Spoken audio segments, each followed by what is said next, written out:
galing. Wala, tapos yan.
Graduates mkae hapa mbele, viti ya mbele tafadhali.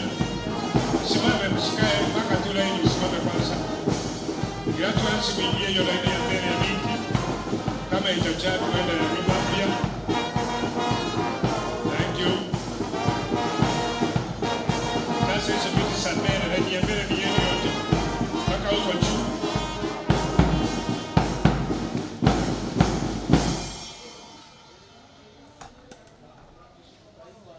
Amen. Watu wote ninaomba tuingie ndani, wale wamekuja hii sherehe.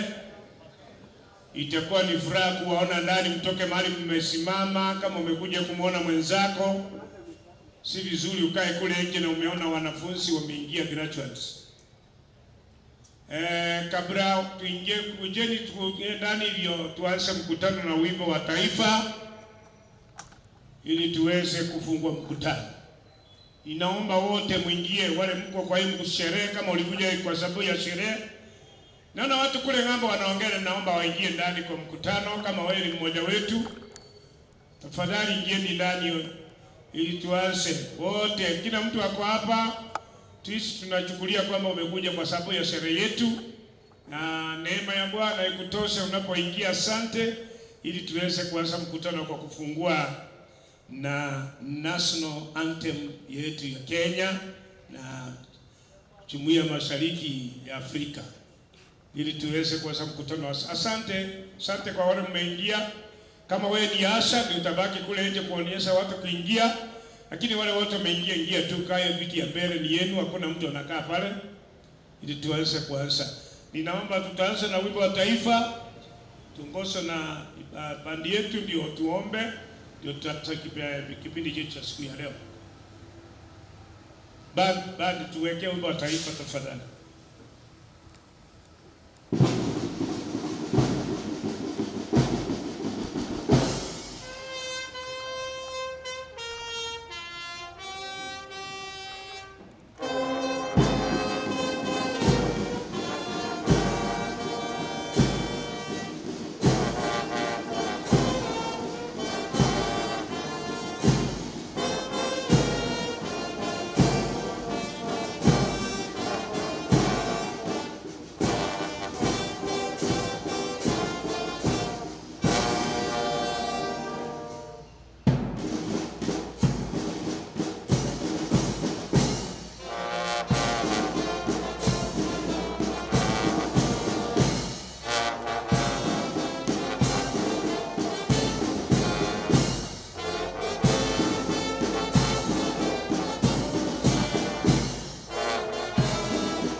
Asanteni sana. Hebu tufungue kwa maombi kwa sababu ya kuanza mkutano wetu.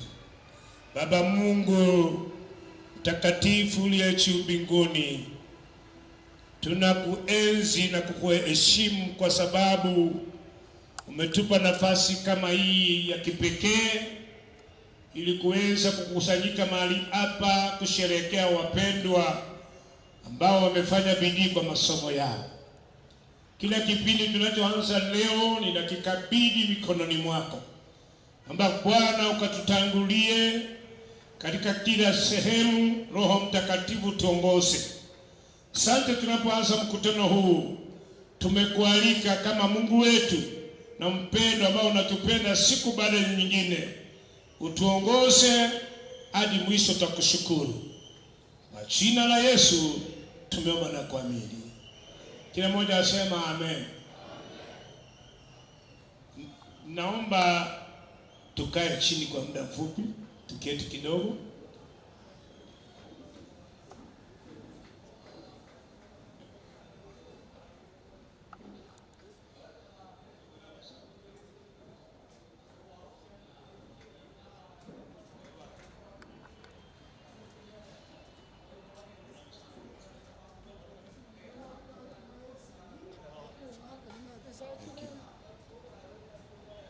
Amen. Tunapoendelea tumeanza mkutano wetu rasmi kwa maombi. Tutaingia na tunaenda kwa muda wetu kulingana na ratiba yetu hapa saa 8. Tukichelewa sana tumetoka hapa. Lakini kama ingewezekana saa 7 watu wawe wametoka, itakuwa ni baraka kubwa. Wale mnaendelea kuingia Saturday band yetu ya Kisii County Government. Mungu awabariki kwa kazi njema, neema iwatoshe. Amen. Tunashukuru maana siku hizi tuko na band yetu hapa Kisii, tunapenda sana na Mungu awabariki. Ninaomba tufungue kwa wimbo mmoja. Naona kuna nyimbo nyingi lakini naomba wanafunzi watuimbie wimbo mmoja ili tuweze kuendelea na ratiba yetu. Karibu sana wale walikuwa wanaimba wimbo mmoja kwanza. Karibu. Mungu awabariki.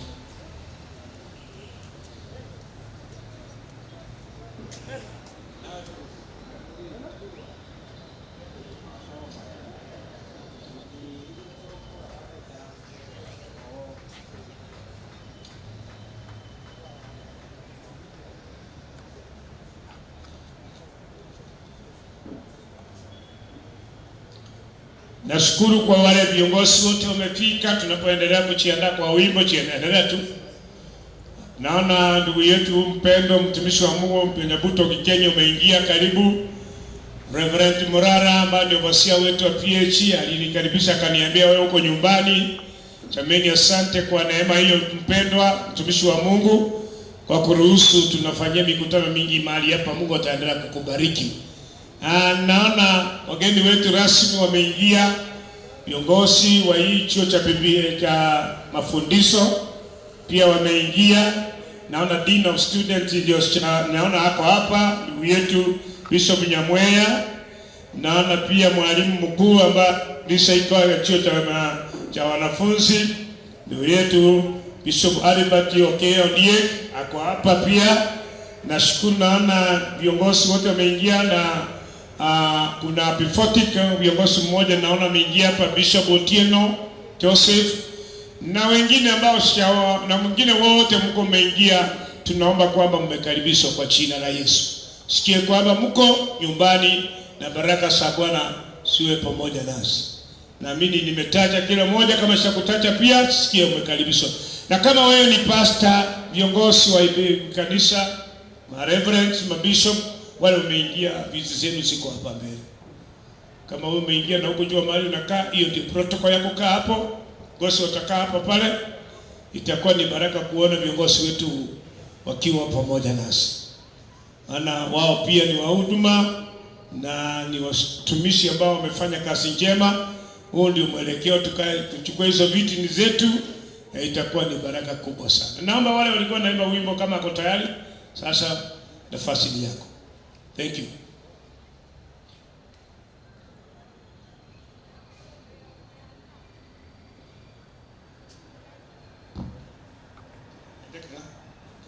Ni kama sehemu ya nyimbo bado watakuwa tayari, si kama representatives wa students wako tayari hao. Tuingie hiyo kipindi tukingoja wimbo baadaye. Unajua hii ratiba yetu tunaenda kimpangilio, kwa hiyo muwe tayari kwamba tunaenda na mpangilio. Hata kama unaona watu watakuwa wengi, sisi tunaendelea na ratiba yetu, hatutawaacha. Tutaendelea tu, itakuwa ni baraka kwetu. So ninaomba representatives wa wanafunzi wakuje mbele. Huyu ndio wa kwanza naona hapa na anasimamia hiyo, president wao ni Charles Omwega. Kwa Charles Omwega utuongoze kwa hiyo kipindi, nitashukuru sana. Ako wapi?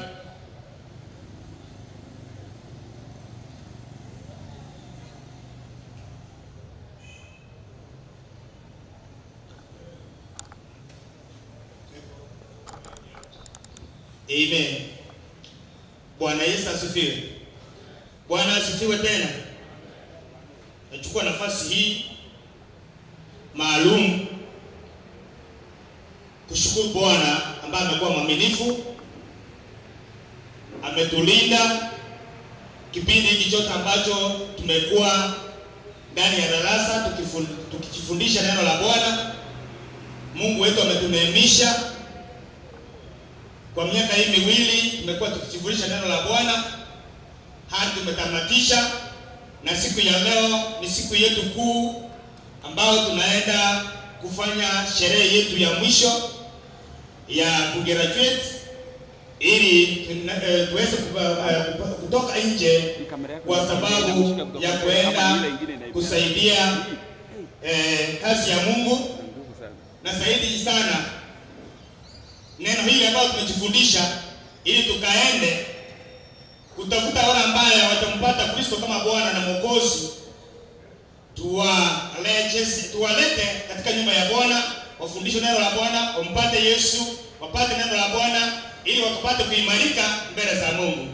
Kwa hivyo wageni wetu wa heshima,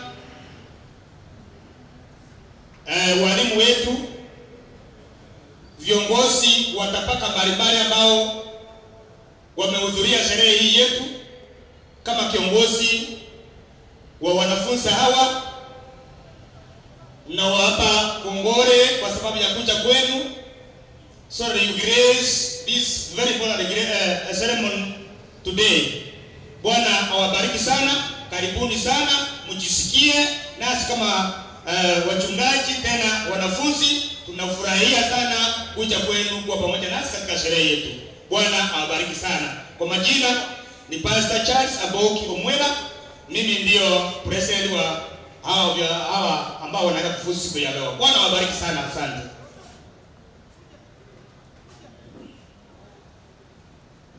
Tumpe pongezi makofi, maana amefanya kazi njema kuongea.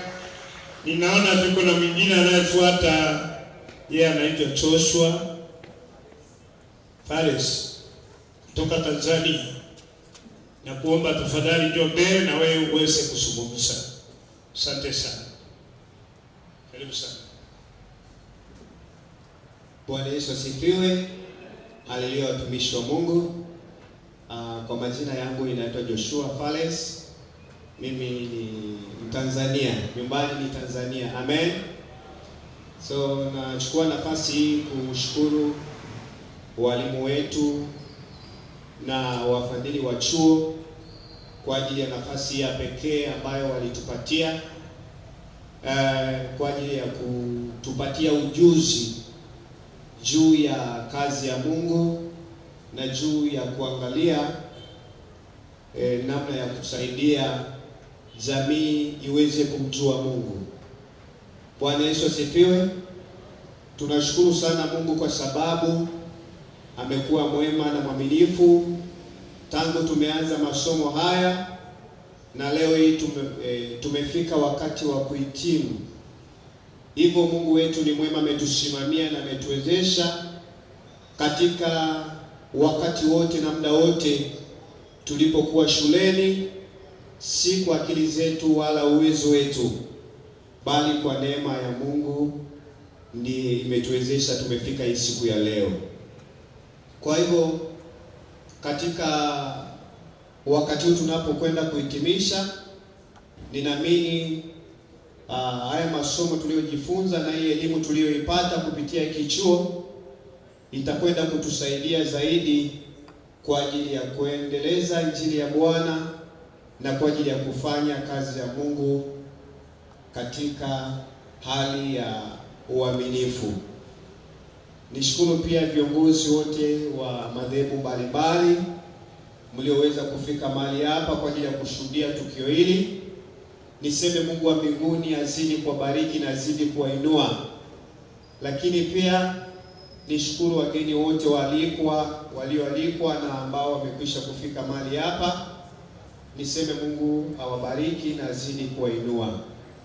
Zaidi ya yote ninatoa shukrani tu kwa Mungu na kwa watumishi wote tuliokuwepo darasani, kwa sababu kweli haikuwa rahisi, lakini ni Mungu ametuwezesha, ni Mungu ametusaidia tumefika majira haya.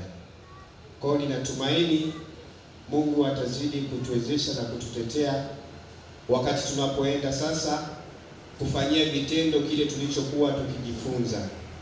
Na Mungu wa mbinguni awabariki. Amen. Mungu akubariki penda kwa safari mrefu hiyo kufika Kenya na neema ikutoshe.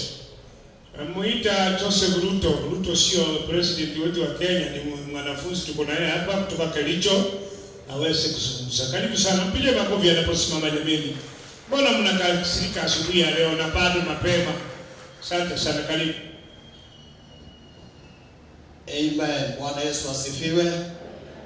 Wote wanafunzi wenzangu na pia wageni wa heshima na watumishi wa Mungu wote na pia marafiki zetu na wapendwa wote, na wasalimia katika jina la Yesu Kristo.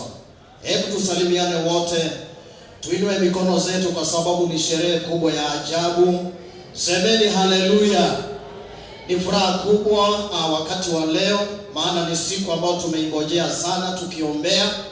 Na ya kwanza kabisa ningependa nimshukuru Mungu kwa sababu ya umbali huu, maana nikiangalia tangu tuanze masomo yetu ilikuwa ni tarehe 13 mwezi wa Januari mwaka uliopita, na leo tuko katika mwezi wa 8, na nasema kwamba imekaribu mkono wa Bwana kwa umbali huu ambao tumefika. Kwa hivyo nashukuru Mungu kwa sababu ya yale ameyatenda. Kwa kweli haikuwa ni rahisi, kwa sababu mkiangalia wengine wetu ni wazazi, wengine wetu pia ni wachungaji, na tuko na jukumu makubwa sana, lakini Mungu ametusaidia. Bwana Yesu asifiwe. Kwa hivyo ninashukuru Mungu kwa sababu kwa kweli amefanya mambo ya ajabu. Mimi nimetoka sehemu za Kericho pale, na majina yangu ni hayo umesikia kwamba ninaitwa Joseph Ruto. Mimi si president, lakini majina tu yanafanana. Kwa hivyo nashukuru Mungu kwa sababu yale ameyatenda, na Mungu asidi kutenda mema. Ninapenda pia kushukuru kwa sababu ya walimu wetu, wamevumilia pamoja nasi na wameweza kuboresha huduma zetu, wameboresha pia hata yale ambayo tulikuwa tunayajua machache. Watumishi wa Mungu pia wameboresha, na saa hii tunaweza kufuzu siku ya leo, na tunashukuru Mungu kwa sababu tunaenda kufanya kazi ya Mungu. Na pia katika masomo hayo kwenye chuo hiki cha Shebas Bible Institute imetusaidia sana, na wakati ambapo tumeingia tumekuwa tukiongea na wanafunzi wenzangu, na tumekuwa tukitiana moyo, na tukasema kwamba hayo masomo hatujawahi pata mahali pengine. Wengine wetu wamesoma pia katika vyuo vingine, lakini mahali ambapo tumekuja tena na tumepata masomo ambayo ni tofauti, na imetubariki na imeinua huduma zetu, na tumeambia Mungu ya kwamba tunapotoka hapa tunaenda kufanya kazi ya Mungu, kwa sababu hii kwanza itakuja kufaidi ufalme wa Mungu, kwa sababu Mungu anataka faida kutoka dunia hii. Ufalme wa Mungu inahitaji watu wengi. Kwa hivyo tumepata silaha, tumepata ujumbe, tumepata neno ambao tukitoka, nitaenda, utaenda, na tutatoka tunaenda kufanya kazi ya Mungu, maana tumepata silaha ya kutosha. Neno la Mungu inatusaidia. Kwa hivyo nasema kwamba Bwana wabariki, Mungu azidi kuwatenda mema katika jina la Yesu Kristo. Asanteni, Bwana akawabariki sana. Thank you very much. Asante, mpige makofi jameni ya pongezi. Asante. Hayo maongezi ya kutia moyo kweli kweli. Ninaomba dada yetu ambaye ni representative ya wamama Joseph, njoo uongee tafadhali, nafasi yako. Mpige makofi anapokuja mbele kuongea nasi.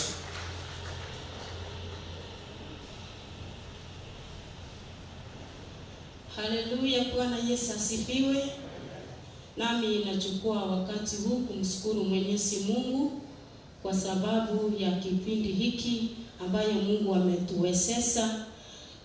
Nataka kushukuru wote watumishi wa Mungu ambayo wako hapa, na wanafunzi wenzangu na watu ambao wametoka katika makanisa mbalimbali. Nasema ya kwamba karibu sana katika mkutano huu wa leo tunapoenda kufanya graduation yetu. Kwa majina yangu ninaitwa Josephine Siai, nimeokoka na mpenda Yesu kama mwokozi wa maisha yangu. Nimeolewa, niko na mume, niko na watoto. Sijui kama mume wangu ameingia. ni kama ataingia. Nataka kusema ya kwamba mimi kama mtu binafsi, tangu nilipoingia katika shule hii, kwa hakika nilikuwa nafikiri ya kwamba ninajua, lakini vile tumeweza kufundishwa na walimu wetu tangu tuingie katika chuo hii, hakika nimeweza kutambua ya kwamba neno la Mungu sio tu kuhubiri, neno la Mungu sio tu kufundisha. Neno la Mungu lazima likaweze kutubadilisha sisi kama watumishi wa Mungu, tukaweze kuwa na tabia kama vile Biblia inavyosema, tukaweze kutembea katika njia za Mungu, ya kwamba tukaweze kuset the pace mahali popote ambapo tuko. Kwa hivyo nataka kusema ya kwamba tumeweza kufundishwa kwa njia ambayo tunaweza kusimama katika jamii zetu, katika kanisa zetu, katika vijiji vyetu na katika mataifa. Kwa hivyo nataka kusema ya kwamba tumeweza kufundishwa na kuimarishwa na kutiwa nguvu, na tunaenda kufanya kazi ya Mungu tukiwa na mzigo wa kubadilisha watu wengi, na tunajua ya kwamba ile ujumbe na ile ujuzi tumepata kutokana na neno la Mungu, kuenda katika mataifa na tukaweze kufanya kazi ya Mungu, na tukaweze kutafuta watu wa Mungu wale ambao wamepotea, na hata sio tu hao, lakini tukaweze hata katika makanisa mahali ambapo tunatoka, tukaweze kufundishana na kuhimizana jinsi ya kumtumikia Mungu. Kwa hivyo wale ambao watapata ujumbe huu siku ya leo, nataka kusema ya kwamba katika shule ya Shepherd Institution, mahali ambapo tumekuwa tukisoma na walimu wetu kina Paul na kina Albert, nataka kusema ya kwamba mahali popote mkuje katika chuo hii, inafundisha neno la ukweli, inatufundisha, na hakika tunaimarika katika neno la Mungu. Tunaenda kuwa mwangaza, tunaenda kuwa chumvi. Kwa hivyo wamama, wazee, vijana, naomba ya kwamba mkaweze kuingia katika chuo hii na nyinyi mkaweze kupata ile mafundisho ambayo tumepata. Nataka kushukuru walimu wenzetu, nataka kushukuru wale wote ambao wamekuwa wakitumika kutusaidia katika mambo mbalimbali. Kwa hivyo Mungu awabariki sana, na wanafunzi wenzangu mahali mnaenda, tusiweke hii silaha chini, wacha sisi wenyewe tuwe ujumbe. Bwana asifiwe sana. Kwa hivyo Mungu awabariki, nisiwachose na mengi. Mbarikiwe sana tunapoendelea. Asante. Pigia huyo mama makofi. Jameni, mbona mnakasirika na tuko kusherehe ya graduation? Pigia makofi mazuri jameni huyo mama. Naomba kwa unyenyekevu, ninawaomba wale mmeketi kule nyuma, hivi viti ya mbele hakuna wenye wametengewa hiyo. Njoo tu. Sasa hii nimewaalika mkae pale. Hakuna mtu atawatoa huko. Sasa nyingine unakaanga nyuma ukitazamia labda kuna wenye wamepangiwa hiyo. Sameni karibia mbele, wakiingia mwenye anakusimamisha niambie, nitamwambia mimi nilikwambia uketi hapa. Asante. Wale mko nyuma naomba tafadhali msongee mbele, ili mkutano wetu uendelee kujaa kuanzia mbele, kienda nyuma itakuwa ni vizuri na neema ya Bwana iwatoshe. Ningependa kuweka kiamsha kinywa kidogo, maana ninaona tukingojea viongozi waingie, kuna ratiba tunataka kushirikiana. Na kama wewe ni mtumishi wa Mungu, viti za watumishi kwa hapa mbele. Hatuwezi kufahamu kila mmoja, unajifahamu. Wachungaji wote wanakaa hivi viti ya mbele hapa, watumishi wa Mungu, mareverend, maaskofu. God bless you. There is a scripture nataka tuangalie kidogo, hata kama umekuwa mkisoma. 2 Timothy chapter 2 verse 15. It's a very good scripture. Nataka ikiendelea kuingia kipindi kingine cha ibada ya leo na mpangilio wetu. Tunafanya hivyo ili tuendelee kungojea kidogo. Viongozi wetu wameenda kuchukua wageni wa heshima ili waweze kupatana nasi tukiendelea. Na yule alikuwa anaimba wimbo, kama umekuwa tayari, ninakuomba uwe tayari kuweza kuimba kwa sababu tuliruka tukitarajia kwa 2 Timothy 2:15. Mmoja alisomewa wanafunzi. Soma tu kwa lugha ya taifa ama ya Kiingereza. Mtumishi wa Mungu kaa pale, karibu sana. Naona pa Bishop Warati ameingia. Asante Charles, God bless you. Chukua kiti hapo kae, itakuwa ni baraka sana. Thank you. 2 Timothy 2:15.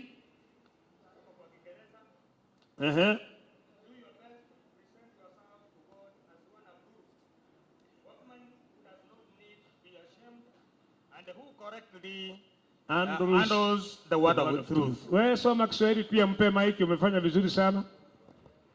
Hizo lugha zote zinakubalika. Nasoma kwa lugha ya Kiswahili. Timotheo wa pili 2:15 inasema, jitahidi kujionyesha kuwa umekubaliwa na Mungu, mtendakazi asiye na sababu ya kutahayari, ukitumia kwa halali neno la kweli. Amen. Umeelewa hiyo maandiko kweli? Jitahidi wakikisi nasema hivi. Usileke beka someke kusi. Agusoma ate mwangete kusikia ino. Mugi anjete some. Korabuno oranyare kyorokia asobo suwa Nyasaye bunna oyo bwancheirwe nere. Buno mokori emiremo oyo tagwenere tigosokigwa. Owata na borongeri ngana biekene. Bwana asifiwe sana. Amen. The word of truth. Neno la kweli. Mmejifunza Biblia, mmekuwa miaka miwili.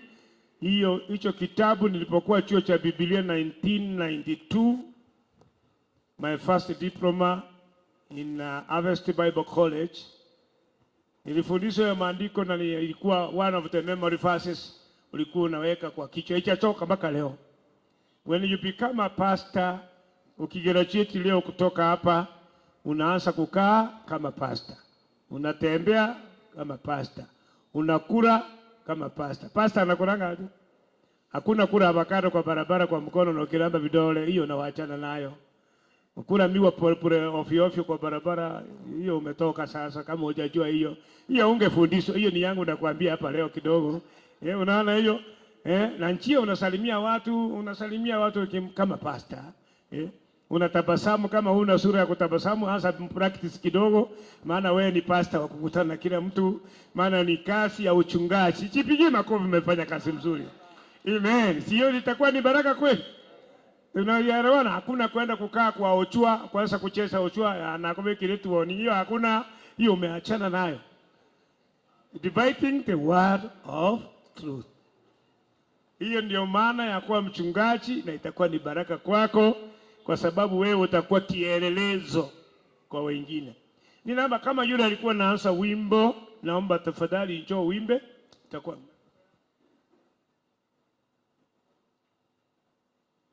tuendelee kitu kingine tukingoja. Okay, wanasema bado wako watatuimbia baadaye, itakuwa ni vizuri sana na Mungu awabariki sana. Ninaomba tuingie kipindi, ninaona kulingana na ratiba yetu tunaingia kipindi cha testimonies from students. Sababu ninaenda na program. Mimi nafuata program bila lienda, nimeruka moja ya scripture reading kwa sababu mwenye alikuwa anasoma anakuja, nitaelekezwa hapo baadaye. Na itakuwa ni baraka kubwa sana. So ninaomba kwamba mwenye kwa wanafunzi wetu mkuje kwa sababu ya testimonies, itakuwa ni vizuri. Sio ni wangapi wanakuja, ama wawili ama mmoja. Unaruhusiwa mmoja wa kwanza, sitapewa majina. Nani ako ni chachi ya hiyo?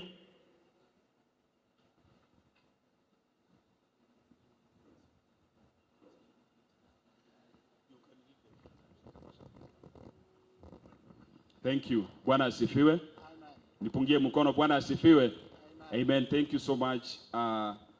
Baba Askofu ambao wako hapa, wachungaji, wageni ambao ni waalikwa wamefika mahali hapa, na maafusu wa siku ya leo.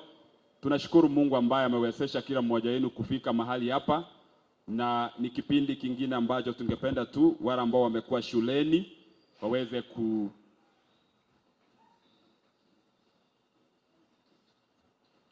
Amen. So tungependa tu wachache wetu miongoni mwetu kwa wale ambao wanafusu waweze kupata nafasi, watuambie yale Mungu ambaye amewafanyia jinsi walipoingia shuleni, na yale ambao wamejifundisha kwa ajili ya kuwatia wengine moyo. Bwana asifiwe.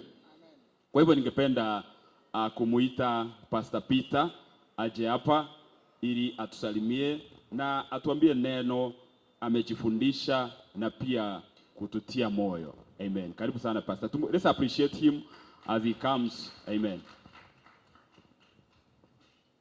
Wageni walikwa, pastors katika eneo hili, wanafunzi wenzangu wote na wasalimu mjambo. Bwana Yesu asifiwe. Na huu ni wakati mwingine mwema. Bwana wetu Yesu ametulinda, ametupatia uhai mpaka tumefika siku ya leo. Yenyewe mimi tangu niingie kwa hii shule nimejifunza mengi. Hata kuna mengi ambayo nilikuwa nayaona ya kwamba najua, lakini kumbe si ukuwa najua kitu. Lakini kupitia mafundisho nimeona mengi. Na sana sana Mungu huyu ni Mungu wa ajabu katika maisha yangu. Amenipigia yenyewe. Kuna wakati ilifika hata mimi mwenyewe sikujua ya kwamba ningesimama siku ya leo vile nimesimama hivi. Nipasa kusudia mbele yenu kwa maana niligonjeka mpaka nikakosa tumaini. Nikaona ya kwamba sitapona tena nitoke huko niende kusimama mbele ya umati wa watu vile nimesimama hivi.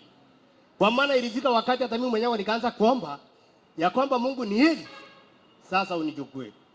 Lakini Bwana akiwa mwema na akiwa msindi na akiwa mlinzi wa watu wake, yenyewe alinipigania mpaka nikatoka huko. Sio kitu rahisi uende katika hospitali ukae mwezi mmoja na uambiwe toka ende utafute daktari akutibu. Mpaka nikaanza kuuliza madaktari. Inaonekana siku kuja hospitali na hao madaktari ambao walikuwa wananitibu sio madaktari. Lakini wakaniambia ya kwamba enda utafute daktari. Nikamwambia tafadhali nielekeze kwenye daktari yule ambaye nitaenda nitibu basi. Kwa maana nyinyi mmehitimu, mnajua madaktari wale ambao wanajua kutibu vizuri, ni heri tu mnielekeze. Wakaniambia ndugu, enda utafute daktari. Sasa kufika hapa nikaanza kuwaza ndani yangu. Inaonekana watu wameona ya kwamba ugonjwa ambao nimeugua naye sio ugonjwa wa kupona. Sasa nikaanza kujitayarisha na kujiweka tayari mbele zake Mwenyezi Mungu. Tena hapo nikatoka hapo nikaenda hospitali nyingine tena. Kufika huko nikamaliza wiki moja na siku 3. Tena nikaambiwa siku fulani utatoka. Na wakati yenyewe sikuwa najiweza. Hata mtoto wangu tulikuwa na yeye alikajaribu kunitoa saati nioge, ikasindikana kabisa. Ikawa sasa nikaona nimefika mwisho. Nikamwambia tafadhali turudi hata kwa nyumba tena. Tukarudi. Tena nikakaa hapo wakaniambia toka hendo utafute daktari mwingine. Kitu ya ajabu ni ile ya kwamba mahali mtu anajua ya kwamba ataenda sehemu fulani ama ongea na mtu apone, ndio hapo utaenda na upone. Ikanikapeleka kliniki kingine, hata mimi kutoka nje wakati nifikizwa na pikipiki nje, nikaangalia hivi nikaona jamani. Hapa nimetoka madaktari sehemu kubwa, sasa nimeletwa wa kliniki. Hii itanifaidi nini? Lakini ajabu ni ile ya kwamba hapo ndio maana nipata nafuu kidogo. Bwana asifiwe. Na wakati kupitia maombi yale ambayo nilikuwa naomba Mungu akanishindania mpaka nikapata uponyaji. Leo niko pamoja nanyi.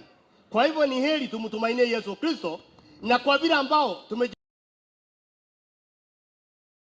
tumejikaa ndani ya Yesu Kristo mwana wa Mungu, na ukimtegemea Yesu Kristo mwana wa Mungu, hakuna kitu kitamshinda. Kwa maana Biblia inasema omba chochote kila ambao unataka kupitia jina la Yesu Kristo mwana wa Mungu, naye pia atakupatia chochote. Akusema ya kwamba utafute gari ama utafute mali ama utafute nini, chochote kila ambao kiko katika nahitaji katika moyo wako, Mungu atakushindia na yenyewe utapata. Bwana asifiwe. Kwa hivyo tumejifunza mengi. Tafadhali naomba wale wenzetu, kama hujajifunza nawe pia tafadhali jiunge na chuo hiki.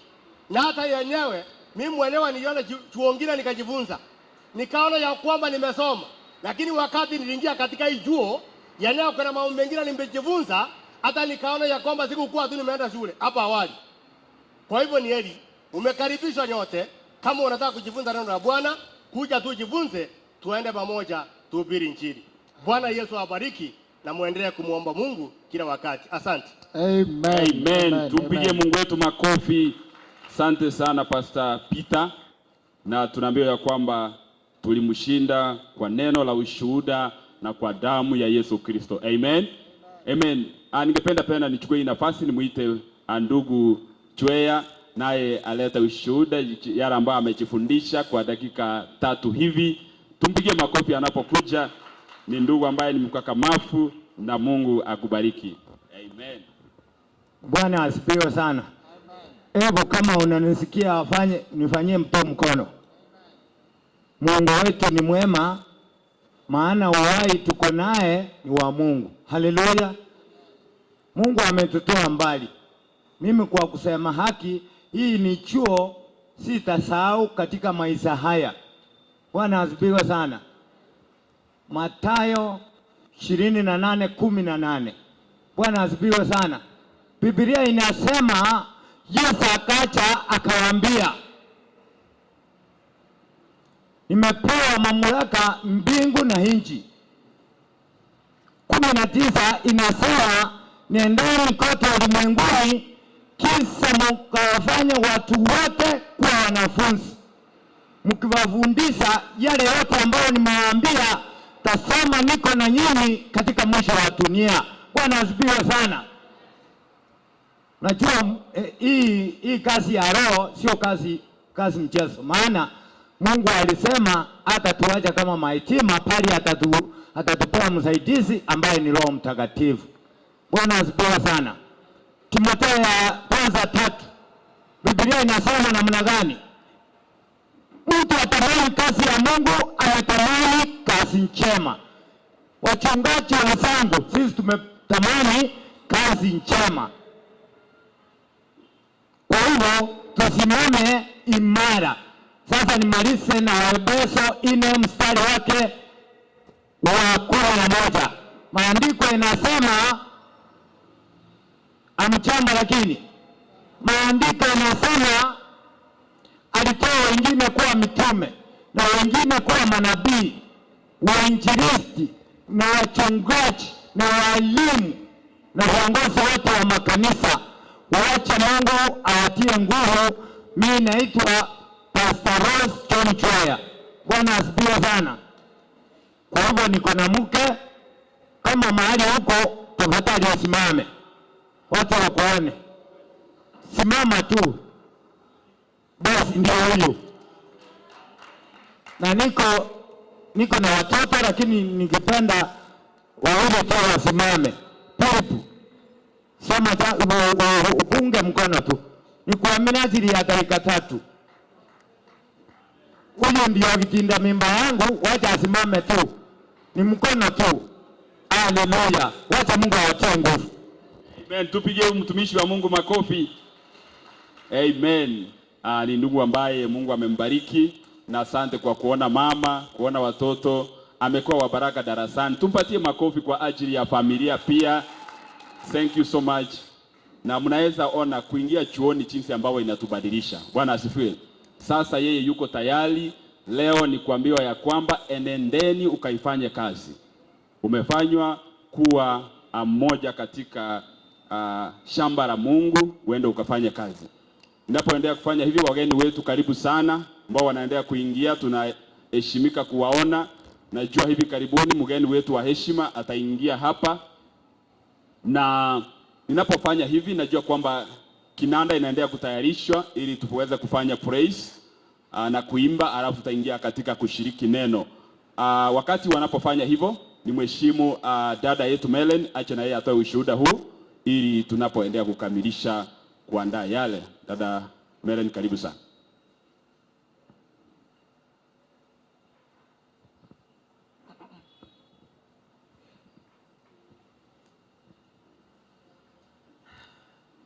Wageni wetu wa heshima, walimu wetu na wanafunzi wote, Bwana Yesu asifiwe. Nisalimie tu, sio expensive. Amen. Kwa majina ninaitwa Helen Tom. Tom ni mume wangu ambaye ni marehemu sasa, lakini nashukuru Mungu kwa yote. Wakati huu ni wakati wa ajabu siku ya leo. Nashukuru Mungu kwa sababu graduations zinafanywa nyingi. Tunaendanga za watoto, kama mimi nimeenda nyingi. Nimeenda graduation 6 za nyumba yangu. Na ninashukuru Mungu. Na tumeenda graduations nyingi. Lakini nashukuru Mungu kwa sababu hii graduation ni tofauti na zingine zile tunaenda. Hii ni graduation ambaye ni ya watu ambayo wanapeana uzima, wanapeana uhai. Neno la Mungu, Biblia inasema ni upanga. Neno la Mungu ni chakula ya moyo. Bwana Yesu asifiwe. Sasa sisi tukiwa hapa, sisi leo tumepewa upanga. Ukienda katika Efeso 6:12 ukisoma hapo, unaona, utajua ya kwamba tumepewa upanga ya kwenda kupigana vita. Bwana Yesu asifiwe sana.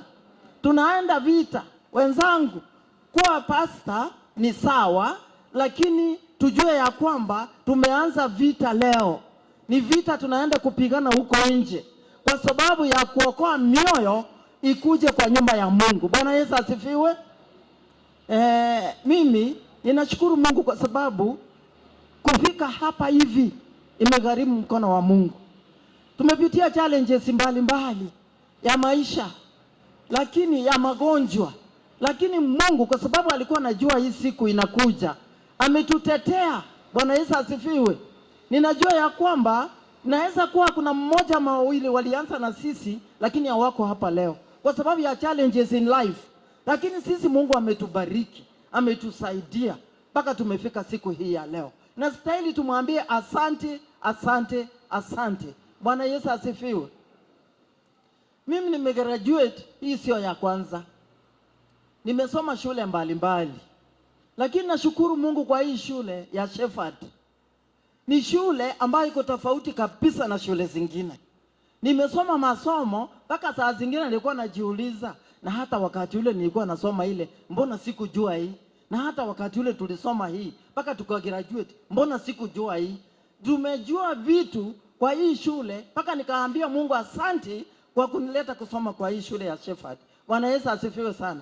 Kwa hivyo ninashukuru Mungu siku ya leo. Asante kwa walimu wetu. Wamejitahidi sana sana.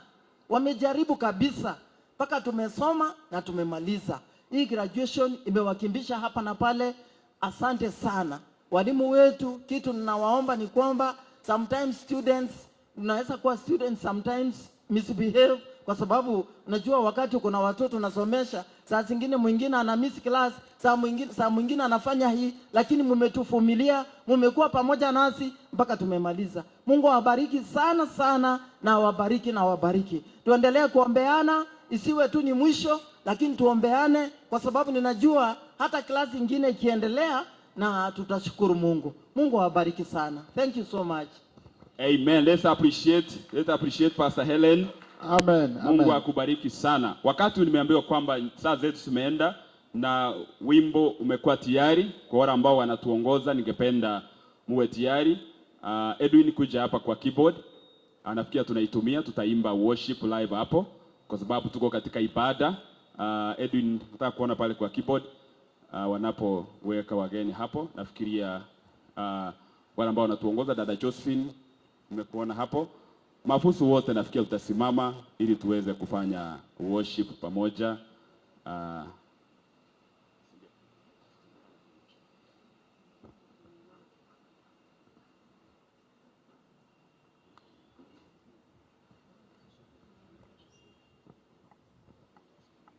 Haleluya.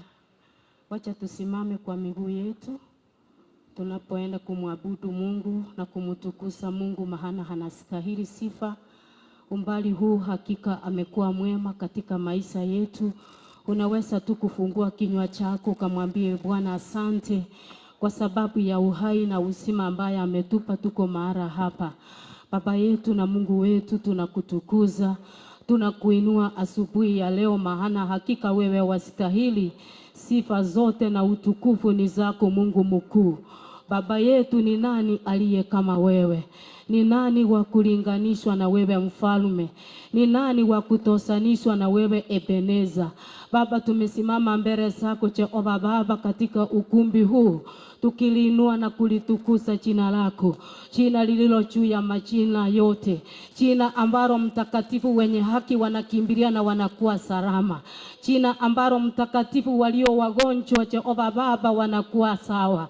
Baba yetu na Mungu wetu, jina ambalo limeponya mioyo yetu, jina ambalo limetufanya Baba sisi kuwa na majina ambayo hatukuwa nayo Baba. Tunakushukuru Baba yetu kwa sababu umetufanya kuwa wana wako katika ufalme wako Baba. Asante kwa sababu ya msamaha wa dhambi. Asante Jehova Raba Baba kwa kuondoa maovu yetu. Asante kwa kuchukua laana zetu. Asante mtakatifu. Tunakutukuza Baba. Asante Yesu. Asante Jehova.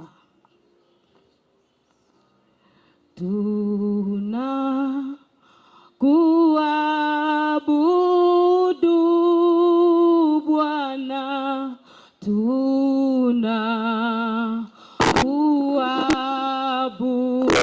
tunakuabudu,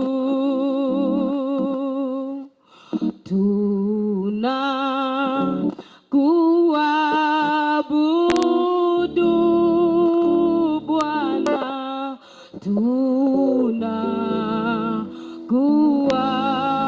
tunakuabudu, tunakuabudu,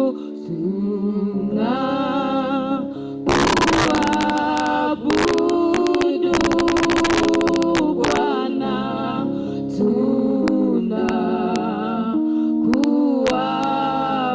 tunakuabudu, tunakuabudu,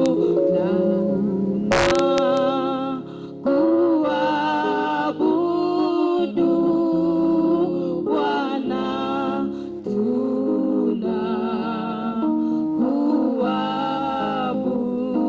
tunakuabudu,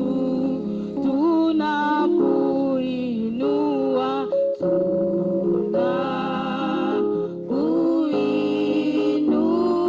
tunakuinua Bwana,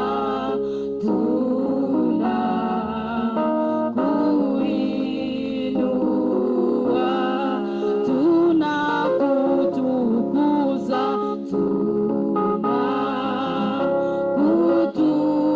tunakutukuza Bwana,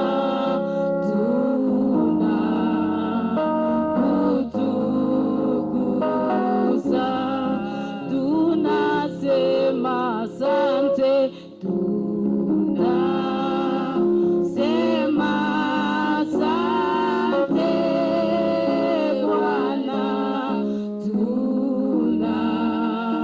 tunasema asante, tukisema wastahili ewe Bwana, wastahili, unastahili Bwana, wastahili, unastahili Yesu Bwana, upokea utukufu. Oh, wastahili, unastahili Yesu Bwana, wastahili, unastahili Yesu Bwana, wastahili, unastahili Yesu Bwana, kupokea utukufu. Oh, wastahili, unastahili Yesu Bwana, wastahili, unastahili Yesu ewe Bwana, wastahili, unastahili Yesu Bwana, kupokea utukufu.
ni wewe, tumaini ni wewe, twakuabudu ni wewe, hakuna kama wewe Yesu, wewe Bwana,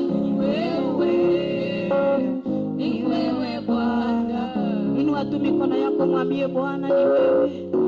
Hakuna mwingine wa kulinganishwa na wewe mtakatifu. Hakuna wa kutosanishwa na wewe simba wa kabila la Yuda. Tunakutukuza, tunakuinua simba wa Yuda. Hakuna kama wewe. We thank you our Father. We bless your name Lord. We exalt you in this place my Father. We declare your majesty. We declare your sovereignty my Father. You are wonderful Lord. Asante Yesu.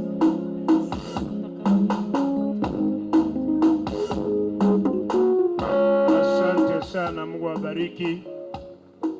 Asante, tunashukuru Mungu kwa maombi hayo na nyimbo. Mungu awabariki. Tuketi tu kidogo. Keti chini tafadhali.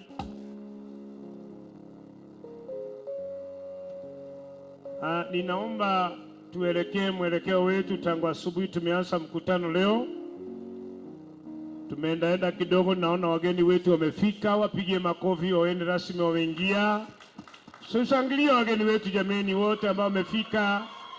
God bless you. Naona chairman ameingia. Naona Bishop Mogire ameingia. Mpigie makofi Askofu Daktari Mogire. Ako pamoja nasi. Naona baba yetu Askofu Ndubi ameingia. Mpigie makofi mzee. Na wengine wote wameingia, siaona nyuso zenu. Nyinyi wote mmekaribishwa. Na Mungu awabariki. Nataka kumleta mtu speciali kwetu hapa leo ili atusalimie tu, atukaribishe kabla tuendelee. Naomba Reverend Morara tafadhali. Salamu tu hivi wasikie huko. Najua huko lakini wanataka kusikia sauti yako kidogo. Thank you. Asante Bishop ambaye ni Master of Ceremony wetu. Bwana Yesu asifiwe. Karibu sana. Mimi ni Morara Lawrence, ni mchungaji wa hili kanisa, na ninashukuru Mungu kwa chuo chetu cha Shepherds Bible Institute hapa Kisii, ambao wamefanya kazi nzuri ya kutuandaa kwa ajili ya huduma na hata kuchagua kuja kufanyia sherehe katika kanisa la Kisii Town. Umekaribishwa sana walimu na viongozi na wote ambao mnahusika na chuo hiki, na wale ambao tumesoma na wale ambao tumekuja. Unajua watu wanasema ya kwamba kabla tujakuja kwa Biblia ya kwamba mtu ambaye hataki kusoma, someone who does not want to learn, you can't help them, and if you also learn, you will not be limited, and what you learn cannot be taken away from you. So let's continue learning, not just while we are in the institute and even after. Na vile maandiko yalisomwa in 2 Timothy chapter 2 verse 15, wacha tuendelee kusoma. Asante sana Master of Ceremony. Thank you Reverend Morana. Mpigie makofi hapa ni kwake tuko kwa kutukaribisha. God bless you. Kuna mwanafunzi nataka kukupa nafasi ya dakika 2 kienda sana 3. Ufanye scripture reading tafadhali. Njoo Mambia. Karibia haraka tafadhali.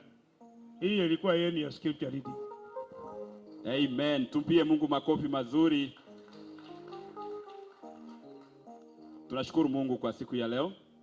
Asante kwa bishop ambao wamefika hapa, mgeni wetu wa heshima, wageni wote waalikwa, wote ambao wamefika, maafusu wa siku ya leo ambao ni sherehe yenu kuu. Tunashukuru Mungu kwa siku ya leo. We thank God for you and those who have also come. We have been given this opportunity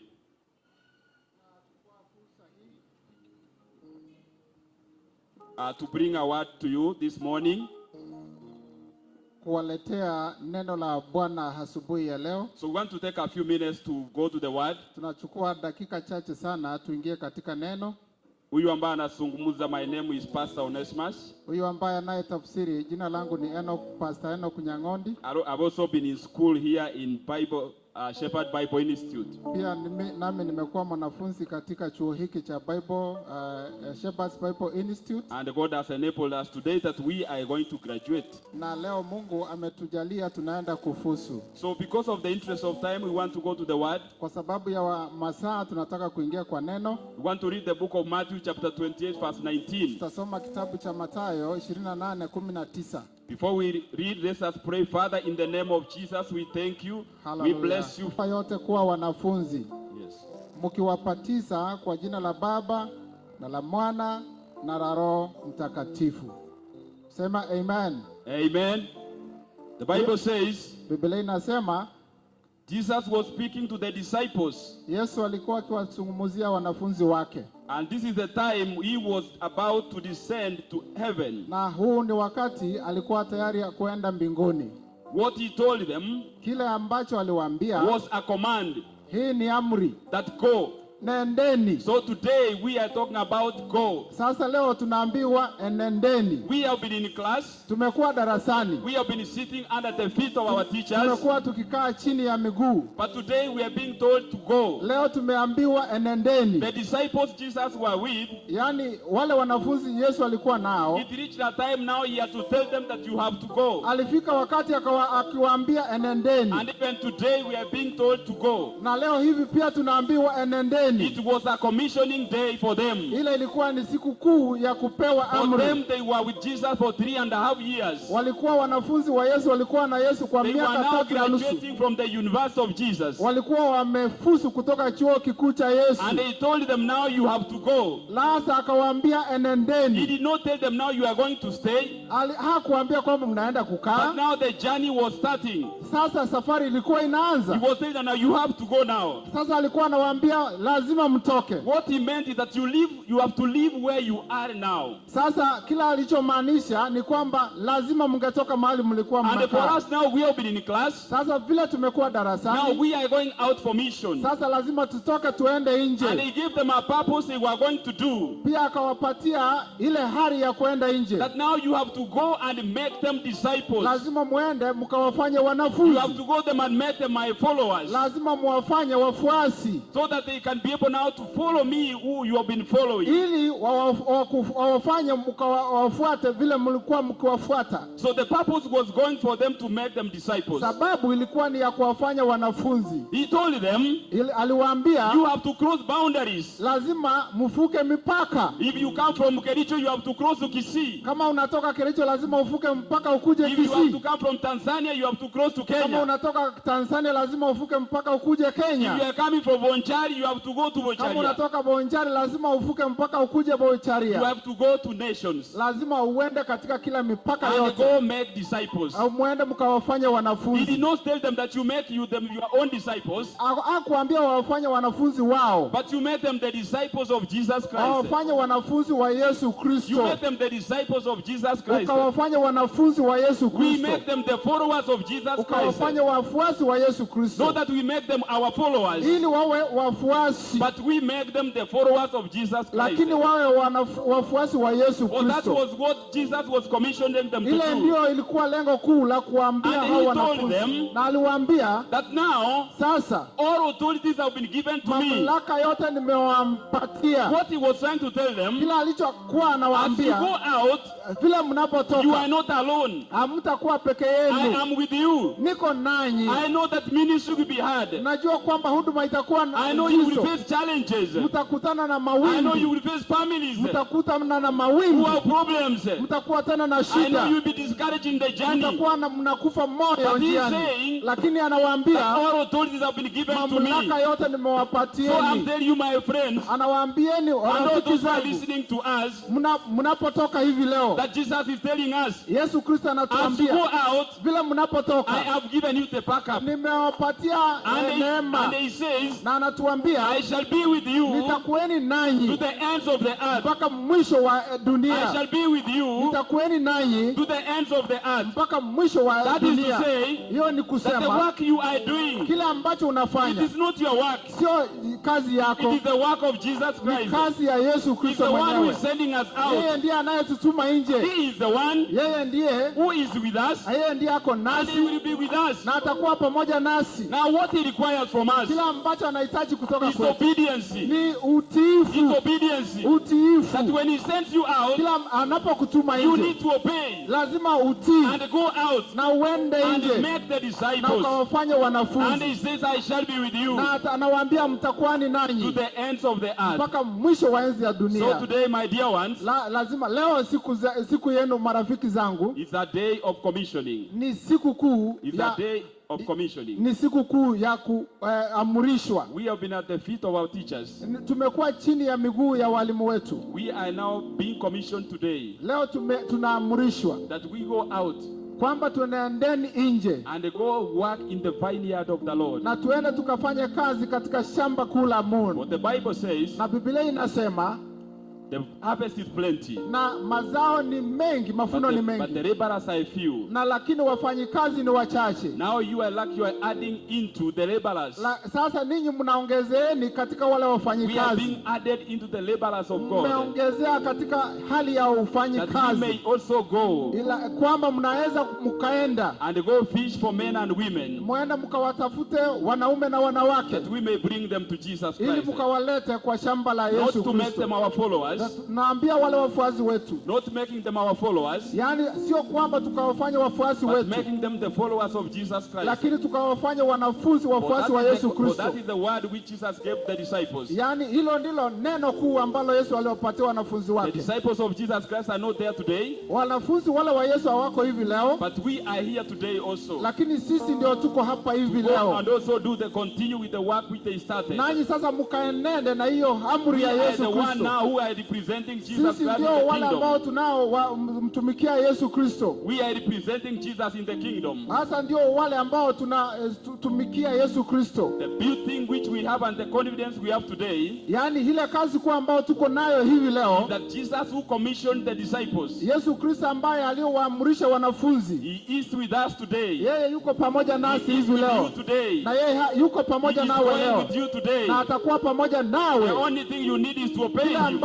ambacho unahitaji ni utiifu, And he says he shall be with you to na the ends atakuwa of the pamoja earth. nanyi mpaka mwisho wa So enzi. he's calling us to obey to the commission today, Anatuamrisha kwamba tuweze that we kutii may go and make them the na disciples. tukaenende ili We tukawafanye may go and wanafunzi, baptize them. For tukawapatise, there are many people in the world who have not kwa known sababu Jesus kuna wengi Christ, pale ambacho hawajamjua so Yesu that they can Kristo, know Jesus Christ. ili waweze kumjua Yesu So Kristo. go out with the confidence that Jesus Sasa is with you, enendeni nje mkiwa na ile amri because he is with us. na ushujaa, kwa sababu yeye yuko pamoja nasi. May God bless you. Mungu na akawabariki. God is with you. Mungu ako pamoja And Jesus nanyi Christ is with na us. Yesu Kristo ako pamoja nasi. Let us pray. Wacha na tukaombe. Father, in the name of Jesus, Amen. we thank you, Father. We worship you, Lord. Thank you, Jesus. Thank you for the word you have given us this morning, Lord. We stand on the confidence on your word, oh Lord, that you are the one who is commissioning us today. Asante And Mfalme. you have said that you shall be with us, O Lord, to the ends of the earth, O Lord. Hallelujah. We know Yesu. that the terrain ahead of us is not easy. Yes, O But King of Lord, glory. you who are with the disciples, you are with us, Utakuwa O pamoja Lord. nasi You are tena. the same yesterday, today, leo and na tomorrow, hata and milele, forevermore, Yesu Lord. Kristo. We thank you, Father, for your Tunakushukuru, assurance, O Lord,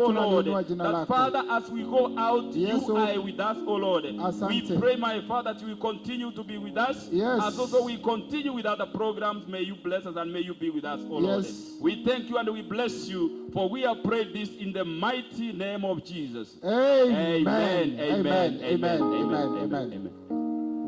Amagoko mwe mugetibu ya lakini mukingo buya. Beka naende limo beka limo.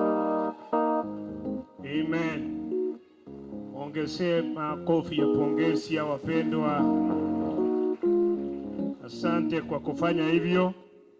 Hiyo ni kuonyesha kwamba mwito ukuja kupata college ulikuja nayo. Uliitwa kabla ulikuja kusoma. Si ni kweli? Amen. Kwenye sisi tulisomanga hapo zamani kidogo. Kulikuwa na best student wa graduation yote mnaingia. Kwa lugha yetu tulikuwa tunamuita the valedictorian. Yaani yule amefanya vizuri sana kuliko wengine.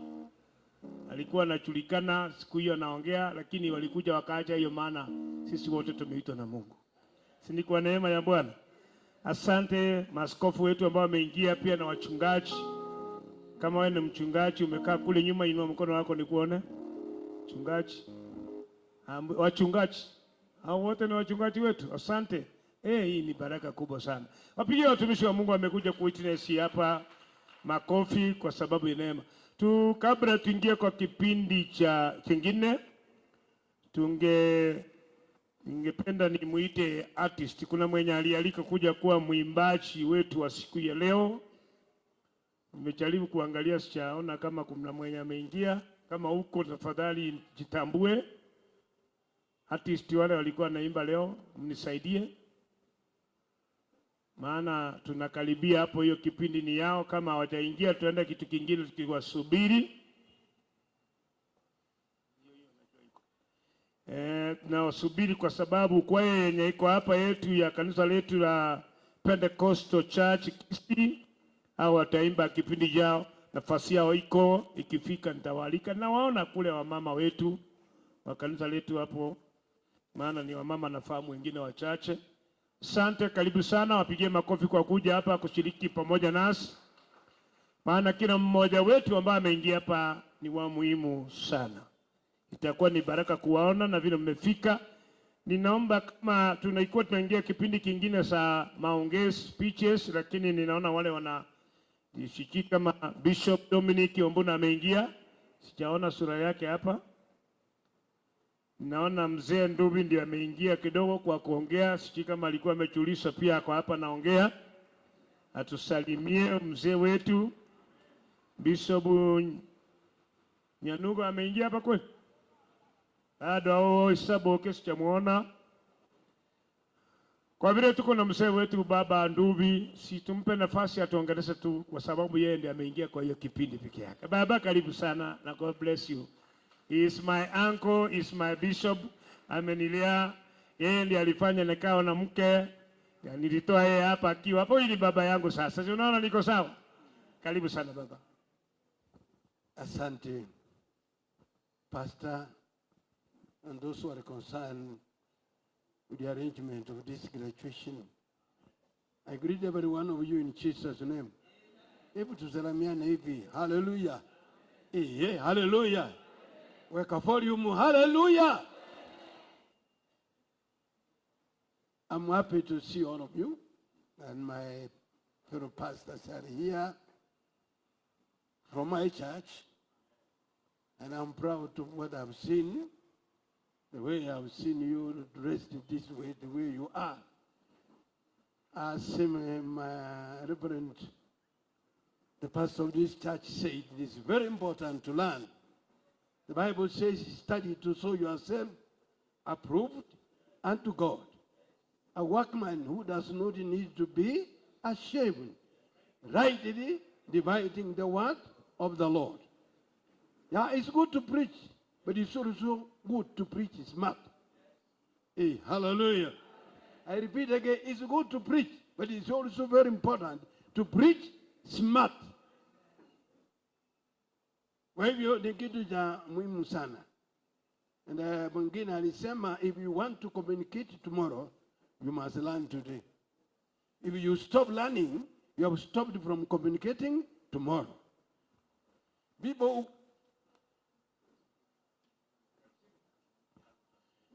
asante. Iwa nataka kusema, huyu ameniambia nichanganye ni vizuri. Yani ni kwamba ukikataa kusoma utashindwa kuongea kesho. Kwa maana waliomaliza masomo ya saa ya Kiingereza na wakaacha kuendelea kusoma, sasa ingawa walifika form 4, sasa mtoto wa darasa la 5 anamshinda Kiingereza. But yule ambaye aliendelea, hallelujah. Wewe ndio ulikinyamaza, hallelujah. Hallelujah.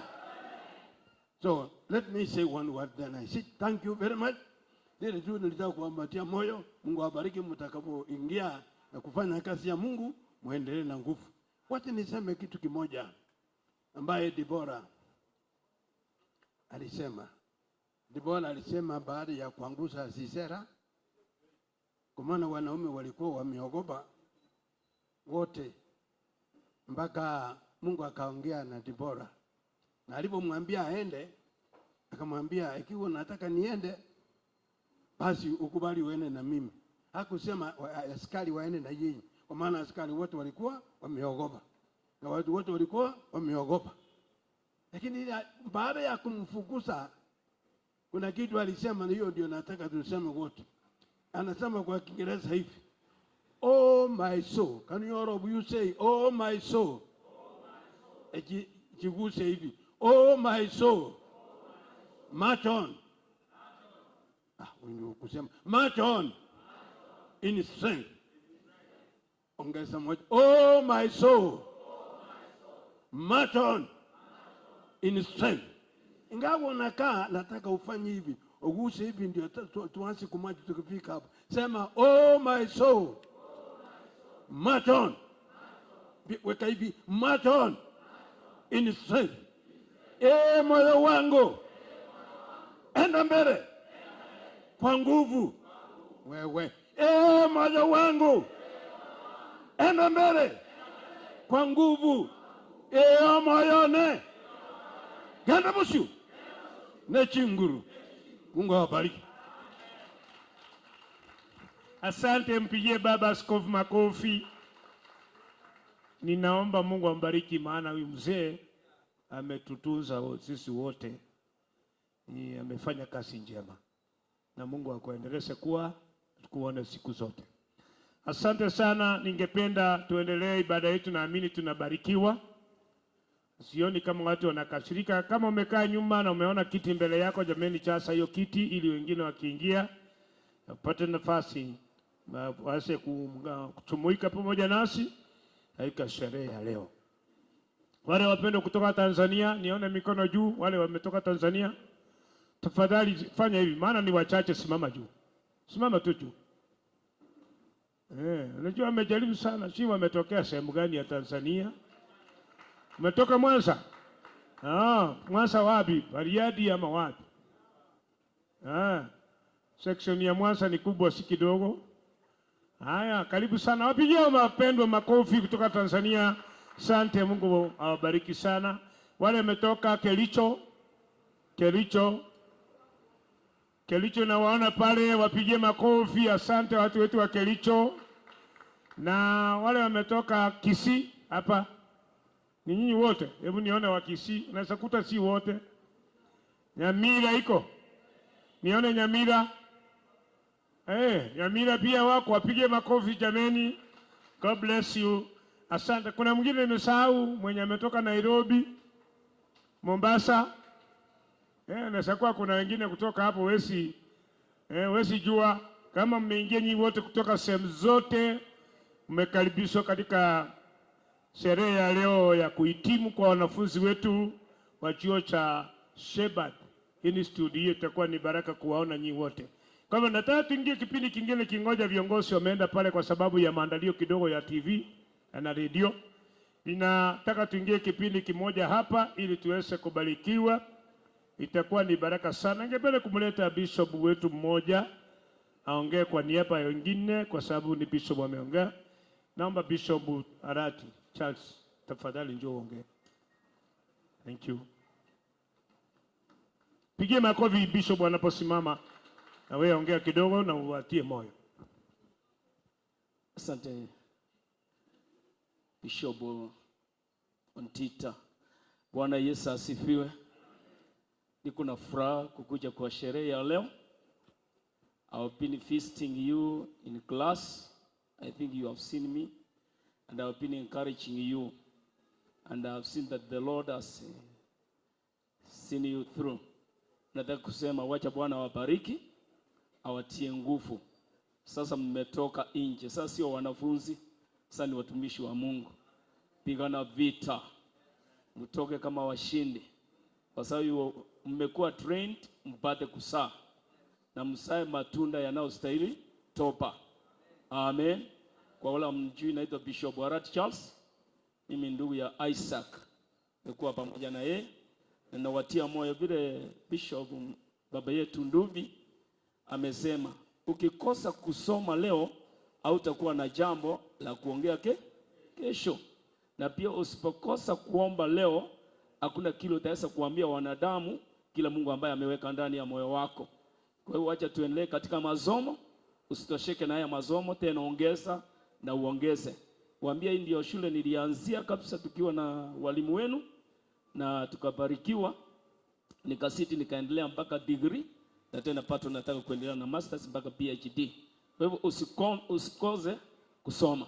Acha Bwana wabariki na Bwana awainue. Asante sana. Asante, mpigie makofi mpendo huyo. Bishop namfahamu kwa muda sio mchache sana, tuko pamoja hapa kwa huduma. Neema ya Bwana watosha. Kama kuna askofu yote ameingia na amekaa pale nyuma, nione yeye kwa mkono. Maaskofu, bishop, kaa hapo mbele. Naomba nitangaza kidogo ratiba yetu ya bila tumekaa hapa. Kuna viumba vya usafi kwa nyuma. Kwa wale wageni wetu mmeingia, usafi ukiingia hapa, unaingia hapa nyuma kuna mama na wazee. Kwa hivyo ukitaka kwenda kushughulikia pale, ujue kwamba unaingia kule kwa kanisa hapo, unaingia pale nyuma, itakuwa ni baraka. Na mtasaidika, vio ni vingi na vingine viko kule juu ili tuate kupata usafi wetu. Na nimemalizia sehemu ya kipindi cha kuongea maongezi, kama wengine wataingia baadaye tunaona vile tafanya. Naona maaskofu wameingia wetu wa kule nyuma, Mungu awabariki sana. Kwa askofu mkuje mbele, bishop kuje mbele, ukae hapa kiti cha mbele na Mungu atakubariki. Viti vya maaskofu kwa hapa mbele kwa mkono wangu wa kushoto ili uweze ukaribia na kukaa. Ninaomba kama kuna mwimbaji yule special alikuwa anaimba leo amefika, si kwa nini atafika na hii saa. Ninaona kama ni saa ngapi? Saa 5. Naelekea saa 6. Saa yangu haidanganyi, kama 20 minutes saa 6. Naona niko kwa ratiba yangu sawa sawa, tena nimekaribia kufika vile kwa. Naona sichachelewa, maana niliambiwa nianza mkutano kaanza exactly zile saa tulikuwa nazo. Kwa hivyo kama hajaingia, sioni kama atakuwa na mahali pa kuimba, isipokuwa ninaomba mnangojea hao wageni wetu wa heshima waingie, maana hiyo kipindi naingia lazima kiwe wako pale. Bwana Yesu asifiwe sana. Huyu mtu anacheza keyboard alienda. Bwana akai kwa keyboard. Mwambie akaribie kwa keyboard atusaidie hapa. Maaskofu chasa hizo viti ni zenu. Thank you, karibu sana na waona. Amen.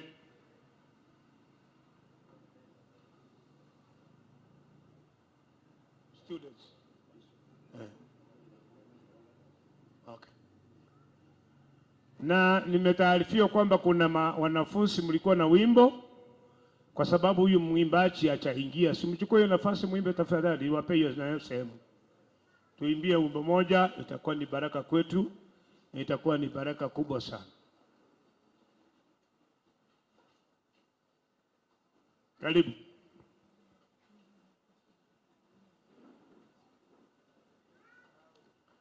Asante, maaskofu wetu wameingia.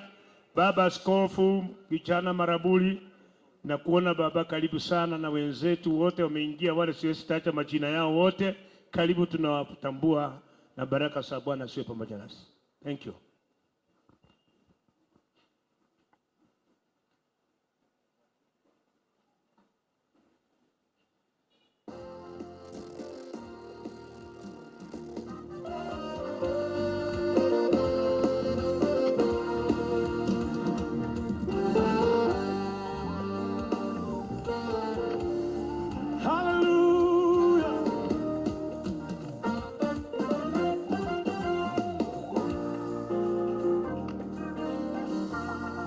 Inua mikono yako vigelegele kwa Yesu.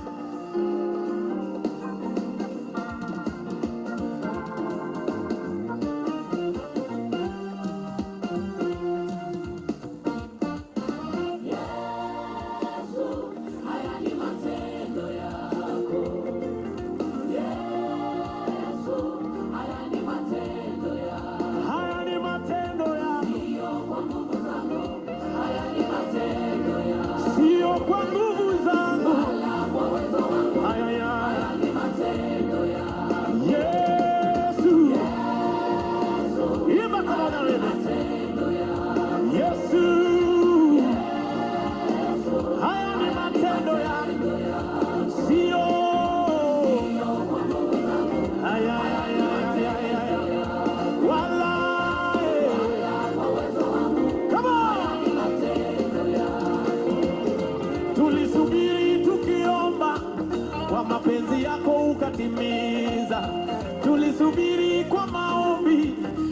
mapenzi yako ukatumiza.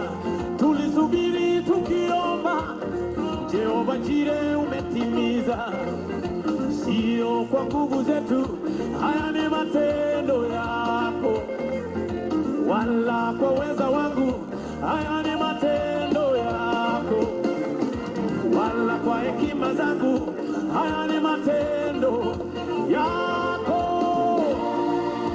Yesu, nasema Yesu, Yesu, sio kwa nguvu zangu, wala kwa uwezo wangu. Hallelujah. Nasema Yesu, Yesu, Yesu wangu, Yesu wangu, Yesu wangu, sio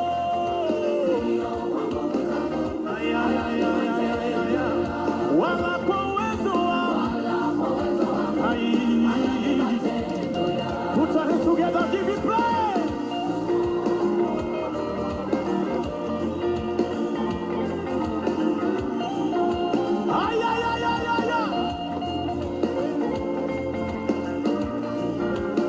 Mikono juu kwa Yesu, mikono juu, mikono juu, mikono juu.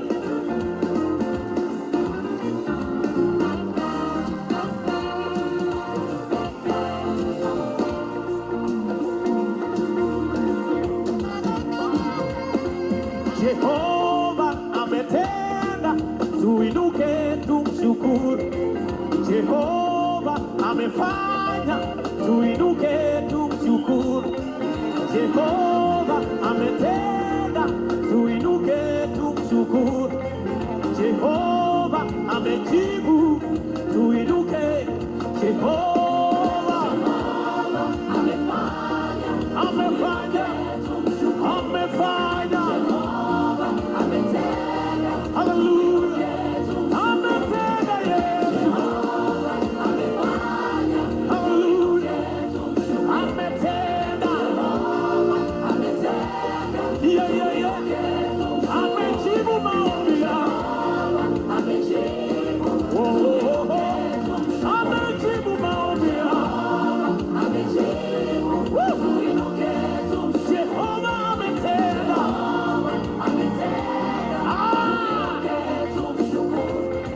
Yaliyoshinda madaktari, Yesu ametenda. Yaliyoshinda waganga wote, Yesu amejibu. Yaliyoshinda familia, Yesu amejibu. Yaliyoshinda madaktari, Yesu amejibu. Yaliyoshinda waganga wote, Yesu. Haya ni matendo, haya ni matendo ya, haya ni matendo. Sema kwa sauti juu, sio kwa nguvu zangu, wala kwa uwezo wangu. Unaweza inua sauti juu, Yesu, Yesu, unasema Yesu, Yesu, Yesu, yeah, sio ay, ay, ay, ay, ay, wala kwa uwezo wangu, wala kwa uwezo wangu. Vigelegele.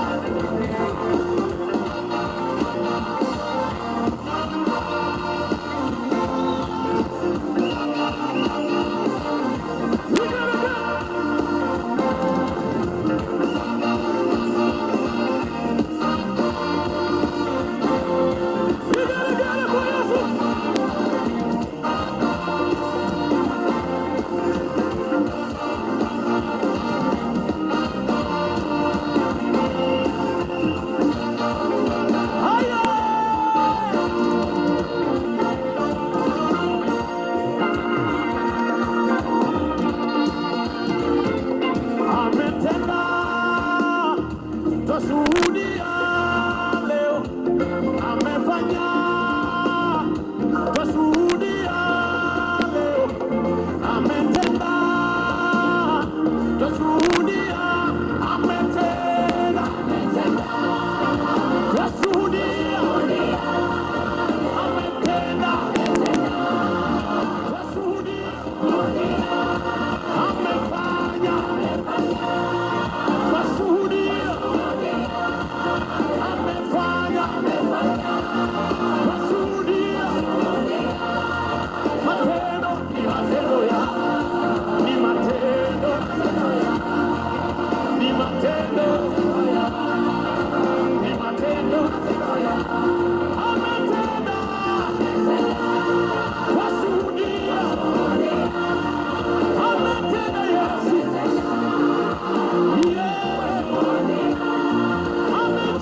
Wapigie makofi wanafunzi wetu, naona wako gangari kabisa, wako tayari kutoka nje ili waende kufanya kazi ya Mungu.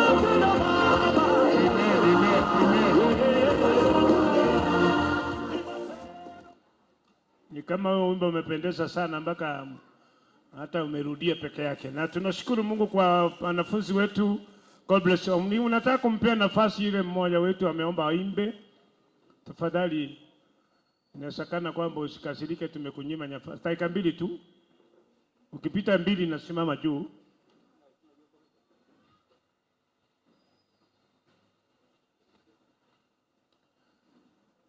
Amen.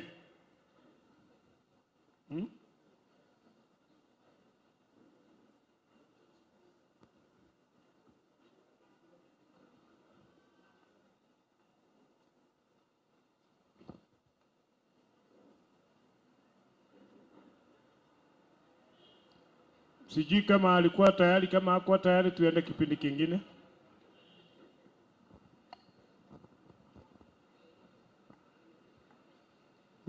Bwana Yesu asifiwe. Haleluya. Tigana nchento Nyasaye asinginjo yaya iga agokora sintuguri leo. Naitwa Pastor Chemi Sangwini. Pastor Chemi Sangwini. Tekero mogako goteruko.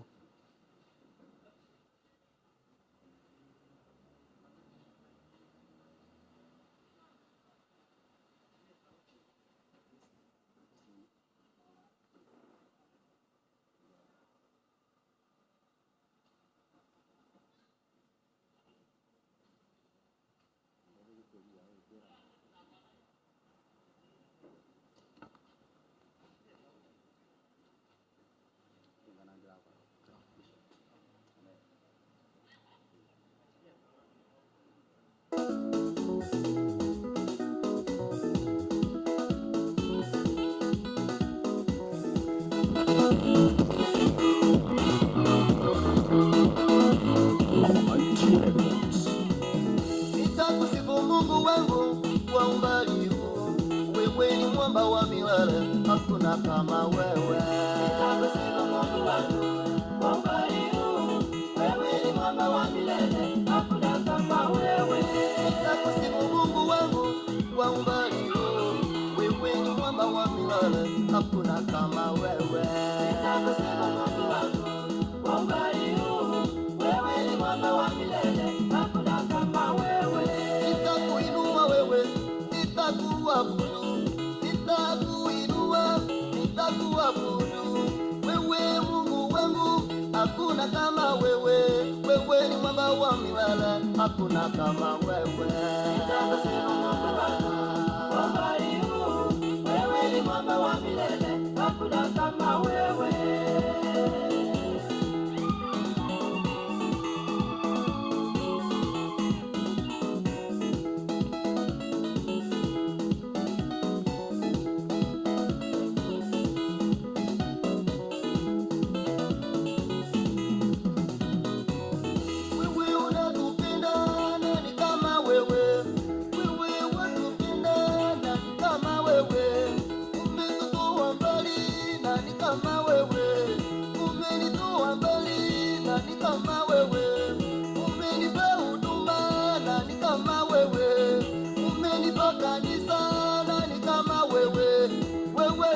Wa milele, hakuna kama wewe. Nitakusifu Mungu wangu kwa umbali huu, wewe ni mwamba wa milele, hakuna kama wewe. Yote nilivyo navyo ni wewe Baba, yote nilivyo navyo ni wewe Baba. Umenipa mke mwema, nani kama wewe? Umenipa mke mwema, nani kama wewe? Umenipa watoto, nani kama wewe? Umenipa watoto, nani kama wewe? Mashamba umenipa, Baba na shukuru. Mashamba umenipa, Baba na shukuru. Nyumba nzuri Baba umenipa, Yawe na shukuru. Wewe ni mwamba wa milele, hakuna kama wewe. Nitakusifu Mungu wangu kwa umbali huu, wewe ni mwamba wa milele, hakuna kama wewe.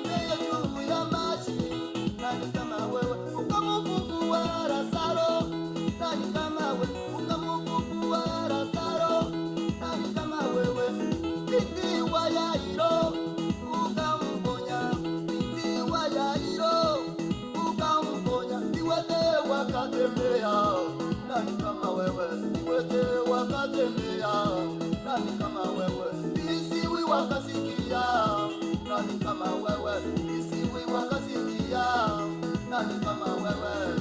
Wewe ni mwamba wa milele, hakuna kama wewe. Nitasema Mungu wangu, wewe ni mwamba wa milele, hakuna kama wewe.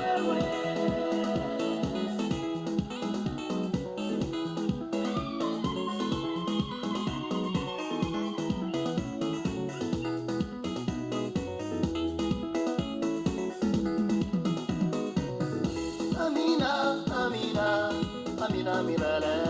Amina, amina, amina milele. Amina, amina, amina milele. Amina, amina, amina milele. Amina nitakuinua milele daima. Amina, amina, amina milele. Amina nitakusifu milele daima. Amina, amina, amina milele. Makofi kwa mtumishi wa Mungu. Mungu ambariki. Thank you so much. Asante sana rafiki yetu Pastor kwa kututumbuisha na wimbo wa baraka ni kwa neema. Tunaingia kipindi cha muhimu sana tunapoelekea kipindi kingine, na ni kipindi cha kuwatambulisha walioingia sasa, wale wako na sisi pamoja. Apart from guest of honors, kuna maaskofu wetu wako hapa City Gate, maana wao ndio keepers of the cities. Kama wao wako atungekuweko wengine walihubiri miaka ambao tutakuwa kuchua kwamba tutakuwa wahubiri. Ninaomba kama wewe ni pastor na umekaa hapa mbele ama kule nyuma, ukuja hapa ili useme umetoka wapi, unasema jina lako na unahudumu wapi na umetoka wapi. Kama ulikuja kwa niaba ya mwanafunzi pia ni muhimu kutambua hiyo. Sio ndio wa muhimu, maana tusipowapea nafasi hii kipita mtakuwa na nafasi nyingine. Naomba kama wewe jua na pastor, wachungaji wote, all pastors, only pastors, mama tutu. Kipindi ni yenu, kuja hapa mbele ni wote. Kuja tu wote, wachungaji wote. Tafadhali, na ni wengi kumbe. Hii ni baraka kuwa na wachungaji wengi hivyo. Songa tu, nafasi ni kubwa bado. Songa tukaa hapa mbele. Maana nyinyi wa nimesema wachungaji, I'm very specific. Wachungaji peke yake. Kama wewe ni reverend, ni bishop, usikuje hapa. Nafasi yako ni baadaye. Mimi nimesema only pastors. Only pastors. Ma reverend na maaskofu baadaye. Naomba tuwe tu, najua wachungaji wako na nidhamu. Usisome ndani Biblia, sema tu jina, mahali unatoka. Kama ukuja kwa niaba ya mwanafunzi useme nitakuwa ni baraka. Si mnajua mko wengi. Kila mtu akichukua 2 minutes tutaenda saa 6:30. Amen. Bwana asifiwe. Inua mkono na unisalimie. Ni siku ya furaha, nami pia niko na furaha katika siku ya leo. Kwa majina naitwa Pastor Evans Amwoma kutoka Mosoto au Kisabakwa. Penye huyu pastor natoka huyu. Ninahudumu katika kanisa la Full Gospel Churches of Kenya ambayo inapatikana Itibo. Nilikuja kwa ajili ya ndugu zangu Pastor Peter, Pastor Kenya. Hao wako wapi? Wasimame wapunge mkono. Nilikuja kwa ajili yao. Ambao itakuwa vizuri sana. Thank you. Yes, Bwana Yesu asifiwe. Also my name is Pastor Joseph Mangale, nimeokoka. Yesu ni Bwana. Na ubiri na kanisa Calvary Covenant Church. I've come for all of them. Specifically kuna pastor hapa alinitia moyo sana, anaitwa Pastor John J. Priest Kemei sana. Asante Pastor John kwa niaba yake. God bless you. Amen. Bwana Yesu asifiwe. Utakaa tu kama umesoma sema jina unakaiti chini, hakuna shida. Tusalimiane hewani. Bwana Yesu asifiwe. Amen. Nashukuru Mungu sana. Majina yangu ni Senior Pastor Sigei Festus kutoka Kericho. Tumekuja pia kusherekea watainiwa hawa ama the graduates for the success ambao Mungu amewapatia. Specifically pia tumekuja kwa niaba ya one of our senior pastors Joseph Ruto. Naomba asimame tu kwa jina la Yesu. Niliona hiyo Ruto nikasema yeye sio president pasa wa leo. Asante. Bwana awabariki na watendee mema. Amen. Bwana Yesu asifiwe. Asifiwe tena. Nami kwa majina ni Pastor Beatrice Nyameto, na hudumu katika kanisa ya CRC of East Africa, Kirwa, sub-county ya Kenyenya. Nimekuja kwa wote wanaofusu siku ya leo na kwa Pastor Clinton Karanja. Wapi Clinton, mpie mpongezi huyo, asante kwa pastor kumuona. God bless you. Bwana Yesu asifiwe. Pastor Ngwinyi James, nimekuja kwa sababu ya wote. Zaidi ya yote nimeona Clinton Karanja akiwa pale. Elvis nimemuona pale. Kalonja wewe uko na baraka. Elvis hata wewe utaweza ukasimama hivyo. Na wapenda sichaona Walker Philip sichamuona, lakini nimekuchia wote. Yo huko. Amen. Ndio wale nimekuja kwa sababu ya wao. Ninahubiri na Christian Reformed Church of East Africa pale Mogonga. Mbarikiwe sana. Amen. Asante pastor, mpige makofi pastor. Bwana Yesu asifiwe sana. Salamiane one. Amen. Kwa majina mimi ni Sebedeo Nyabuto Arati, ni ndugu ya Bishop Arati. Nimekuja kwa sababu ya Isaka, ningetaka asimame juu, yeye ndio kitini mimba yetu. Na tena pia nataka kushukuru kwa sababu ya shule hili ndio nilisoma. Pastor Nyamweya pamoja na Bishop Mosiria ndio wamenisomeza. Tumekuwa wa pili kugraduate. Hapa mko mahali pazuri na nimekuja kwa ajili ya wote. Bwana wabariki sana. Pia Pastor Peter pamoja na Wakenya. Mngeweza kusimama juu, ni mandugu zangu kutoka nyumbani huko, ni makazini zangu. Nimekuja kwa ajili ya wote. Bwana wabariki sana. Asante sana ndugu yangu, mpe mic endelee kuongea. Bwana Yesu.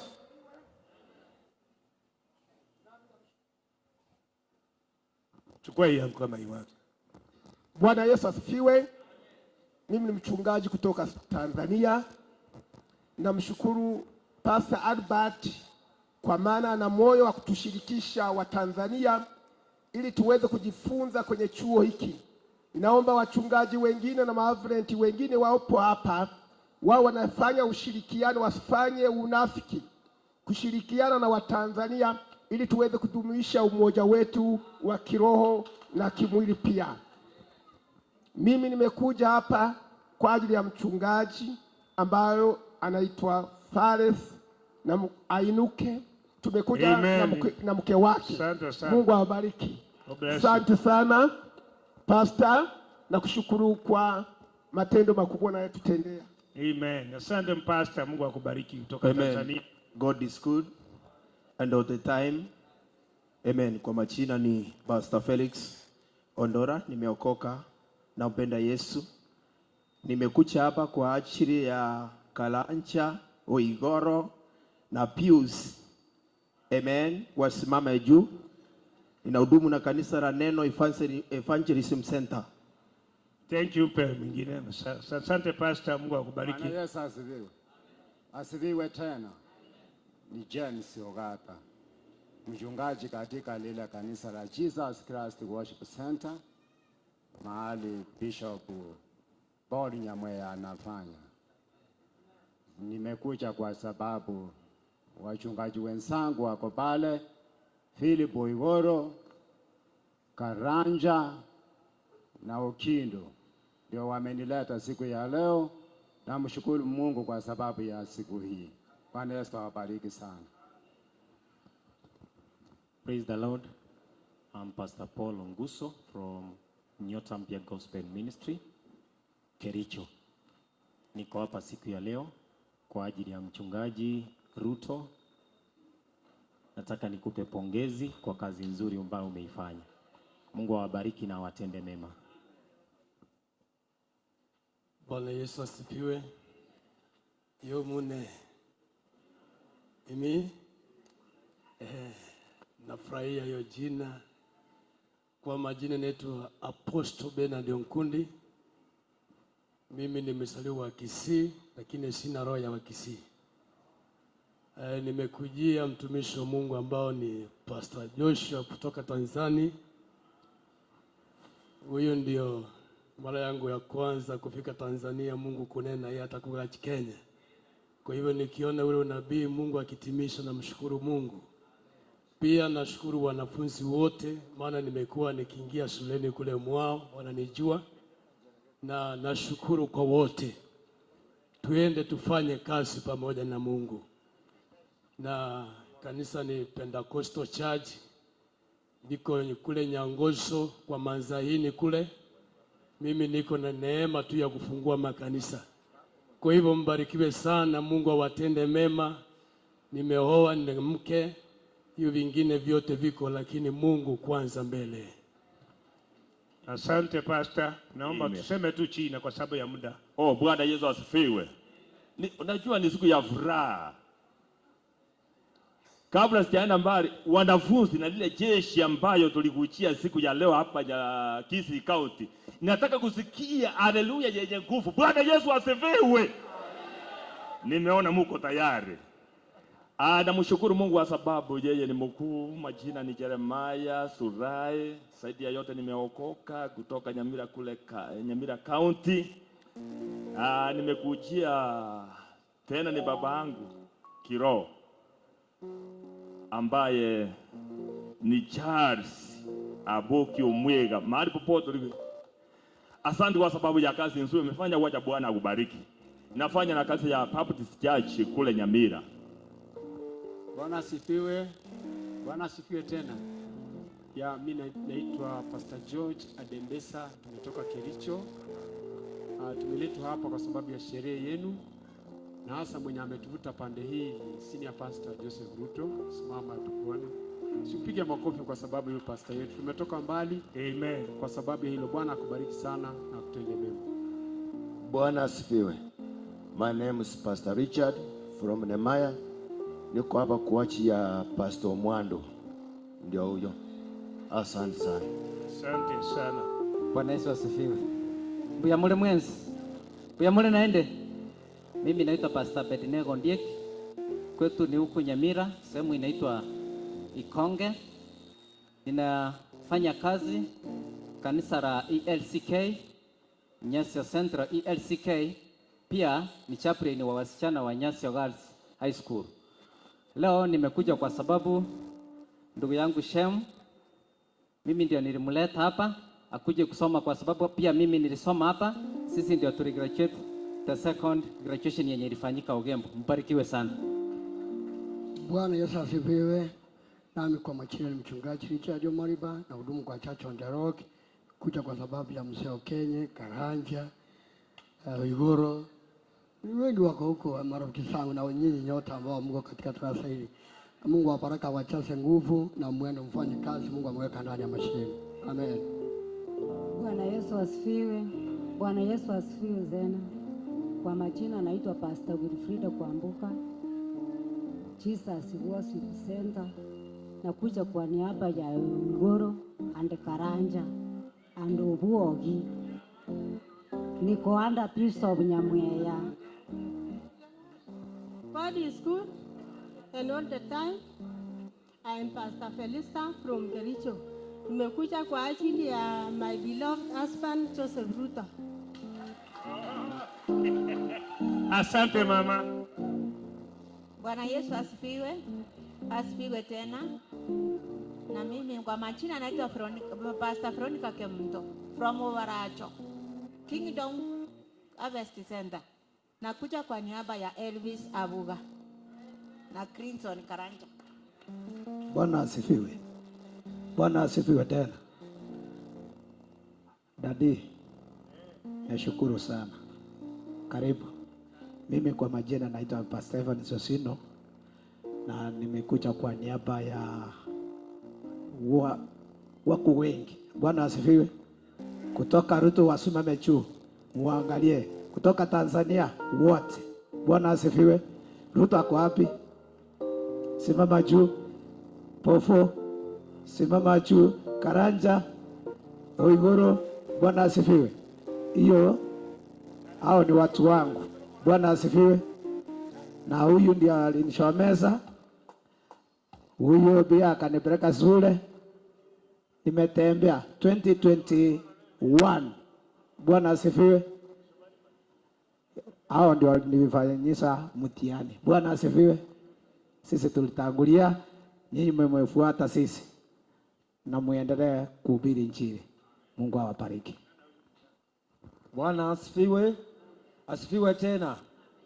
Nashukuru Mungu kwa siku ya leo kwa sababu Ni siku ya furaha sana, na ni siku ambao Mungu ametupa kibali sisi tulio hai kushuhudia makuu yanaendelea kutendeka katika shambani la Mungu, kupokea watumishi. Mimi kwa hakika kwa majina ni Justus Nyang'ate Sawe kutoka Zion Church on Rock Mission Fellowship Mission, ambayo nimekuwa mwanafunzi katika shule hili. Leo hawa wanafuzu. Na vile mimi siwezi sema tumekujia mtu mmoja, kwa sababu nimekujia watu wote au wanafunzi wote walio hapa mbele, kwa sababu vile walianza shule nimekuwa pamoja na hawa hadi leo tuko pamoja na hawa wakifuzu, kwa sababu tumekaa na hawa kila siku niko shuleni mwao. Sasa siwezi sema ati nilikujia fulani na fulani.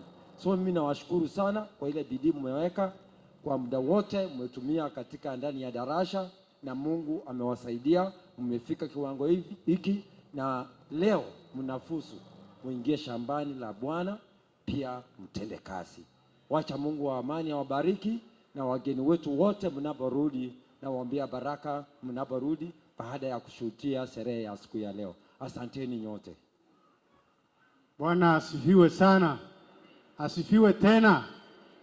Kwa majina naitwa Pastor Patrick Kavoma kutoka nchi ya DRC Congo. Lakini nahudumu pamoja na Pastor Nyangondi Enoch PAG Ekerenyo. Tunashukuru Mungu sababu ametupatanisha East Africa yote, tunafanya kazi pamoja. Tunakaribisha wachungaji, karibu kwa kazi ya Mungu. Shamba ya Mungu ni kubwa, tuendeleze kazi ya Mungu. Mbarikiwe sana. Bwana Yesu asifiwe. Bwana Yesu asifiwe tena. Ninashukuru Mungu kwa ajili ya mchana wa leo ambao tumekutana mahali hapa, sio kwa uwezo wetu, ni kwa uwezo wa Mwenyezi Mungu. Hii safari imekuwa ndefu tangu mlipoanza mpaka leo mmefikia kelele. Hivyo tunashukuru Mungu. Sitasema ya kwamba nimekuja mmoja, nimekuja wengi, lakini zaidi ya yote mke wangu wako hapo, wajasimame tu kwa sababu hao wengine tulikuwa pamoja na wao. Tupige Yesu makofi mazuri. Wacha Mungu awabariki. Graduate 2021 tulikuwa wa pili katika hii shule, ndio maana ninawaomba nanyi pia muwe na network ambao ni nzuri. Mnapotoka mlete wengine katika shule hii ili wakaweze kujifundisha neno la Bwana. Mubarikiwe sana. Amen. Bwana Yesu asifiwe. Maaskofu wako hapa mbele, wanafunzi na pia walimu wangu, nataka kusema asante sana kwa kazi nzuri ambayo mnaendelea kufanya. Bwana Yesu asifiwe.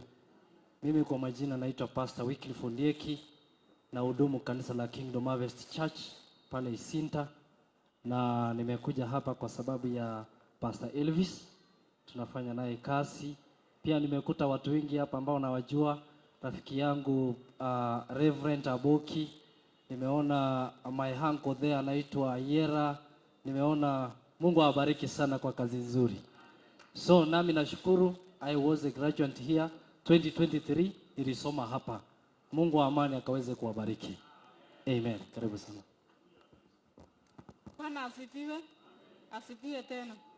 Wacha niseme Mungu ni mwema kwa sababu yeye amenilete mpaka hapa. Mimi naitwa Pastor Seti Roti kutoka Sotik. Mwenye alileta hapa ni Pastor Lina. Asante sana. Utaniruhusu tuimbe wimbo moja?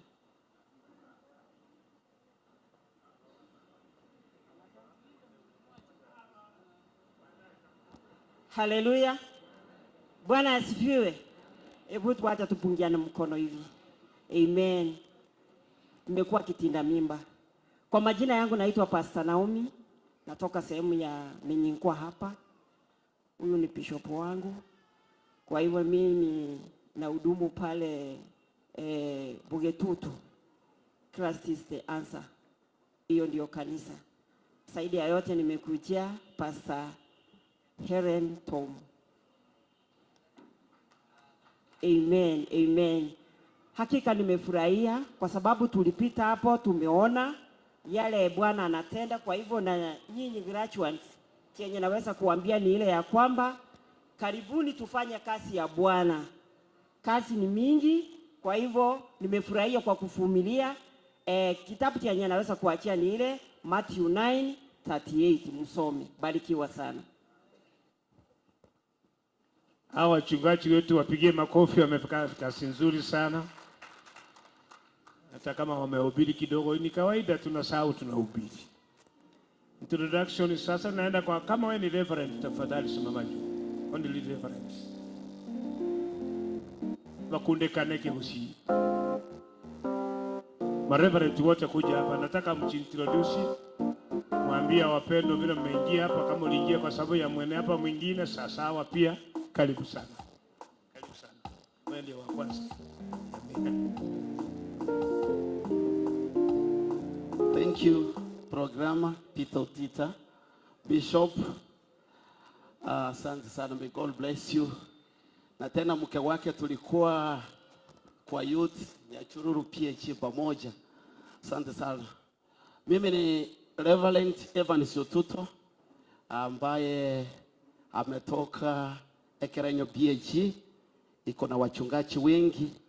Mmoja wa wanafunzi leo alikuwa mkalimani hapa anaitwa Pastor, sasa ni Pastor Enoch Nyangondi. Is a competent man of God. Na simama hivyo tu, tumekucha na huyu na wengine. Bwana Yesu asifiwe. Hebu tusalamiane hewani. Bwana asifiwe sana. Mimi ni Reverend Shadrack Mochenwa. Ninahudumu na kanisa la PH Kenya katika mji wa Cheblati huko juu mpaka wa Pometi na Nyamira. Vile mchungaji amesema, Reverend Otuto, nimekuja ili nishuhudie sherehe ya graduate kwenu, lakini pia sana niona huyu, wacha mimi nimuite ni kijana wangu, sababu nikikutana na yeye akipiga mpira kwa kiwanja nikaupilia yeye akiweka magori, aliitikia injili ya Yesu. Na leo hii tunashuhudia yale Bwana ametenda katika maisha yake. Si jina la Bwana litukuke. Bwana awabariki sana na Bwana awasaidie katika huduma. Hallelujah. Bwana asifiwe. Naitwa Reverend Ahuta Vitalis na hudumu na Deliverance Church. Tulikuja hapa kwa ajili ya watu wawili walionikaribisha. Mmoja anaitwa Josephine na mwingine anaitwa Tom. Bwana asifiwe. Yaani nilikuwa na mke wangu, ningependa akuja, tulialikwa hapa. Nashukuru Mungu kwa sababu ya tumepitia kwa hizo sehemu. Mungu awatie.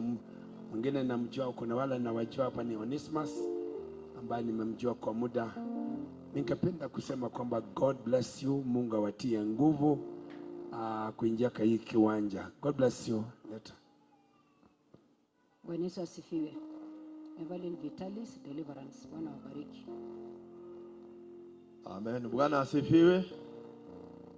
Nami majina yangu naitwa Reverend Peter Kemosi. Na utumo na Nehemiah Christian Church chini ya uongozi Maravuli Bishop.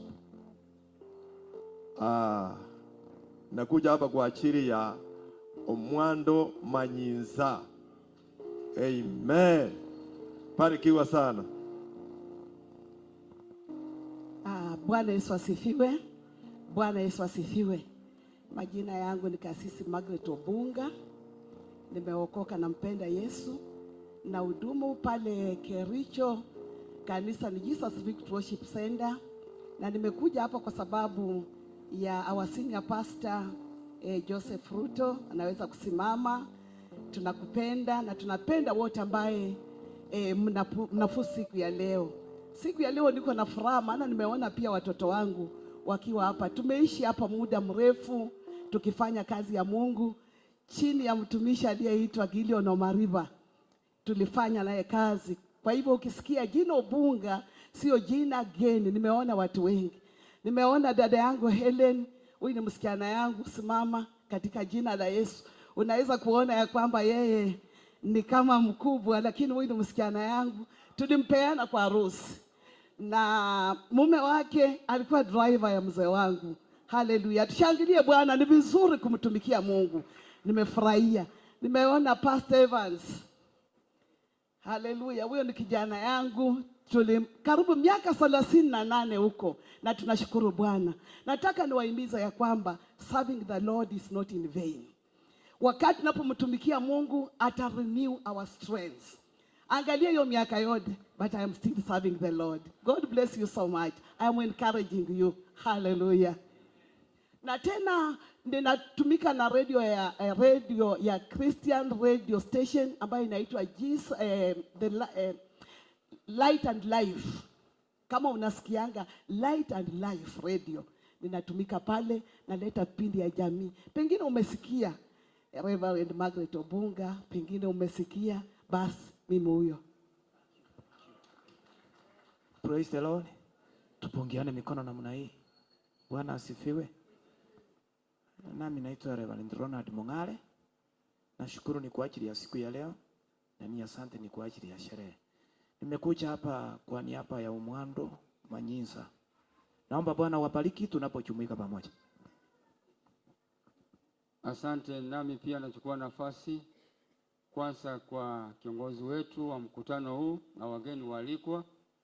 Kwa majina naitwa Reverend Henry Nyabuto Gikenyi, na hudumu na kanisa la PAG Egetu PAG. Nyumbani ni Mitengera kule Itumbe, na marafiki zangu Philip Igoro, Clinton, Pius,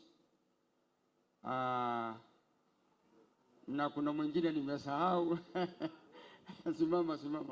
Asante, Obuogi, na ninyi wote ambao mmepusu kwa siku ya leo. Himizo langu ni moja tu. Miaka 40 imepita, nilipokuwa kijana, kuna mtumishi wa Mungu alikuwa mahali, alikuwa amefusu kama ninyi. Nilikuwa mdogo. Sasa nikaona maneno yakitokea, furugu fulani. Akakimbia chumba chake alimokuwa kiishi. Akalete vitu vyake vyote vile alisoma na kufusu. Akasema, amuoni mnacheza na mimi? Nimefanya hii. Haikumsaidia. Haya ya unyenyekevu ndio yatakao wasaidia. Bwana wabariki. Asante. Utumwa wa Mungu wapi makofi, wamefanya kazi nzuri kutuambia majina yao. Kuna apostle, prophet. Kama wewe ni apostle, cho tusalimie, na nabii yeyote hapa, maana manabii wanatachika wako katika Biblia pia wanakubalika. Sheria. Weka oni hapa. Kama nimeshima hii. Haya, hebu ongea sasa. Bwana asifiwe. Mimi ni Apostle Ben Mose. Kabla sijasema ni nani nimekujia, nimefurahi kwa kazi ambayo inafanyika. Mimi ni mzee ambao nimehudumu katika kanisa la PH muda mrefu, na nimesaa watoto wengi kina Shadrach na wengine. Nimefurahi siku ya leo kukua hapa, na kuna bishop wangu hapa ambaye alinimwagia mafuta ya apostle, na ninafurahi tena niko katika Destiny Bible College, na sisi karibu ni karibu hivi, na nyinyi mbili mmefanya hivi. Kuna mmoja ambaye amesema hapa Matthew 9:38 ni mizo kubwa. Nyinyi ambao mnapusu leo, na nyinyi kwenda uliza Mungu alete katika shamba lake, kwa tunahitaji watu waendelee kuwa.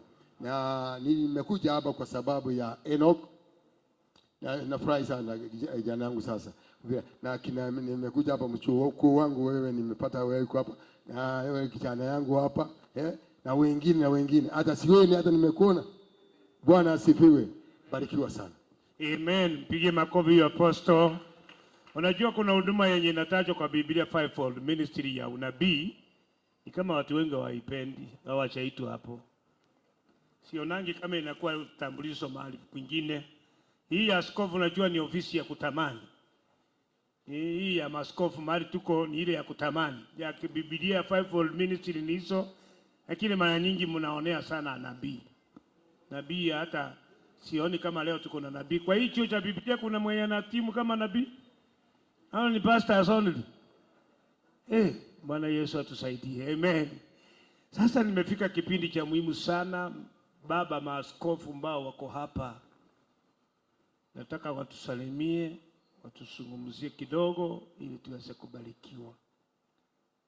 Baba askofu wenye naona ni wawili, wengine kama we upo waungane na wao, tafadhali mje mtusalimie. Nimeheshimika sana kwa hapa hii nafasi. Ningependa nianze kumpia Baba Askofu Ndubi ndiye akaribishe wengine wote. Baba karibu ili uongoze kipindi. Mpige makofi. Ukiva kwa maaskofu na nyenyekea baba kama unataka ubarikiwe. Asante kiongozi. And then the bishop wa huduma ambao wanasimamia. Wenzangu wote ambao mko hapa mbele, wale wote ambao mko nyuma, amjambo katika jina la Yesu. Hebu tusalimiane hewani. Haleluya. Nilisimama kabla hivi nikamwambia jambo nikakaa. Wa jina ni Bishop Ezekiel Ndubi, mzaliwa wa Nyamira County, kutoka mahali naitwa Ikonge. Lakini nafanya kazi ya Mungu hapa Kisii kwa miaka mingi, nikiwa huko on the way to Nyanchwa. Leo nimefika hapa kwa sababu ya wapendwa ambao ni wa huduma wa kanisa langu. Tena imewezekana nimekuta wengine wenu hapa ambao ninajua, sikujua mko wanafunzi hapa, lakini nimekuta mko hapa na wapongeza. Wacha niulize wale ambao wanatoka kwa kanisa langu mko hapa, msimame juu. Yes. Ya nilikuwa nataka wanafunzi wasirika wale ambao wamekuja kuimba mtaimba. These are my people from my church. Niko hapa kuwapongeza kwa niaba ya kanisa nzima, ingawa wengine wako huko. Mungu awabariki. Thank you. Na kumaliza, mnajua Musa alipoambiwa aende aongoze atoe watu Misri, aliogopa, lakini Mungu alimwambia nitakuwa na wewe. Pili, kazi yetu hatuonyeshi mtu karatasi, kitu tunamuonyesha ni tabia. Yani, your life is more than this document. Na urudia, yani usema wako ni zaidi ya document hii. Your life is very important. This is the thing which it talks about you, but if you are not the way it is, utaweza kukataliwa. Ninawatakia mema mwe watu wa mbele. Nitaka kusema yeye aliwatoa Misri na fimbo. Kwa maana alikuwa anatumikia fimbo, anakubalika. Kwa maana wakati alienda kwa Farao, Farao akitaka kumsumbua, alitupa chini. Ikafanya Farao asema huyu mtu lazima nimsikize. Kwa maana nimeona anasiti watu wengine. Akamsikiza. Akifika kwa maji, na Mungu akamwambia, hii ukitaka hii maji ya kujua wewe ni mtu wa Mungu, nyosa hiyo fimbo. Barabara ikatokea. Sasa iliwafanya iwaongoze, lakini walipoenda Kanaani sasa ambao ni Joshua, hakupatia Joshua fimbo. Kitu sasa Joshua alipatiwa ni neno. Hebu sema, and this book of the law. Semeni wote, and this book of the law shall never depart from your mouth, but you shall meditate upon it day and night, and try to do what is written therein, and you shall prosper. Where? Hallelujah! It's not only knowing, but it's doing as you have read the Bible. No, thank you. May God bless you. Askofu, mpige makofi. Thank you. Ningependa kumleta askofu wetu mkuu atusalimie. Baba Marabuli, tafadhali njoo. Limole. Mwenye uleta Limole bwana? Ndio huyu. Kama ulikuwa unasikianga Limole, enke nyene ya royo. Tata. Karibu. Bwana asifiwe. Haleluya. Nimekuja hapa kwa sababu ya ndugu yangu Omwando. Ako wapi? Huyu kijana amenileta hapa na amenitoa mbali. I want to thank you so much my brother. Thank you. Bwana asifiwe sana. Sina mengi ya kusema, lakini ninalo jambo moja. Waamerika wanasema time is money. Nataka munisaidie nyote katika simu zenu au mikono yenu, tuangalie masaa. Saa ngapi sasa? Saa 6:30. Ingine wanasema saa 6:30. Saa yangu inasema kitu ingine. Nani ana kuna saa nzuri? Saa nzuri. Saa ngapi? Niongeza moja. Nashukuru sana kwa wale ambao mmeangalia saa. Lakini ninayo jambo moja ambalo nataka kuambia. The Church of Jesus Christ exists to evangelize. Ikiwa umeingia katika shamba hili na huwezi kuevangelize, huwezi kufikia watu wasiomjua Mungu na kuwaleta kwa Mungu, kwa hivyo kazi yako inakuwa bure. Time to evangelize. Ukiangalia wakati, ni wakati ambao umeyoyoma. Angalia dunia kama ilivyo.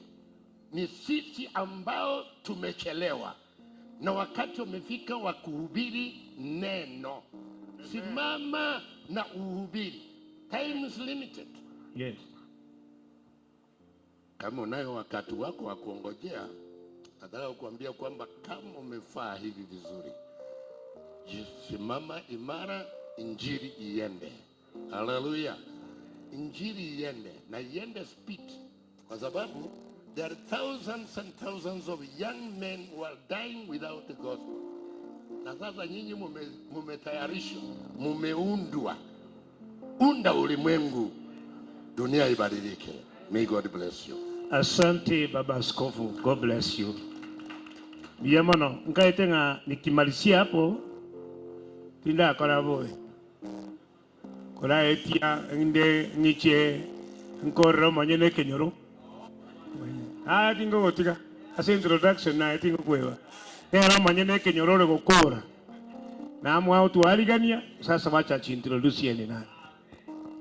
Asante sana. Mimi ni Lawrence Morara, na kwa dhehebu letu we are called overseers. Mimi ni overseer wa wilaya ya Kisii, na nashukuru kwamba we have one of our pastors, Reverend Kenya, ambaye anafuzu leo. Nilikuwa naona mnasimama na yeye atasimama amongst many others. Na shukuru Mungu, na pengine jambo ambalo ningesema thank you Reverend, ni kwamba vile tunafuzu na wale sisi ambao ni wahuduma wa Injili, wakati umefika when we have God's word in our hands but it's not in our hearts.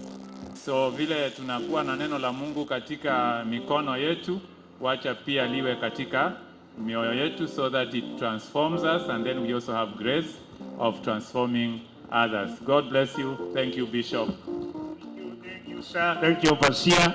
Yeye ndiye ametukaribisha hapa na neema kubwa, mpige makofi kwa sababu hiyo. Ninaomba tuingie kipindi cha muhimu, maana muda wangu mnaona umeenda. Hata nimeenda saa yangu imeenda mbele ya program na tuko nyuma kidogo. Tafadhali kama sikukukaribisha ili uweze kuongea ama chochote na sikujua, inua mikono nyinyi wote juu. Kila mmoja mkono juu, nisalimie tu hivi. Ili kumaanisha nyinyi wote umekaribisha kwa jina la Yesu. Mmesikia kwamba mko nyumbani.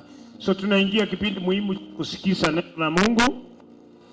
Naamini kila mmoja amekuwa amejiintroduce, au wale nimewaacha ni officials watajiintroduce baadaye, maana wako na program yao. Nimeruhusiwa tu kumpea mwenye anaenda kunena leo nafasi, lakini kabla ya hapo kwaya yetu ya Kisii Pentecostal Church njoo na wimbo mmoja ili tuweze kuenda kipindi kingine. Tafadhali njoo kwaya yetu. Nadhani kama nimetacha na vizuri. Kanisa la PH hapa kuna kwaya? Hapa kwetu hapa? Vasia tuko na kwaya ya PH hapa? Wako? Wale wamekuwa invited na wale wako. Kama mko na kwaya hujasema, tafadhali hii ndio kwaya nimeambiwa niite imbe kwa sababu ya kiongozi naenda kuhubiri. Karibu sana.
Mahakama ya Mungu inakuja yenye hukumu ya kweli. Siku hiyo hakuna kujitetea, ni aibu ya milele.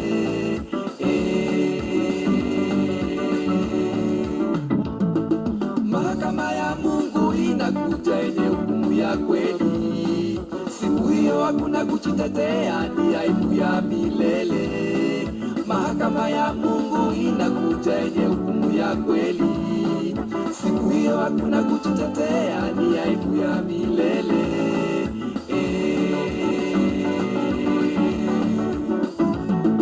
Yesu atasimama kama hakimu mkuu, aihukumu dunia. Atamulipa kila mtu matendo yake kadiri alivyotenda. Yesu atasimama kama hakimu mkuu, aihukumu dunia. Atamulipa kila mtu matendo yake kadiri alivyotenda duniani. Yesu atasimama kama hakimu mkuu, aihukumu dunia. Atamulipa kila mtu matendo yake kadiri alivyotenda. Yesu atasimama kama hakimu mkuu, aihukumu dunia. Atamulipa kila mtu matendo yake kadiri alivyotenda duniani.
Amen. Asante, mmetubariki.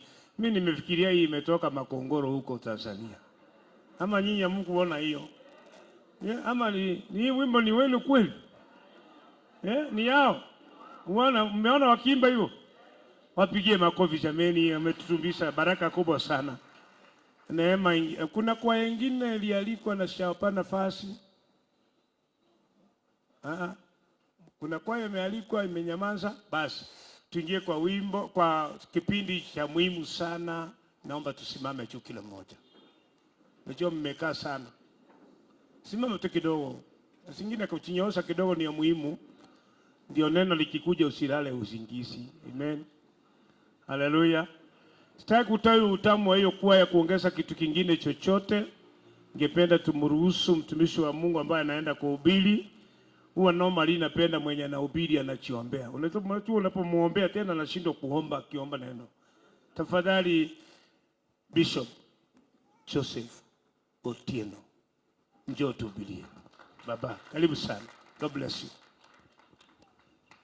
Bwana Yesu asifiwe. Naomba unisalimie hivyo. Amen. Inamisha kichwa tuombe. Precious Lord our Father, what a privilege that we are gathered under the canopy of your glory this special day. I bring myself to you and the souls that are seated and standing before me. May we hear your voice from above. May you give us the direction even on this special day. Thank you for the words of my mouth. Put fire on them. Thank you for ruling over my mind, my soul, and my spirit. In Jesus' name, amen. Please be seated. Na wasalimu katika jina la Bwana wetu Yesu Kristo. Hamjambo. Bwana Yesu asifiwe. Kwanza kabisa nimehisi kunyenyekea mno kwa sababu nimepata fursa ya kusimama mbele ya mababa zangu, wazee ambao wengine walinikaribisha katika mji wa Kisii na wamekuwa wakarimu kwangu na marafiki zangu. Bishop Ndubi, God bless you. Bishop Gishana, God bless you. Bishop Mogire, God bless you. Kama vile alivyotangaza majina yangu, naitwa Bishop Joseph Otieno, ni mwanzilishi wa kanisa la Trumpet Tabernacle Church Dominion City, na pia nina dhamini na kuongoza chuo cha Biblia, Trumpet School of Ministries and Trumpet Vocational Training Institute since 2012. Mimi ni mwanzilishi katika lile kundi la Apvotic, Association for Pentecostal Vocational Training Institutes in Kenya, kwa baadhi ya wale walioanzisha.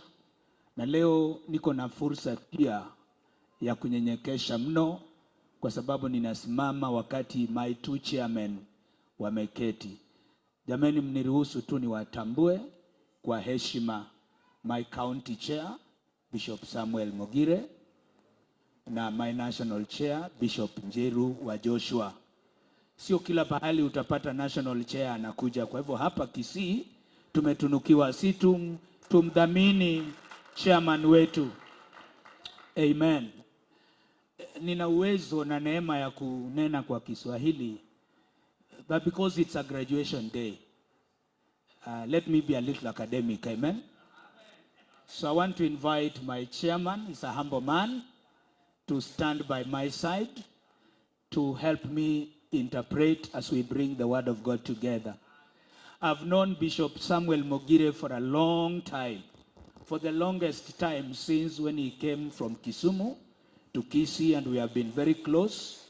We have worked together very close. Welcome, Bishop. Nasema ya kwamba amechua Mogire kwa muda mrefu tangu atoke Kisumu kuja Kisii. Amen. Ningependa kwa sababu ya wakati, let's go to the word of God. Kwa sababu ya muda tuende kwa neno la Bwana.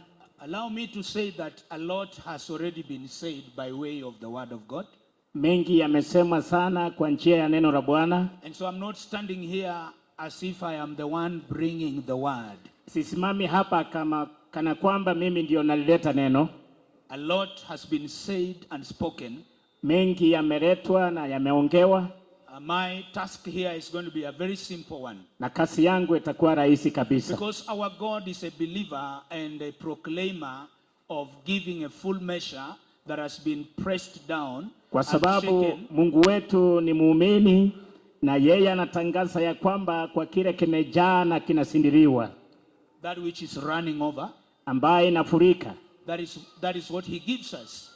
Yeye hiyo ndivyo alivyo. So I want to urge the graduates, nataka kuwatia moyo wale wanafusu, that I'm standing here only to press down what has already been given. Nimesimama hapa kufinyiria chini kile kimewekwa kwenu. And then we will shake it together. Ambao tutatingisa kwa pamoja. And we will send you home with a basket that is running over. Tawatuma nyumbani na kiondo ambaye kinafurika. I want us to read the word of God. Napenda tusome neno la Bwana. The book of Proverbs chapter 22. Kitabu cha Methali sura ya 22. We will read the alpha of it and the omega of it. Tutasoma mstari wa kwanza na ule wa mwisho. Amen. These are words of wisdom for the graduating students. Haya ni maneno ya busara kwa wale wanafunzi wanaofusu. They are royal words. Ni maneno ya hekima sana. They were spoken by a king. Aliyezungumziwa na mfalme. When a king says something, when a king speaks, mfalme anaponena, he does not speak like commoners. Asemi kama mtu wa kawaida. He speaks out of intelligent position. Anaongea kama mtu wa busara. He speaks out of accumulated wisdom. Anaongea kwa mtu aliyejawa na hekima na busara. And so on this your great day, na siku hii kuu yenu, we want to pick some wisdom from Solomon. Nataka tuchague hekima kutoka kwa Sulemani. And the wisdom you pick today, na ile hekima tutachagua leo, will help you out there. Takusaidia pale nje unapoenda. I want to ask my brother to read in Swahili. Hebu nikaweza kusoma kwa Kiswahili. Methali 22 sura ya mstari wa kwanza. heri kuchagua jina chema kuliko mali nyingi, na neema kuliko fedha na dhahabu. Hebu tusome mstari wa mwisho ambaye ni mstari wa 29. Je, wamuona mtu mwenye bidii katika kazi zake? Huyo atasimama mbele ya wafalme, atasimama mbele ya watu wasio cheo. And that is the word of God. The title of my message today as you graduate. Kichwa kubwa ama neno kubwa la utangulizi au neno langu la kuhubiri leo. Two words only: be different. Maneno mawili tu: uwe tofauti. If you forget everything you've had. Naweza tumia kila kitu ulio nacho. If you forget everything you've had since we began. Ikiwa unaweza sahau kila kitu tangu tuanze. Just go home with those two words. Nenda nyumbani na maneno hayo mawili. Be. Uwe tofauti. My graduates, be different. Wanaofusu sema tuwe tofauti. How are you going to be different? Je, utakuwa tofauti aje? Solomon has given us great wisdom. Sulemani ametupa busara kuu. People become different by the choices they make. Watu wanakuwa tofauti kwa maamuzi wanaoyafanya. So if you are going to be different, ikiwa wewe utakuwa tofauti, make the right choice. Basi fanya uchaguzi wa busara. Make the right choices. Fanya uchaguzi wa busara. Choosing to be a student in Shepherd's Bible Institute, kuchagua kuwa mwanafunzi katika chuo cha Shepherd Bible College, was a wise choice. Ilikuwa neno la busara. It was a good choice. Ilikuwa uchaguzi mzuri. And man of God, Bishop, my friend Bishop Okea, mtumishi wa Mungu rafiki yangu Bishop Okea, thank you for allowing God to use you. Asante sana kwa kumruhusu Mungu kukutumia. To be a platform ili ukawe chukua where God's people who have made the right choice can be prepared. Ambaye watu wa Mungu ambaye wamefanya uamuzi wa busara wanaweza kuandaliwa. I glorify God that this is your 4th graduation. Namshukuru Mungu ya kwamba huu ni kufuzu mara ya 4. And I can confess that Kisii is going far. Nataka nikiri ya kwamba Kisii inaenda mbele. You came to Shepherd's Bible Institute. Ulikuja katika chuo cha Shepherd Bible School. Because you made a choice. Kwa sababu ulifanya maamuzi. I heard during the speeches. Nimesikia maongezi ambayo yamezungumzwa. That you began your studies in January of last year. Ya kwamba mlianza masomo yenu mwezi wa Januari mwaka uliopita. Is that right, sir? Je, hiyo ni kweli? And now we are 1 year. We are now going to September. 1 year and 8 months. Na sasa tumeelekea mwaka mmoja na miezi 8. But why? Kwa nini? Why did you choose to come to school? Kwa nini ulichagua kuja shule? People are preaching all over. Watu wanahubiri kila mahali. Hello. You know, the Christian faith imani ya Kikristo happens to be the only faith where everyone seems to be an expert. Ni imani ya kipekee ambaye kila mmoja ana ujuzi. Hello. Well, experience has taught us that not everyone who is preaching the word of God. Ujuzi umetuambia ya kwamba sio kila mmoja anayehubiri anahubiri neno la Bwana. My message was supposed to stem from 2 Timothy 2:15. Uchumbe wangu natoka Timotheo wa pili. Ulikuwa utoke Timotheo wa pili sura ya 2 mstari wa 15. When I sat here, lakini nilipoketi pale, it was said again and again and again. Na ikarudiwa mara tena na tena. Allow me to do something very small. Na niruhusu nifanye kitu kidogo tu. To bridge for you why Paul is telling Timothy to study.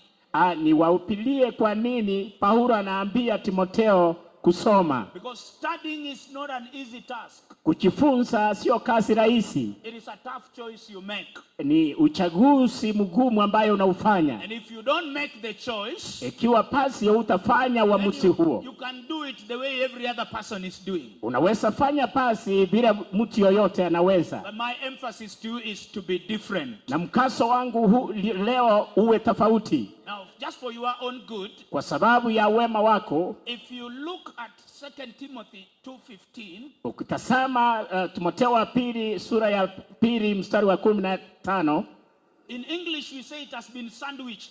It has been sandwiched by verse 14 and verse 16. katika Kiingereza tunasema ya kwamba imeelezewa mstari wa 14 na 15. And in verse 14 Paul is telling his son Timothy, mstari wa 14 Paulo anamwambia mwanawe Timotheo what he should remind the people. ya kwamba yale anafaa kuwakumbusha watu. Hallelujah. Hallelujah. There are things that as a good minister of God you are supposed to remind the people.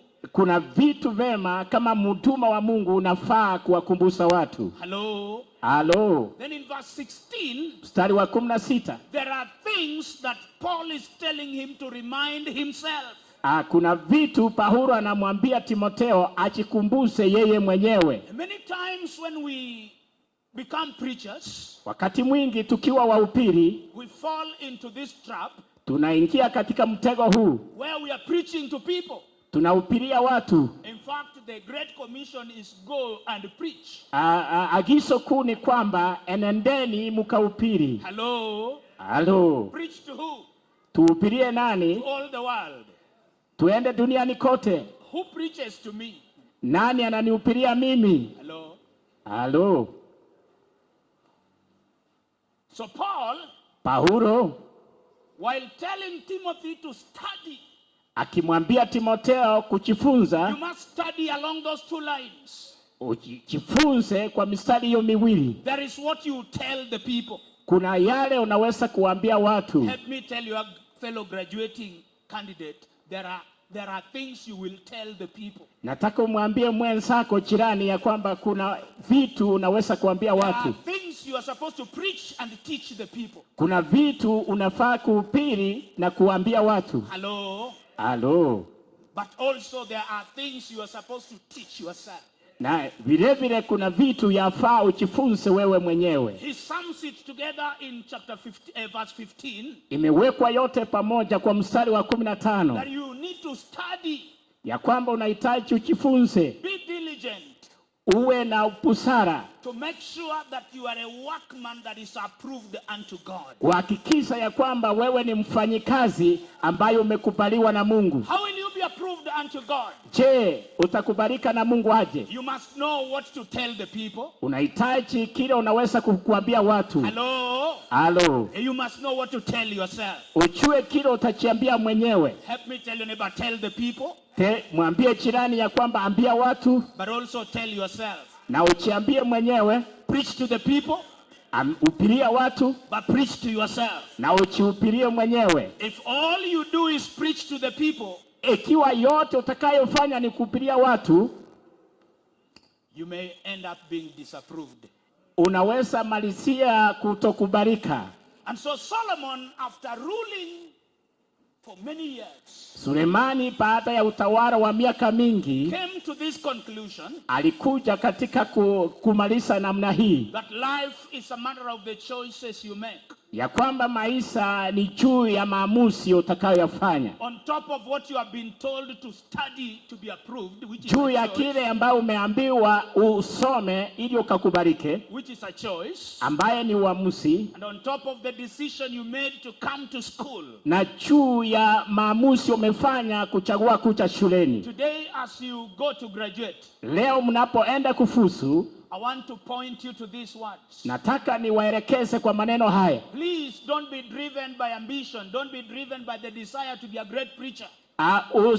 Usiruhusu tamaa hii ya kuwa mhubiri mkuu. Hello. Hello. Be driven by the desire to preserve the name of the kingdom. Lakini uongozwe na tamani ya kulinda neno la ufalme. So Solomon says a good name. Sulemani alisema jina nzuri. Somebody say a good name. My papa Muraburi said a good name will keep you. Whatever he said, he didn't quote the verse, but that is what he was saying. Ndugu yetu pale alisema jina nzuri, ingawa hakusoma maandiko. Hello. Hello. And I heard Bishop Ndubi say. Nilisikia Askofu Ndubi akisema. Hello. Hello. Hello. Hello. Even as you preach, vile utakavyo upili, preserve the name. ulinde jina, The name of our Lord Jesus Christ. jina la Bwana wetu Yesu Kristo, The name that has been given to us. jina ambalo limepeanwa kwetu, The only name that can save. jina la kipekee ambalo linaweza kuokoa, Don't bring reproach to that name. ambaye alitaleta aibu. Usilete aibu kwa jina hilo. Thank you, thank you, thank you, thank you. Help me tell your neighbor, don't bring reproach to the name of Nisaidie kumwambia jirani ya kwamba usilete aibu kwa jina la Bwana. Before you go anywhere and before you do anything, Kabla kwenda mahali popote, kabla kutenda chochote, ask yourself, what will it do to the name of my king? je, jiulize ya kwamba itakuwa haje kwa jina la mfalme wangu? Can I tell you something? Je, naweza kuambia kitu? The only way you can choose a good name for yourself Njia ya kipekee ya kuchagua jina nzuri kwa wewe peke yake is by preserving the name of the Lord. ni kwa kulinda jina la Bwana. When you preserve the name of Jesus, ukilinda jina la Yesu, Jesus will preserve your name. Yesu atalinda jina lako vile When vile. you preserve the name of the Lord, Ikiwa utalinda jina la Bwana, the Lord will preserve your name. Bwana atalinda jina lako. And he will mention that name before his angels. in Na that yeye day. atataja jina lako mbele ya malaika. Amen. Amen.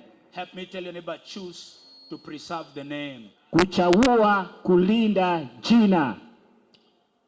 Finally, because of time, Kwa sababu ya muda, in verse 29, mstari wa 29, tell your neighbor another choice you must make.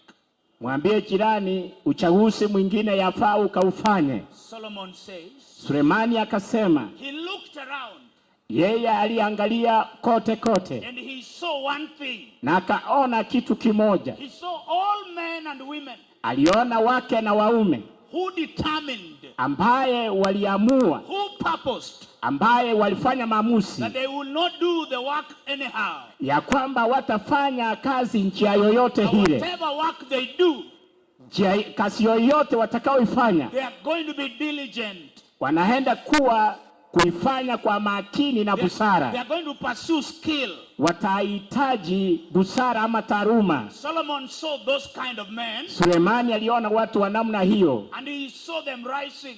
akaona wakiinuka. Hello. Halo. At one point they were standing before mean people, ordinary people. Wakati mmoja walikuwa watu wa kawaida tu.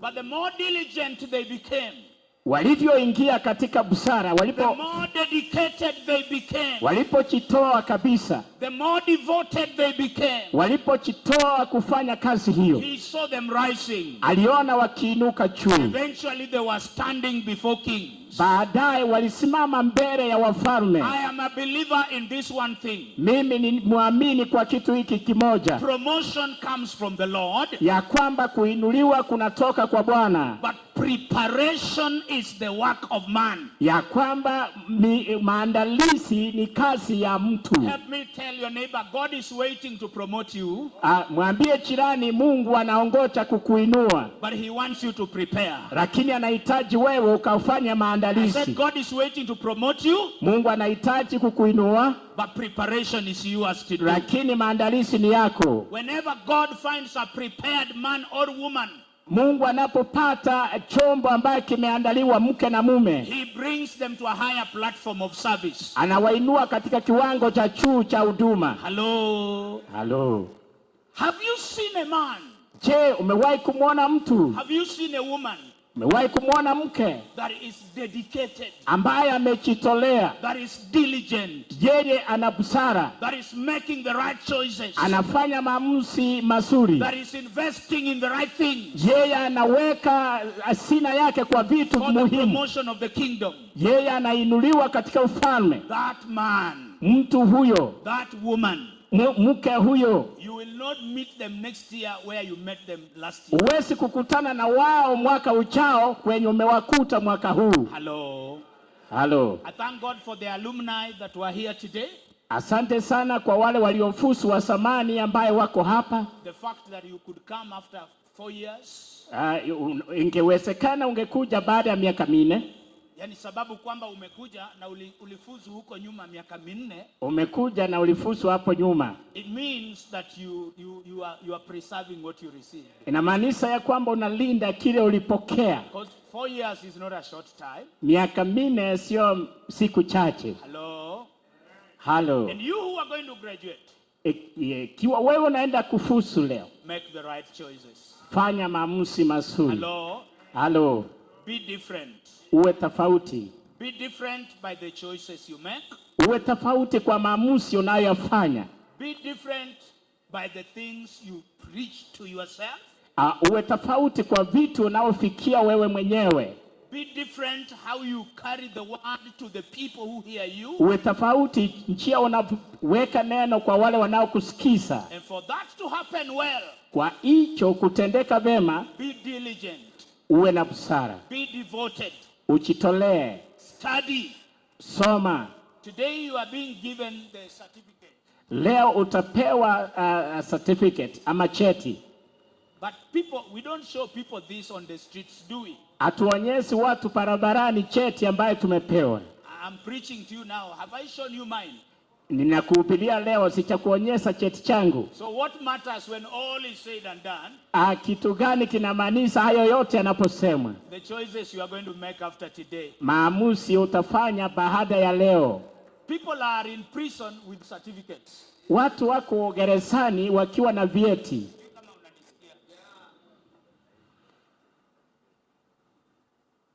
People have found themselves trapped in so many things. Watu wamepewa kwa vitu vingi.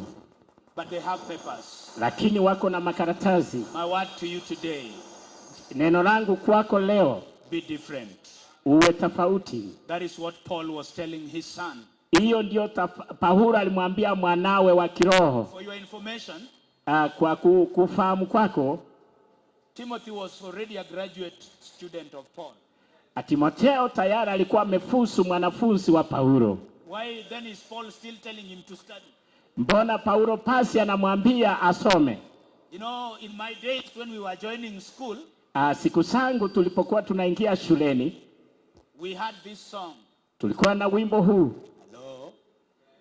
Mambo ya siku hizi, sikupigana mangumi, kalamu na karatasi ndiyo silaha ya siku hizi.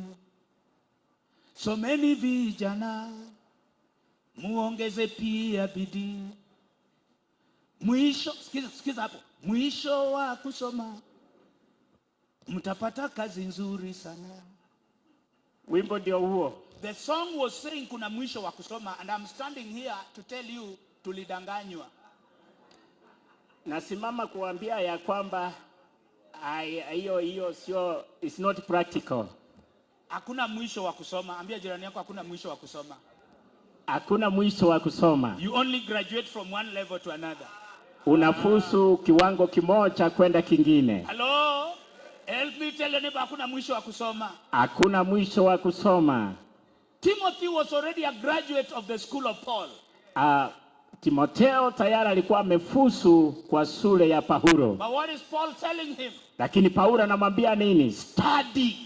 Someni. Help me tell the graduating student after today. Nawaambia wale mnaofuzu baada ya leo. Is when studying is beginning. Ndio masomo yanaanza. You are taught how to interpret the Bible. That's why you are different from the preacher. Ulifundishwa jinsi ya kutafsiri Biblia, ndio sababu ulioko tofauti na wengine. So dig deeper, dig deeper, dig deeper. Chimba zaidi, chimba zaidi. Help me tell somebody study. Kila wakati mwambie mtu someni. Be different. Uwe tofauti. Make the right choices. Fanya maamuzi ya busara. And you will stand before mighty people. Na utasimama mbele ya watu wakuu. You may be preaching in the village now. Unaweza kuwa unahubiri kijijini sasa. I tell you, cities are waiting for you. Lakini michini unaongochewa. Cities of the world. Michini ya nchi. If you make the right choices. Ikiwa utafanya maamuzi. And if you determine to be different. Ikiwa utaamua kuwa tofauti. May the Lord of glory bless you. Mungu wa utukufu akubariki. As we rise on our feet. Tunaposimama katika miguu yetu. Help me tell someone be different. Ambia mtu ya kwamba uwe tofauti. Tell someone be different. Ambia mtu ya kwamba uwe tofauti. What will make the difference? The choices you make. Kile kinafanya tofauti maamuzi unayofanya. Tell somebody the choices. Mwambie mtu maamuzi unayofanya. Maamuzi unayofanya. Choose the name of the Lord. Chagua jina la Bwana. Preserve the name of the Lord. Linda jina la Bwana. Treasure the name of the Lord. Weka jina la Bwana. The name of the Lord will treasure you. Jina la Bwana the name of the Lord will preserve you. Litakulinda. And finally, mwisho, there is no end of learning. Hakuna mwisho wa kusoma. If you stop learning, ikiwa utasimama kusoma, stop leading. Acha kuongoza wengine. The day you stop learning, siku ambayo unaacha kusoma, you stop leading. Unaacha kuongoza wengine. Let's bow our heads. Hebu tufunge macho for a word of prayer. Kwa neno la maombi. Blessed God our Father, Mungu ambarikiwa baba yetu. We worship you. Tunakuabudu. We thank you. Tunakushukuru. Because of your great plans. Kwa sababu ya mipango yako mikuu. That you have for our lives. Ambayo unayo kwa maisha yetu. Lord, we are here because of these dear ones. Bwana, tuko hapa kwa sababu ya wapendwa hawa. Because of the great plans you had for them. Kwa sababu ya mpango mkuu ambao ulionayo kwao. You started the vision of Shepherd Bible Institute. Kwa sababu ya maono ya shule ya Shepherd. You brought the institute here. Umeileta shule hiyo hapa. Because you had these dear ones in mind. Kwa sababu ulikuwa na wapendwa hawa ndani ya mioyo yao. Who are coming. Na wengine wengi ambao wanakuja. We commit them into your hands. Tunawakabidhi mikononi mwako. They have come to the end of a course. Wamemaliza sehemu ile ya masomo. But Lord, I have told them they have not come to the end of learning. Baba yangu nimewaambia ya kwamba hawatafika mwisho wa masomo. I've told them that the beginning of studying is today. Nimewaambia ya kwamba mwanzo wa kusoma ni leo. I told them that they will make choices that will determine how far they go. Nimewaambia ya kwamba watafanya maamuzi ambayo yatawaelekeza kwenye watafika. May your hand be upon them. Mkono wako uwe juu yao. May your hand of grace strengthen them. Mkono wako wa neema ukawatie nguvu. May you reward their labor. Ukaweze kuwalipa kazi yao. May you reward their diligence. Walipe kwa busara yao. And may you bring them to promotion. Waweke katika kiwango cha kuinuliwa. And not only them, Lord, sio hao peke yao, but even us who have heard this word. Hata sisi ambao tumesikia neno hili. Your grace be upon us. Neema yako iwe juu yetu. Thank you for Shepherd Bible Institute. Asante kwa shule ya Shepherd. Bestow more grace upon them. Tunaomba neema nyingi juu yao. Enlarge their reach. Ukaweze kupanua mipaka yao. Lord, they have become a center for East Africa. Baba, wakaenee kote kote katika East Africa. We have seen people from Tanzania are running here. Tumeona watu wa taifa la Tanzania. From DR Congo. From Congo. The entire East African region. Jumuiya ya East Africa ama mashariki ya East Africa. Is waiting. Inaongojea. May you bless the institute. Ubariki chuo hiki. Favor them. Ukawape neema. Enlarge them. Ukawapanue. We honor you. Tunakuheshimu. And we bless you. Tunakubariki. In Jesus' holy name. Kwa jina takatifu la Yesu. We pray and all of us say amen. Tunaomba na sote tuseme amina. Amina. The Lord bless you. Mungu awabariki. Tell your neighbor be different. Ambia jirani yako uwe tofauti. Be different. Uwe tofauti. The King bless you. Bwana akubariki. Over to you, Master of Ceremony. Thank you, sir. Acha nimalizane na hizi zote. Sikia. Tafadhali mpe kiongozi wetu makofi ya pongezi. Tunapokaribia tamati ya kuelekea mwisho wa kipindi cha hii sherehe yetu leo, tumeambiwa kuna kitu amesema hapo ambacho nimechukua mimi. Mhubiri wa siku ya leo. Sio hiyo mimi nilichukua. Promotion comes from the Lord and the preparation is done by human. Sijui kama mlipata hiyo, mimi nilipata hiyo. Hiyo ndio imenigusa sana. Kuinuliwa kunatoka kwa Bwana. Lakini maandalizi ya kupokea hiyo kuinuliwa ni wewe, sema mimi. Hiyo ndio mimi nimeshika hiyo. Mambo ya kuwa different niliwaambia usikula avocado kwa barabara maana wewe ni mhubiri sasa. Bana kula hata mahindi. Sasa ukigraduate hapo usiende kula mahindi choma kwa barabara. Chukua mahindi, funga vizuri hivi, weka kwa bagi, kaa mahali ukule tu kidogo, kunywa maji uende. Hiyo different, hiyo ndio kwamba sio mzuri. Hata hii mambo ya miwa shwa kwa barabara unaweza kukutana na mshirika anashangala laina pastor anagonga miwa. Yote unakuwa si niliwaambia mapema asubuhi. Tulipiga stories zetu kabla ya kipindi kuanza na ilikuwa ni baraka. Na huyu naye ametubariki. Mpigie makofi jameni. Thank you Reverend Vitalis, na kuona mzee, karibu sana, Mungu akubariki.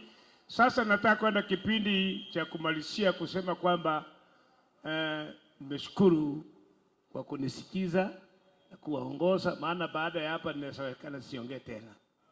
Na mimi pia wacha nijitambulishe, ninaitwa Askofu Peter Mboya Ontita. Niliokoka mwaka wa 85. Nilipompokea Yesu sikumwacha, nikaendelea shule yangu, nikaingia chuo cha Biblia 1992, 93, 94, nikamaliza my diploma course. Nikaingia my degree baada ya miaka 6, nikamaliza in 2.5 years. Nikaenda master's degree nikamaliza. Nimetunukiwa doctorate degree. Tia nimechaliwa hata mimi kidogo. I'm the founder of Truth Mission Church Kenya since 1995. Na Mungu ametupa neema. Tulifanya Bible College training for 14 years. Na baada ya hapo hiyo maono ikafunga mpaka leo. Wengine wakaendelea. Na wale wote nilifundisha nikienda kila masi, mliona mwingine ananiita dadia hapa mmoja. Kwa hivyo naendanga napata matunda moja nilifanya kazi. Na hiyo mwende mbarikiwe. Asante kwa kunitukia nafasi kama hii. Bishop Alipati rafiki yangu na Bishop Bauru Nyamweya ili niweze kuongoza kipindi cha sasa, na Mungu wetu awabariki. Mnapoenda nyumbani, Biblia inasema omba chochote kwa jina langu nitawapea. Yohana 14:14. Hiyo yoyote ni gani? Isaya 1:19. Ukikubali na kutii utakula mema ya nchi. Hallelujah. Hiyo ni baraka ya Mungu. Utakula mema inchi kwa human preparation. Luka chapter 16 verse 9. Jifanyieni urafiki na mambo ya udalimu na mali ya dunia, ili wakati unaishiwa wakusaidie. Usikae peke yako ukue holi sana unabeba kitabu sana Biblia. Kaeni na wengine utabarikiwa. Ni neema kubwa, kwa heshima kubwa nimlete Bishop Alipati Ondie Kiokea akaendesha kipindi kutoka hapa mpaka tumalize. Karibu sana baba. God bless you. Amen. Be praised so much. Amen. Hello. Praise the Lord.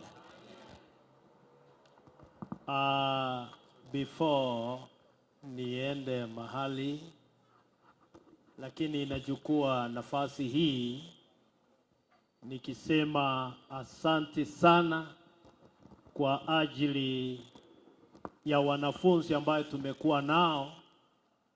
Naweza shuhudia ya kwamba wanafunzi hawa kati ya wote ambaye tumefundisha kutoka kikundi cha kwanza, cha pili, cha tatu na sasa hii cha 4, hawa wamekuwa wema zaidi kwa njia moja na ingine. Amen. Kabla sijaongea, ningeomba, kuna watumishi ambaye tunasikiriana sana ili kufanikisha sherehe ya leo. Kwanza kabisa, nina heshima kubwa kwa mwenyekiti wa Apostolic, mzee ambaye Mungu amemtumia vilivyo. Amekuwa ni macho ya kanisa la Wapentekoste, pamoja na mwalimu mkuu. Kwa ajili tungekuwa na yeye Dr. Bernard na Msasi Chinungo. Yeye anafunza katika chuo cha Nairobi University na ameshikwa mahali pale,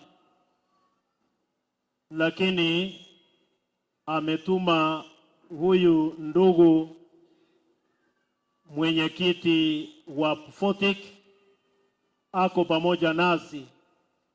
Ataongea kama mliosikia kwamba kuna watu walioenda parliament wakapeleka mswada kuhusu Bible schools zile ambazo asisachajiliwa na serikali yetu.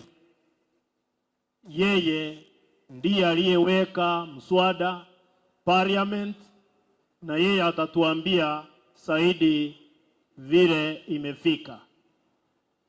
Pia ninashukuru sana ndugu yangu Daktari Mugire ambaye mimi nimekuwa mwanafunzi wake kutoka diploma, degree na sasa niko kwa masters. So ninamheshimu sana kwa ile moyo wake wa kutufikisha mahali tunao. Pia nashukuru Mungu kwa ajili ya mwalimu mwenzangu Bishop Paul. Amekuwa msaada mkubwa katika maisha yangu. Kwa hivyo nitaongea mengi baadaye ninaporudi kushukuru Mungu kwa ajili ya Mzee Ndubi. Huyu ni baba kati ya wale wazee ambaye tuko nayo Kisii. Tulikuwa na Joe Kayo, ameenda. Tuko na Mamboleo, tuko na Ndubi, na kuna mzee huyu Gichana from Eldoret, na mzee Masenge, wazee wa zamani ambaye waliosikilia imani hii tukaipata. Mzee Gichana ameingia na yeye akachochea, na wengine wengi. Ninawashukuru sana. Bwana asifiwe. Wazee hawa tukiwaita wapendwa, yaani tukiwashukuru, tusherekee pamoja na wao ili wanene mema juu ya vizazi vinavyochukua manto ya kuendelea kuhubiri na kuwakilisha Mungu. Amen. So ndugu yangu Otieno nimemjua siku ya kwanza nilimpata, niliingia Kesa iliyokuwa Gusii Highlands. Alifundisha, alituchallenge sana. Akasema, mnasema mnaenda mbinguni, ni nini hii mumefanya ili mukifika mbinguni mukubaliwe? Sijasahau. So amekuwa rafiki yetu na wengine wengi. Bwana asifiwe. Kwa hivyo sina muda wa kuendelea sana. Wale wachungaji, asa Reverend Morara mwenye hii mahali tumekaa na admini wake, wacha Bwana ndugu yangu akuinue na akufungulie njia kwenda mbele. Amen. Ni wachache sana ambaye watakao tusaidia jinsi au wapendwa wametusaidia. So sina lingine. Kwanza kabisa, wala ambaye nitakaye karibisha, ninaomba tu, mambo mengi yameongewa. Praise the Lord. Kwa hivyo ni kitu kidogo tu, maana saa zimeenda na Bwana Tumbo anasema mbona mumenisahau hivi? So waja nichukue heshima hii nimlete daktari, mwalimu wetu wa Destiny Bible College, ili akapate kutusalimia na kutuhimisha, alafu ndio tusonge. Thank you. Wakati huo huo kuna mchukuu wangu ananiumiza moyo kila wakati. Ananiambia, yaani utaki niimbe au utaki niimbe. So nikiomba huyo yule ambaye hako na wimbo wake wawe tayari, wakati wowote nitawapa nafasi atuimbie. Ningependa tumpongeze askofu huyu kwa kazi njema amefanya. Sijaona kama tumepongeza area hile. Sisi wote weka mikono yako pamoja tukimpongeza. Asante sana ndugu yetu Bishop Aripat. Okay, Amusilia. Bwana kubariki kwa afra hii ambayo umefanya bidii pamoja na mwenzako Pastor Paul Nyamweya. Umefanya bidii sana kufanya hii kuwezekana siku ya leo. Vile amewaambia majina yangu, mimi ni Bishop ama Daktari Samuel Mogire. Nafanya na huduma wa Harvest Gospel Ministries International. We are based in Keroka na tuko mahali pengine. Vile vile mimi ni mwalimu mkuu ama principal wa Destiny Bible College. Tuko hapa Kisii na kwingine. Nimeona mwanafunzi wetu wa zamani pale Heren alisoma kwetu. Asante kwa kukuona. Leo hii nimekuja kwa sababu ya mwaliko wa mpendwa hawa. Tunasaidiana kazi hii ya kunoa wachungaji na kuandaa kwa kazi ya huduma. Nafurahi sana kwa baba zetu ambaye nimewaona pale. Huyu mzee Apostle Muliona alisimama, alikuwa amefanya kalitaya, lakini akaniambia bado yeye yuko na nguvu. Bado tunasuguma na yeye. Kuna baba yetu hapa anaitwa Kijana. Kijana amefanya sana kwa Egesa FM. Wakati alikuwa mara nyingi alinialika huko nikahubiri, wakati mwingine nilikuwa na hubiri usiku wote. Tunatoka na yeye asubuhi. Naona bado yeye yuko na nguvu. Mzee wetu Bishop Nduvi mehubiri kwa miaka mingi sana tukiwa bado wadogo, na tukaingia kuanza kufanya kazi na yeye. Tumefanya bado yeye naona yuko hako na nguvu. Bwana kubariki. Na wapendwa hawa ndugu yangu hapa Reverend Auta wa The Reverend Church, tangu akuje katika nchi yetu ya Kisii hapa amefanya kazi kuu sana, hasa kazi ya kuomba, mambo ya maombezi. Bwana wabariki sana. Tumechuana na hawa wapendwa wakati walikuja kusoma katika chuo cha Destiny Bible College. Wapendwa ni wanyenyekevu sana. Walisoma baadaye degree, saa hii wanafanya masters. Kwa wale mnapenda masters, tuko na masters hapa Kisii. Unaweza kujiunga pamoja na sisi. Nafasi hiyo iko. Tungependa kila mtu kama inawezekana asome, hasa wale mko kanisani ambaye mko viongozi wanakamati wa makanisa, mkisoma kesho hiyo ni yenu, kwa sababu watu wengine kazi yao ikiisha watawapea mkono, muendelee kutoka hapo ili muweze kubarikiwa. Leo hii tumekusanyika hapa kwa sababu ya mwaliko wa Shepherd Institute Bible College. Ndio umetuleta hapa. Nimeandaa watumishi wa Mungu wazuri, wanawake na wanaume wako tayari. Kama wale wawili walisimama hapa, niliona wako tayari sana kwenda kuhubiri. They want to go. Na leo we are going to commission you. We will commission you to go ye to the whole world. Na mtaenda mhubiri injili. Amen. Kabla nimlete kiongozi wangu wa kitaifa, ningependa nilete tangazo hili. Wale mmekuwa mkifuatilia habari na habari za magazetini, meona serikali imeandika mwezi jana kuna maneno yetu tulianza kusanya maneno haya tangu mwaka wa 2016. Tulipata ya kwamba mashule yetu ya Pentecost ayacha sajiliwa hapa Kenya. Yote Mzee Ndubi atasanga hata Nyang'oli has never been registered. hii miaka yote imekuwa. Sasa ndio sababu uliona matusi mengi, watu wanatuita sakahora. Ukisikia chochote Pentecost, wanasema wa Pentecost kazi yao ni kuongea kwa ndimi na kukemea mapepo. Hiyo ndio kazi yao. Hiyo vitu vingine hawaelewi, hawataki masomo, hawataki kuendelea. Tukaona ni aibu kubwa. So tulipokusanya maoni, tukasema tutayapeleka bunge. Tukapeleka bunge kwa neema ya Bwana, bunge kasoma mara ya kwanza, mara ya pili ikachukuliwa kwa Education Committee kuhusu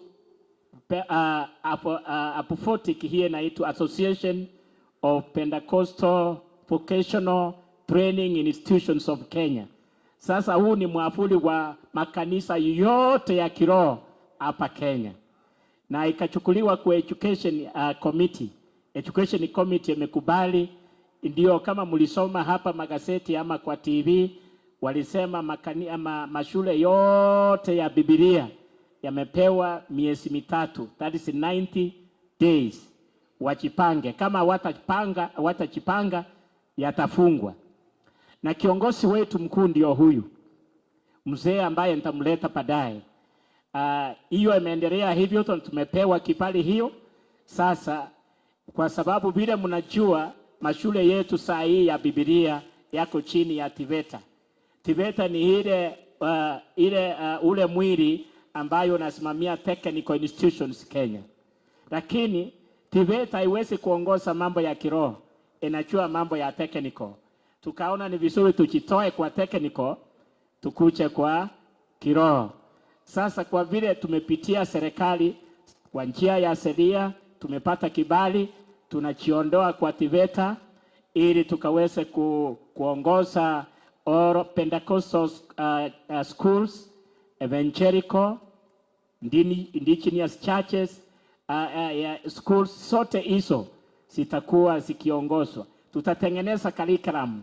Watu watafundisha chochote ambayo wanataka. Tutatengeneza hiyo curriculum, na curriculum ndio itafundishwa kote kote kupitia hiyo njia ama kibali tumepata kupitia serikali yetu ya Kenya. Na kwa sababu ya hiyo, wale mlisoma Bible colleges mbalimbali, pengine certificate yako itakuwa recognized. Naweza kuwa ulisoma Kenya ama shule za nje zimekuja hapa. Serikali inataka kuwasaidia. Ndio sababu tumeandaa mkutano tarehe 3 mwezi wa 9. Takutania hapa Anglican Church. Anglican Church iko karibu na ofisi ya gavana hapo ama opposite ofisi za DC. Siku hiyo saa 3 tumewalika wote wachungaji. Wale mlisoma zamani, wale mmesoma katikati na wale mmesoma leo, mkuje hapo Anglican, na tunawaomba mwalike watu wote wachungaji, maaskofu, mareverend pamoja na wachungaji wote. Tukutane hapo Anglican Church tarehe 3 mwezi wa 9 saa 3 asubuhi. Kwenye tunakutania iko underground kwa sababu hapa chuo wanachenga chuo. Underground hapo ndio tutakutania. Unaweza kuja hapo usangae, hapa wameniita nyumba, watu wanakutania wapi? Kuna njia ya kuingia underground hapo, wanakutania hapo.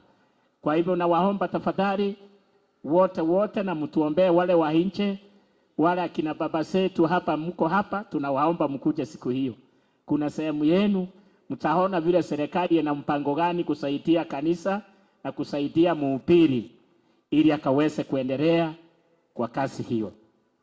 Mhubiri wa leo ni karani wetu wa region. Tuliweka region yetu ni Nyamira County na Kisii County. Bible colleges yote ya Kisii na yale ya Nyamira, walimu wote wamekuja pamoja ili kufuata huo mtiririko na mpangilio wa serikali. Na tutakutana siku hiyo, wote mtawaona wakiwa.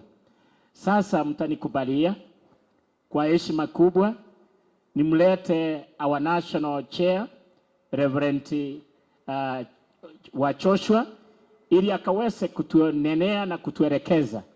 Naomba tusimame juu tunapomkaribisha mtumishi wa Mungu, na tuweke mikono yetu pamoja. Tuweke mikono yetu pamoja.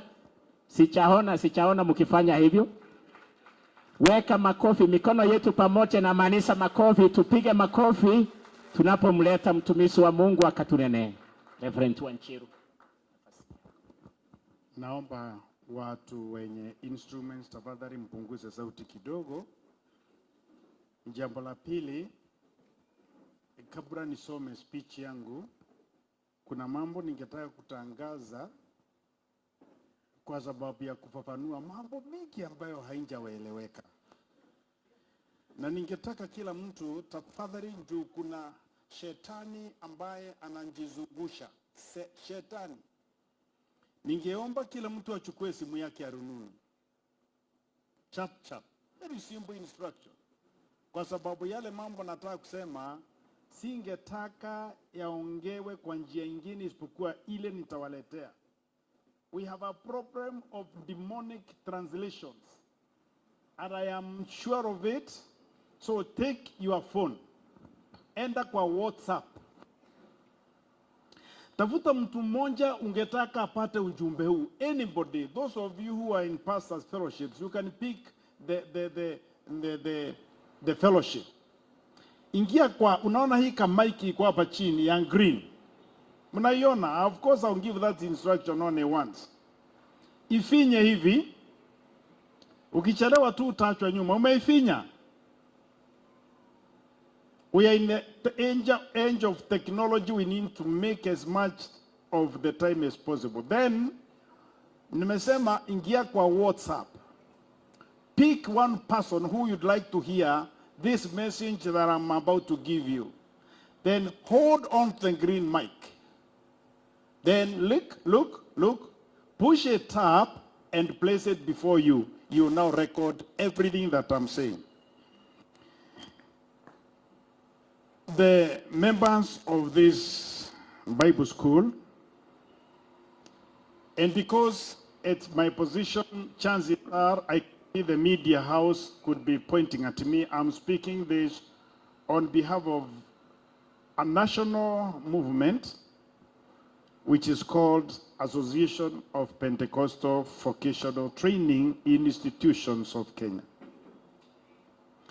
And this is an organization that has been birthed by Capacity and Training Institute. And therefore, as I stand here, I carry two senior positions. One, I'm the chairman of ABUVOT. Two, I am the national coordinator in Capacity and Training Institute.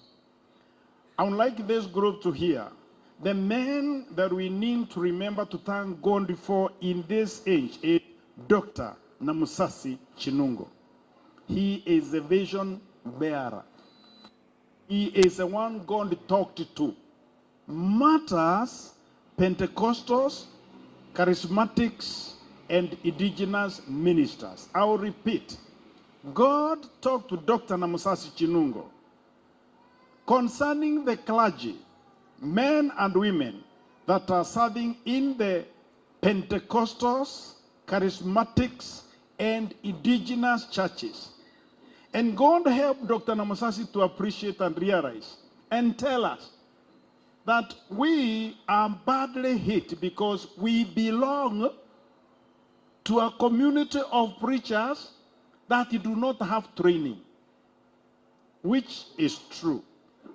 If we go by numbers, it's a very small number of us who are serving in the Pentecostals, charismatics, and indigenous churches that have, leave alone, gone through training, accepted that the training is important. And I want to bring to attention 1 Chronicles chapter 12 and verse 32. The Bible says, and of the children of Issachar, which were men that had understanding of the times to know what God expected Israel to do. That is an important component, Bishop Albert, and your team. And I would wish that any man and woman of God that are here hear this. We are living at a time when the sons of Issachar are needed so that we shall salvage the name of the ministers of the gospel that are serving in the Pentecostal, charismatic, and indigenous churches. It is a high time that we arise and walk, not just work, but walk. And I want to bring to your attention what my brother, the speaker, said this morning. He said this, that man is a product of his decisions. Please hear this, especially our fathers in the house. Please hear this, especially our fathers in the house. Within the legal framework, you are called key industry experts. Whether you went to school or not, without you, the Pentecostalism that you are experiencing in Kenya would not be. And therefore, all of us who are graduating today, it is important for us to appreciate that the industry experts are with us. We need them. We need their guidance. And then is this bishop, you have attracted my attention. You have told them, the graduates, that it is not the certificate, it is the character. That one I've borrowed with a lot of weight. And because most of the time graduates don't hear, they are waiting for celebration time. Please hear these two quotations, one from our preacher. You are a result of the decisions that you make. You decided to study, and that's why Paul is instructing you that what you are doing in order to be approved. And then Mzee, and I said this called within our setup, within the legal framework, he is an industry expert. The brother who was MC, I don't know where he has gone to, a man that they are standing for all those years, gaining a position of a doctorate is not a walk in the park. But I won't say this, and I'm saying I want you to record this because it is a biting issue in Kenya today. I was in Kisii 4 years ago. I talked about this 4 years ago, and that's why I was able to raise a few people. Those who attended the first meeting in Kisii, if you are in the house, please be uprising. I want to appreciate you. I want to prove a point, except for Bishop Mogire and my brother, the speaker today. All others, and we were a whole, they thought what we are discussing is a non-game. And please, for God's sake, those of you that are hearing me today, take this to the bank. Revelation chapter 3, verse 8. God himself says, behold, I place an open door before you. And the door that I have opened, none will close. And the door that I close, none will open. I said I won't say a few things before I read my speech. Men and women of God that are serving in the Pentecostal, charismatic, and indigenous churches, please hear me. Hear me. We have an open door. And theologically speaking, when you see an open door, it does not mean you have entered. You can see an open door and remain out. I'm at my point number 4. Kenya is governed by laws. Laws are passed in parliament. And if we are not careful and behave like the sons of Issachar in 1 Chronicles that I have read for you, we will be in trouble. Please hear me. There is this gentleman who came and says he comes from Congo. Where are you?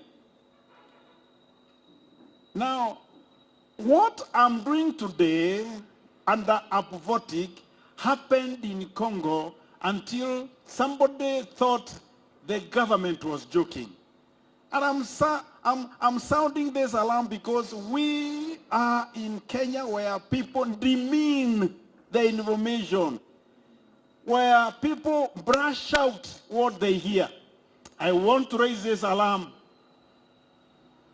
Time is coming when the laws that have been passed by Parliament will be put to enforce.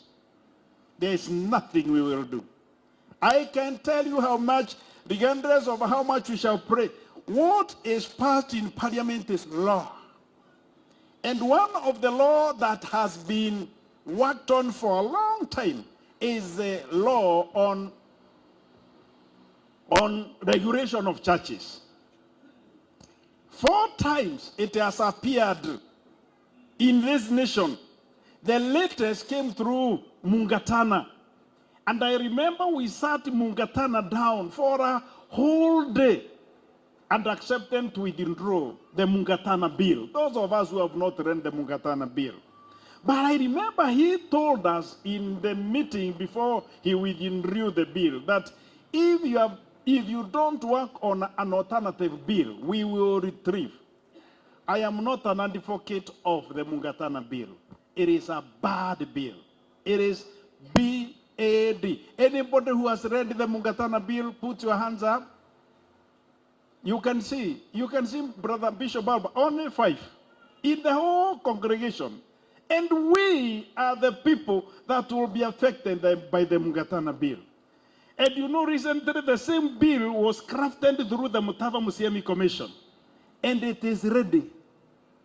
And currently it is with the Cabinet Secretary Musalia Mudavadi.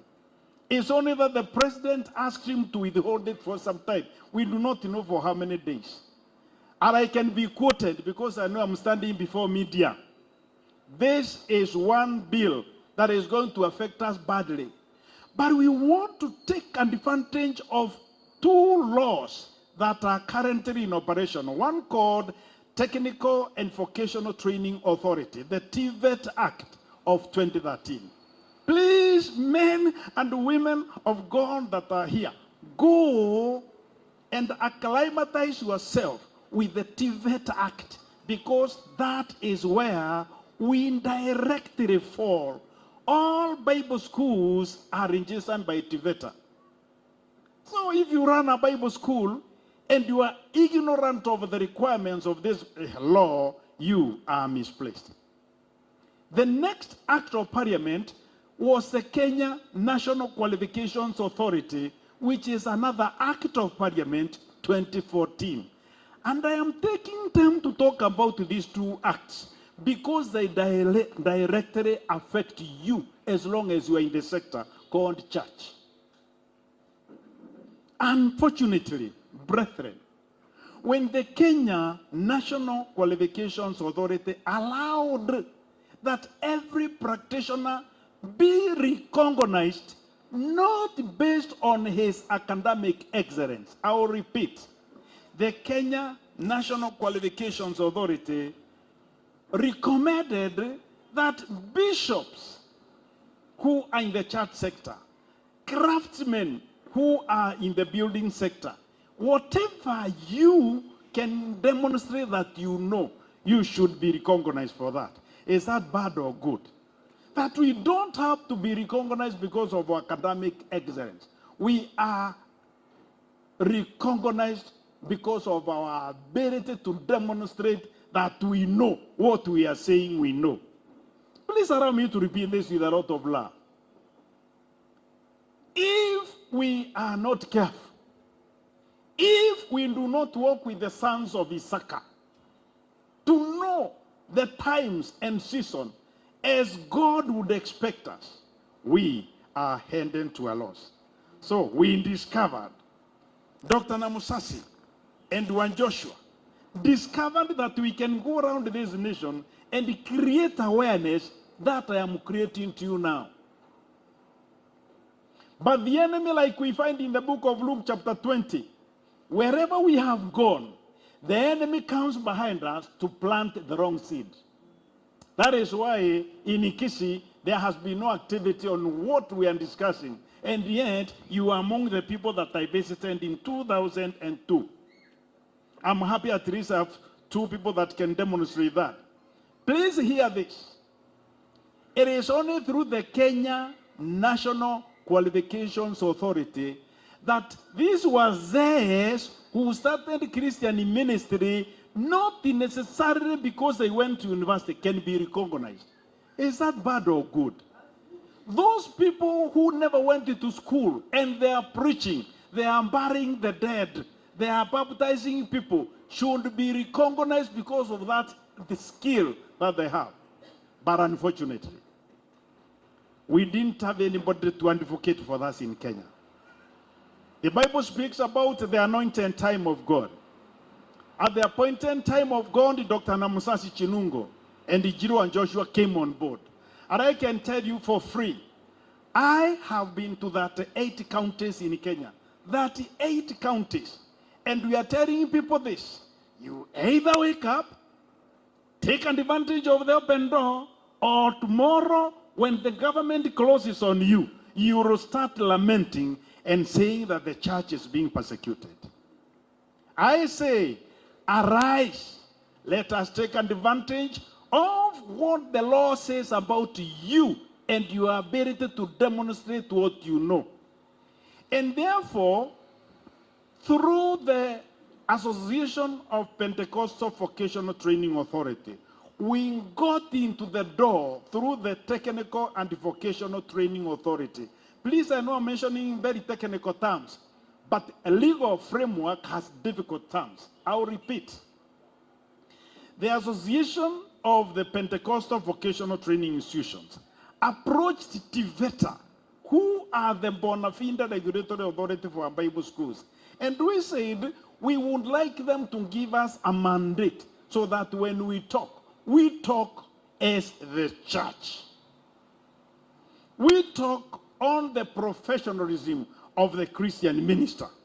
We talk about a people that are majority but orphaned. Why are we orphaned?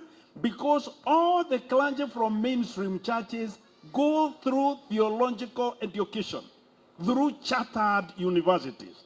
But us, in the Pentecostal, Charismatic, and Indigenous, we do our in-house training, which is known in legal terms as informal.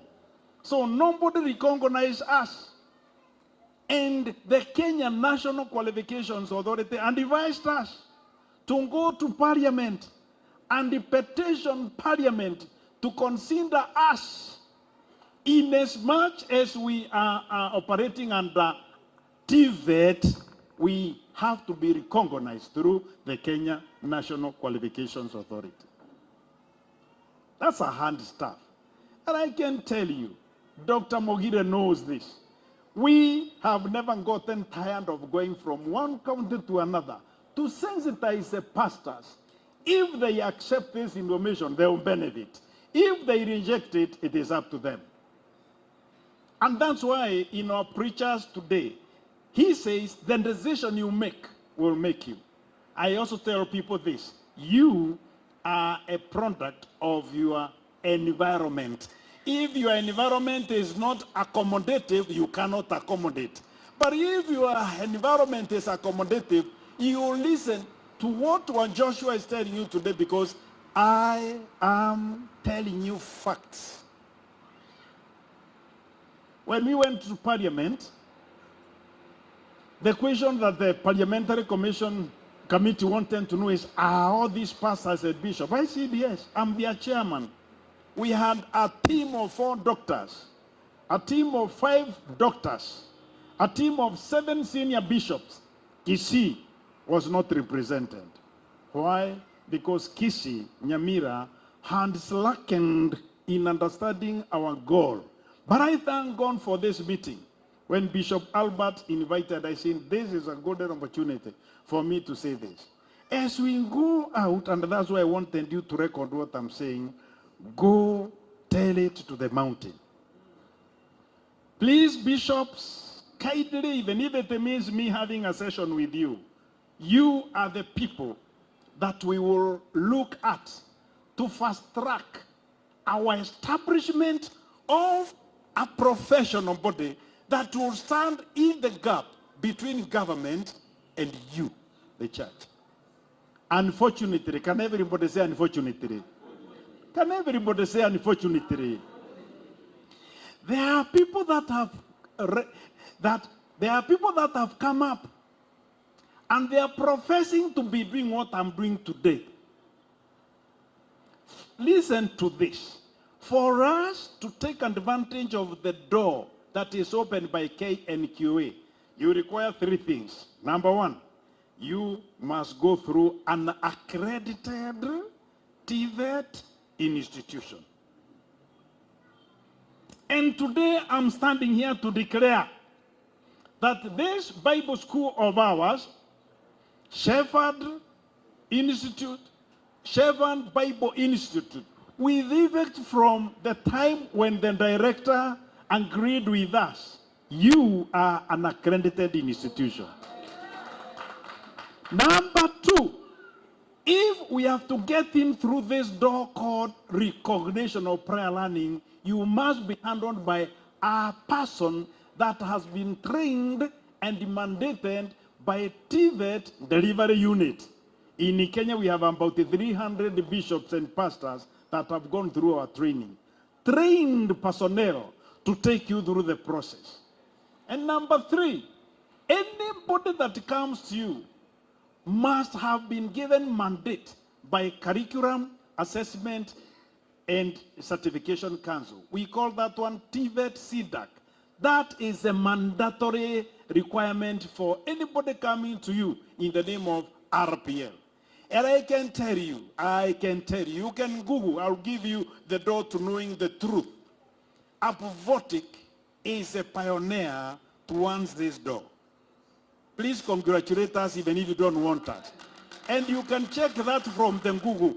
Who pioneered RPL in Christian ministry? You'll find it's Apvotic. But we are saying we are not the monopoly. Anybody else can access TVET CDAC to get mandated to do RPL. But if we don't want to misuse a lot of our energies, let us not go through RPL through a non-accredited assessment center. And you can collect a lot of details about RPL from the Google. Please don't wait.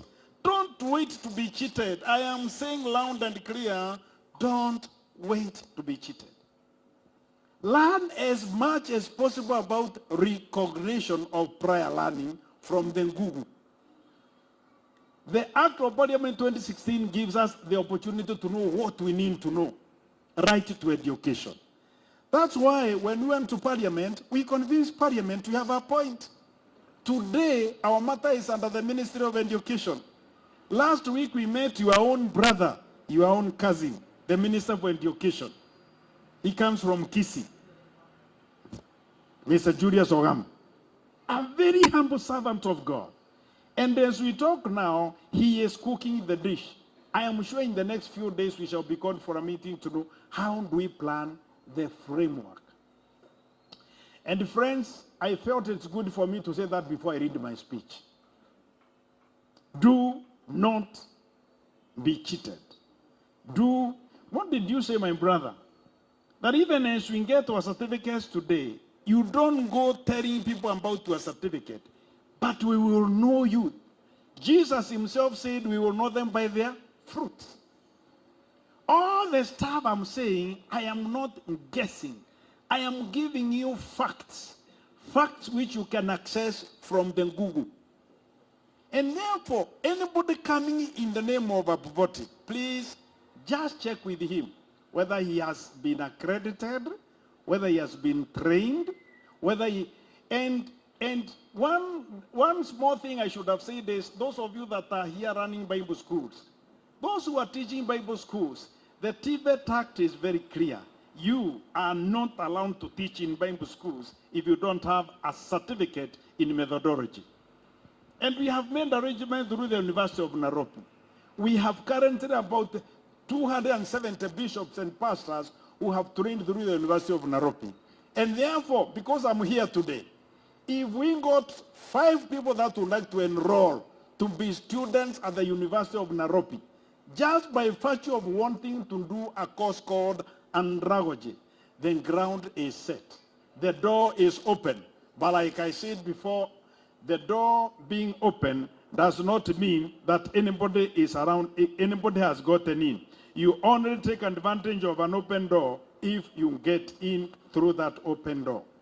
Ladies and gentlemen, you cannot switch off, you cannot send the message that you are recording, because the rest I'm about to say does not require any screen. Just send the message that you have now recorded from me. And this is now my graduation speech.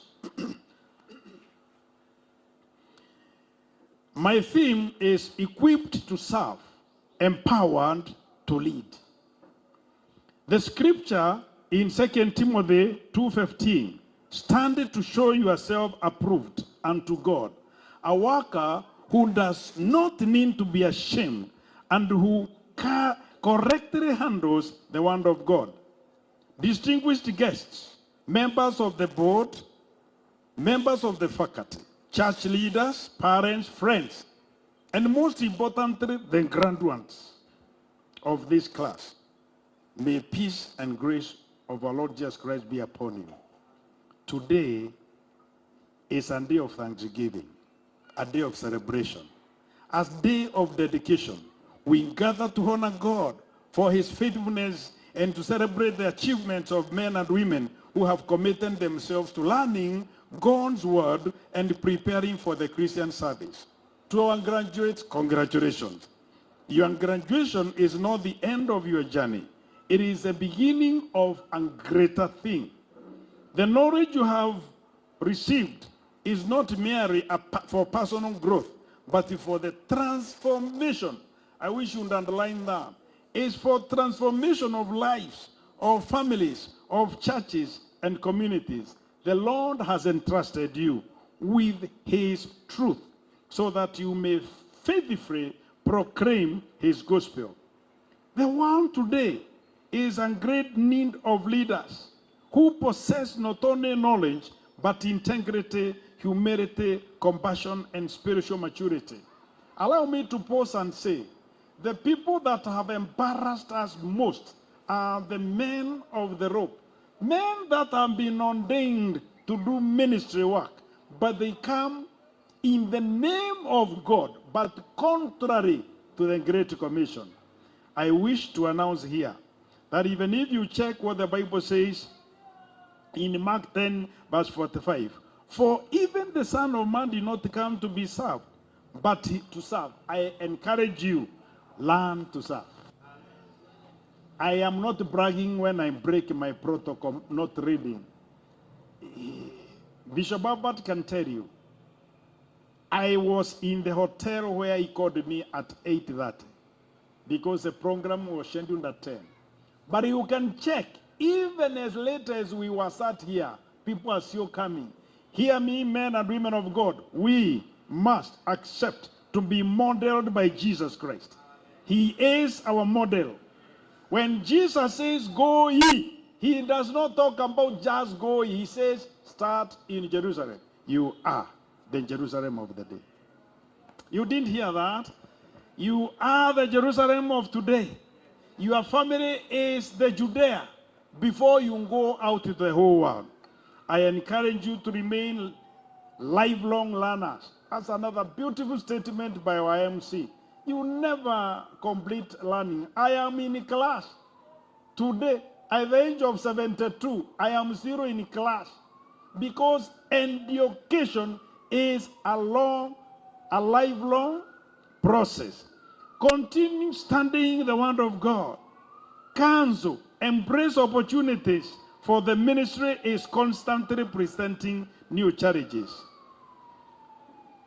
The parents and spouses and friends who have taken the graduates go to the level they are in, congratulations. Thank you for the way you have served. Thank you for the way you have secured this place. And as we walk out of this graduation hall, I want to make a humble request. Let us all be faithful so that we don't continue destroying the image of the church. When we talk about church, it's not this building. Church is you. I plead by the mercies of God, because I was given the opportunity to read the graduation speech. Even if it means just listening to what I have read for you, do not go to embarrass us. Don't embarrass the body of Christ. I will not go into details. But today we have men and women. There is one bishop we have been serving with. Recently somebody asked me, well, Joshua, do you know so and so? I said, yes. Are you sure you know him? Yeah. And then he told me, can you please go to the Google? When I went to the Google to see that man I was serving with, I got so embarrassed. This man is a figure in Kenya, but the things he has done are in the Google so demeaning you would not wish to work with him. So where are you? Industry experts, where are you? The other day we met the industry experts in the name of Bishop Trimising, Bishop Ada Kitonga, Bishop Mark Karaoke, and we are telling, one of the other one comes from Kisii, Bishop Moffat, Cleobas, and we are telling the people that are called industry experts, as we prepare the young people, because I've seen a number of you graduates today are young people, let us be modeled by them. Can everybody please appreciate these fathers? Just appreciate them. And please, fathers, this is not in my speech. Please speak a blessing to me, Jiro Joshua. When you speak a blessing to me, you speak a blessing to the whole of the association. Because it is your anointing that I'll share wherever I go in this nation. And finally, this date that has been announced for 3rd of September. Come, Dr. Namusasi Chinungo will be with us. Come, get the anointing. Come, so that Bishop Albert, having been given the mandate to do RPL, we don't need to wait to go to Kakamega. Now we have an institution. And I'm told Bishop Mogire also has an accredited institution. Bishop, the speaker, Otieno also has an accredited institution. Now listen to this. We are creating awareness that those of us who have been serving in the ministry without certificates that can be recognized, come, see these men and women of God. Those of you who stand from outside Kenya and you have certificates from America, Korea, and such places, those certificates are not useless. They can be validated in Kenya through the recognition of prior learning. They can be validated in Kenya through the Commission for University Education. They can be validated in Kenya through the Kenya National Qualifications Authority. Come on that. I say come on that. I am shouting, come on that. We will be having plenty of materials for you to take home that you can read. But before then, please, Google this. Google this. Go to the Google and check Apostolic Petition number 25 or 2025. The Apostolic Petition number 15 of 2025. And Apostolic, make a correction, it is not C. Apostolic is K, not C. You have it on your graduation list. The Apostolic Petition number 15 of 2025. Number 2, go to the Google and visit our website at www.apostolic.com. I'll repeat. Our email, and you need to visit our email to see what we are doing in Kenya, is www.apostolic.com. And with those few words, God bless us all. God bless Kenya. God bless us all. God bless Kenya. Thank you very much. Tumpongeze kwa makofi our chairman. Before I hand over, he requested a prayer from our fathers. There are some counties that are not represented, and I'm happy to have seen Kericho. Kericho is not represented in Apostolic. Eldoret is not represented in Apostolic. There's another county next to Nyamira. What is his name next to Nyamira? Bomet Bomet is not represented. Generally, the Rift Valley counties that are of Kalenjin background, for reasons we don't know, they have ignored our call. Please tell them to come and see us. I felt it's good for me to give my number so that anybody that would like to call me, because I'm your servant, as long as it's not a please call me.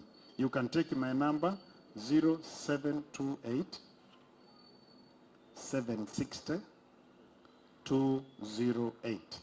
0728 760 208. I am your servant. Mama. Bishop Nduvi, please, and our fathers, come and pray for him. Aliomba aombewe, mseme baraka, kuja nyinyi wote watatu. Na mmoja wenu aombe kwa niaba. Muombe hii aphotic. Kenya mzima. Mmoja simame wote. Utanyosa mikono yako. Glory. Our Heavenly Father, our God who is God, there is none beside you. You are the one who created the heavens and the earth and all things which are therein. Today, Lord, we have laid our hands on this, your servant, with the idea and the desire which made him to ask for this prayer. In the name of Jesus, may God continue to pour His blessings upon you. And as you move to honor whatever has been committed to you, whenever you open your mouth to give the idea, in Jesus' name, we ask people of high authority to listen. We are praying that in Jesus' name, may you get favor in every office, in every authority. Be covered with the blood of Jesus, that there be a flow where people will say, may all listen, and after listening, will respond to the truth. May you bless your servant, Lord. I pray and I believe in Jesus' name. Amen.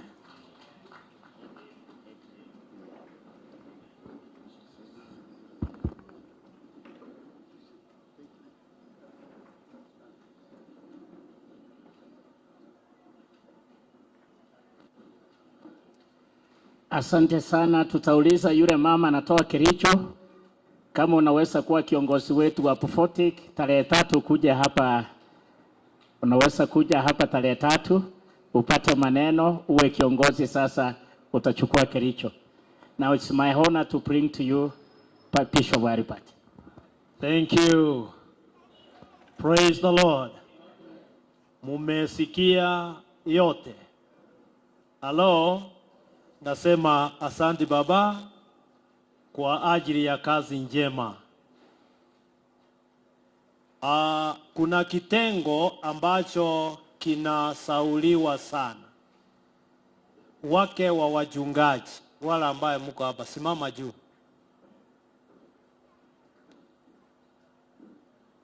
Kama wewe ni mke wa mchungaji, askofu,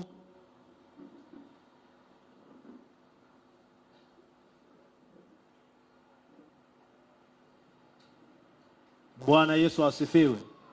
Stella kuja hapa. Na wewe Catherine kuja hapa. Hebu fanya hivi wapendwa. Lakini ninaomba kila wakati tuwe tunawakumbuka, maana wako na jambo. Hawa nimewaleta hapa, kuja hapa, karibu hapa. Na wewe kuja hapa, lakini usikae kaa kidogo. Bishop kuja hapa.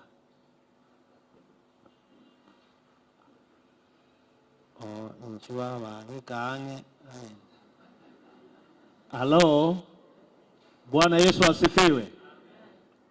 Ni kusema ya kwamba huyu ndiye mama watoto wa nyumba yangu. Praise the Lord. Na huyu ndiye mama watoto wa mchungaji. Halo, wanafunzi, kuna mwanafunzi aliniambia ameona huyu lakini hajaona Omwando. Umemuona sasa?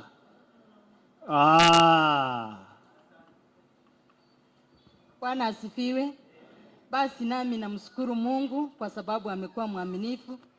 Amelinda hawa wasee, wamesomesa wanafunzi mpaka siku ya leo wanaenda kubusu. Bwana asifiwe. Basi mimi naamka asubuhi sana, natengeneza huyu mzee, namtengenezea chai, namfalisa vile ako hivi na anaingia darasani. Mbarikiwe sana. Thank you. Bwana asifiwe. Kwa majina ninaitwa Stella Nyaboke. Mimi ndio bibi wa huyu Bishop. Kwa hivyo ninashukuru kwa sababu ya kazi nzuri na ninashukuru kwa sababu ya wanafunzi wote. Mungu awabariki na mkaweze kuchukua huo ujumbe ambao mmepewa pamoja na watumishi wa Mungu. Mbarikiwe. Kutokana na wakati vile umeenda, kuna mambo mengine ambaye si mko na hii booklet, wala ambaye hawana mseme hamuna, mletewe. Mtasoma jumbe zetu ambazo tumeweka mle ndani na tunawatakia linafanaka. Kabla sijasema nimalize, sasa namleta mwalimu ambaye tunasaidiana pamoja naye ili akapate kuongea machache. Baadaye tutawaambia ni nini ambacho tutakachofanya. Thank you.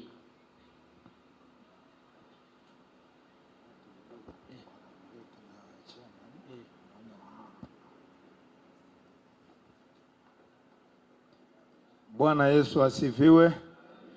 Amjambo. Biamole. Amen. Niko na furaha kubwa sana siku ya leo. Wakati kama huu, wakati tunafusu bila wakubwa wetu, tunasoma jumbe zetu. Lakini itakuwa ni kinyume cha sheria ya walimu kusoma ujumbe wako wakati mkubwa wako amesoma. Kwa hivyo tunawaomba ya kwamba ujumbe wa kwanza tuliowapa shuleni unatosha. Kwa hivyo mbarikiwe sana.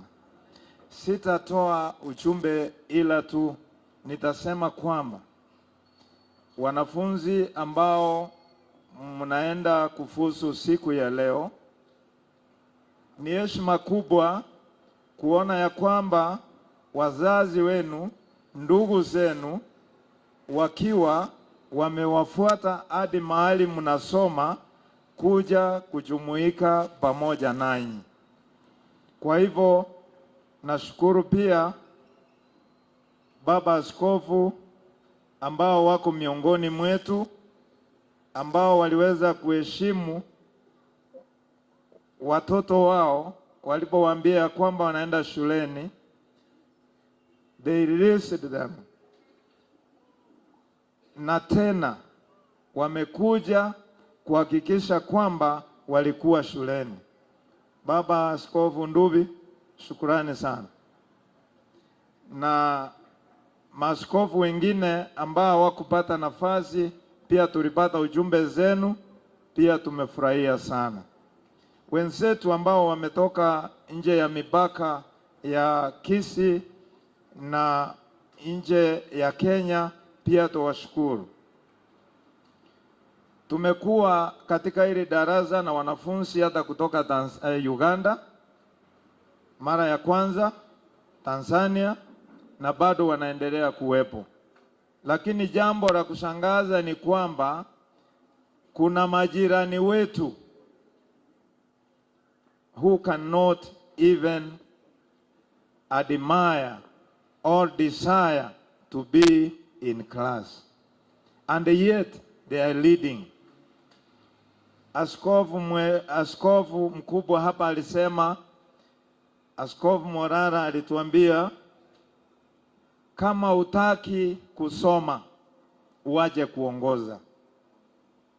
Kuna kanisa moja pale Nairobi, wameandika pale nje kwa ile sehemu wanaandika vision and mission, lakini wakaweka onyo pale chini ya kwamba enter to untrained pastors church at your own risk. Hivyo wanasemaje?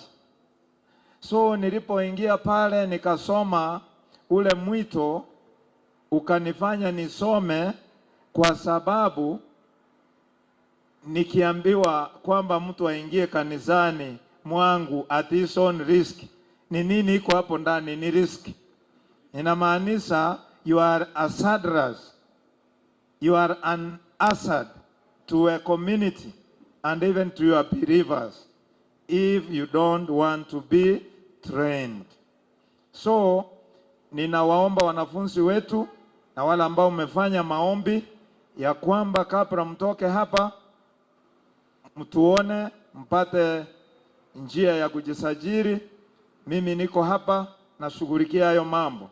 I'll make sure you go with your letter or appointment. Barikiwe sana.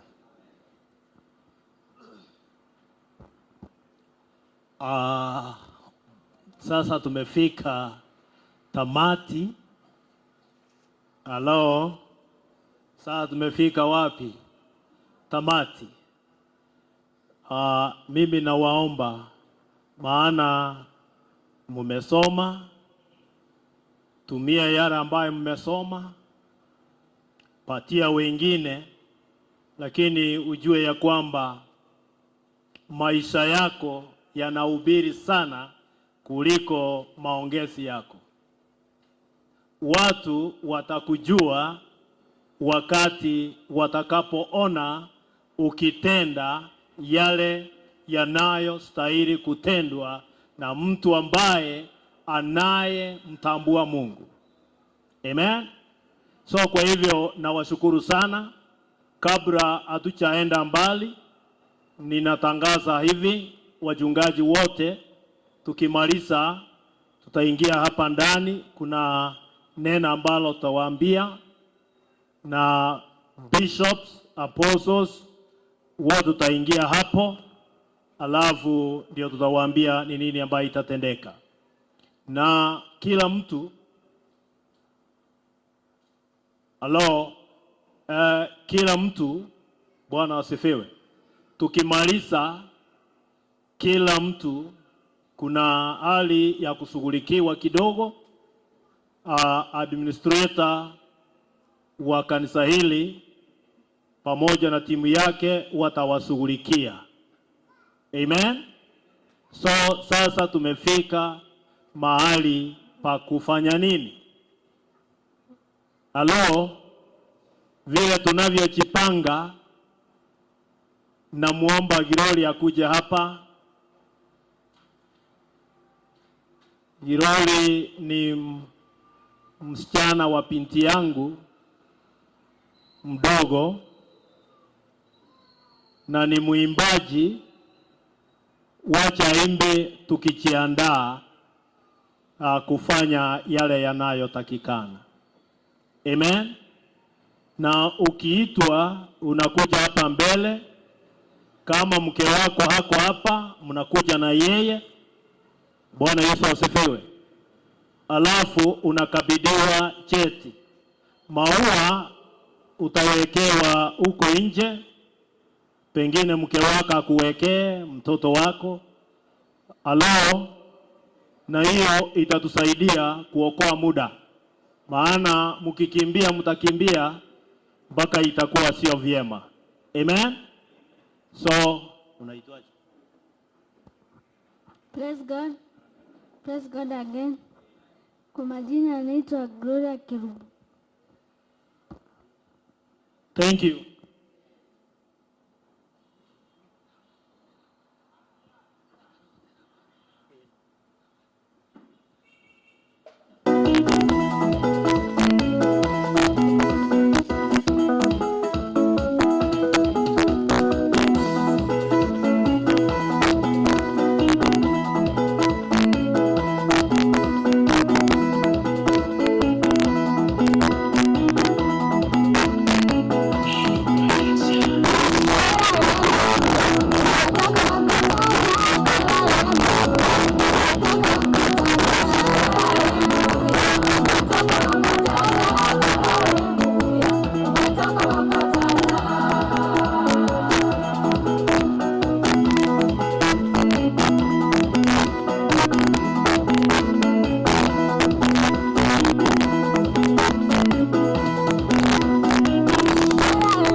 Sasa sitapigwa.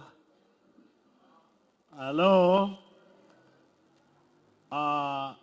Tunaanza siku ya leo. Hello. Vile niliwaambia ya kwamba today you are receiving the certificate, but transcript itatoka nyuma. Bwana asifiwe. Maana umemaliza na kuingia kwa graduation. Amen. So kwa hivyo mtapokea.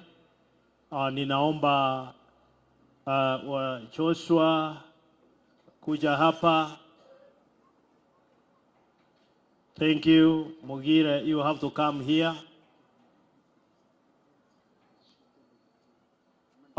Certificate hii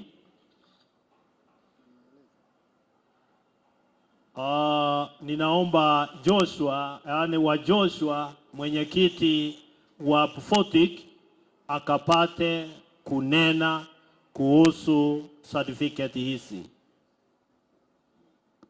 Now, we want to make it clear. The director has informed me that initially we get certificate from outside Kenya. I want to make it clear. Those certificates, you still get them because they comprise of what you call portfolio of evidence that you stand in a curriculum that is not Kenyan based. But with effect from today, the certificates that you've been getting are supposed to be under TVET CDAC. So you'll be the pioneer students for award of certificates under an accredited assessment center called TVET. Thank you. Hello. Yes. Anasema hivi, certificate hii tumekuwa tukipata certificate kutoka hapo nyuma, kutoka pengine Amerikani ama nchi za nje ambayo serikali ya Kenya haitambui. Lakini hiyo sio kwamba hauchasoma. Wakati tutakapoingia kwa RBL, Recognition of Prior Learning, hiyo utaileta na itakuwa usaidi wako ya kwamba wewe ulisoma hapa, na mengine utaambiwa na wale practitioners watakuambia ni nini utaleta, na ukipita utapewa certificate hii ambaye hao wanapewa leo. Praise the Lord. Ni sawa na ile ambaye watakaopokea. Maana serikali imeleta Bible school kutoka grade 1, 2, 3, sasa grade 3 mpaka 6. So 7 ni degree kwenda juu mpaka PhD. Hivi ndivyo, na huwezi kusonga. Ndio tukisema sisi pamoja na ndugu yangu Paul na huyu daktari tumekuwa kwa RBL assessment, tumemaliza mwezi uliopita. So kwa hivyo tunajua ni nini. Tulipeleka certificate zetu zote mahali pale. So sasa hivi karibuni watatupatia. Unajua saa zingine mimi nasangaa na mambo vile yalivyo. Ndio maana nikasema hii darasa sasa nyinyi hamchaleta, lakini mnapewa tu. So hii inasemekana hivi. Fulani has successfully completed the prescribed competence-based education and training requirement for Christian ministry at level 4. Are you getting that? In accordance with the applicable TVET and CDAC occupational standards and has demonstrated the required knowledge, skill, and ministry competence. CTI, Capacity and Training Institute, has been accredited by the further reference number. You will have your reference number ya yule ambaye anayewapeana certificate hizi. Kuna certificate number, yani license number, na kuna code ya DVETA, na pia kuna assessment center code. Sasa hiyo certificate zingine hasina. Kwa hivyo nyinyi mununue mbuzi, walimu wa kule, na Joshua aende salama. Praise the Lord. You know what that means? Once you receive this certificate, your name already has been keyed in and activate CDAC. And because you are the pioneers and the other pastors, don't miss the meeting on 3rd, because that is where shall train you. Tutawapea uhodo kwa urefu, kwa kirefu. Otherwise it's only a graduation. Thank you. We are going to start with Brother Paul. Tuongoze.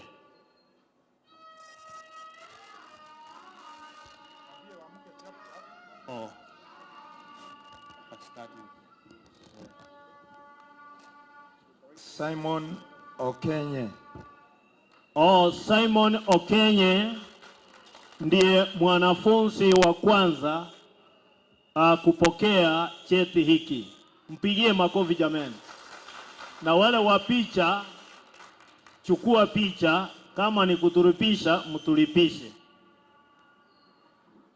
Pita hapa. Wapi, hebu kuja hapa. Mke wake.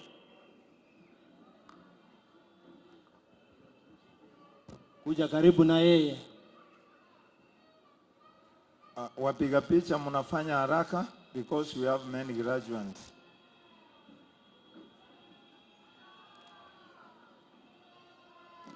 Followed by Lucy Nyambura Muchiri. Lucy Nyambura Muchiri.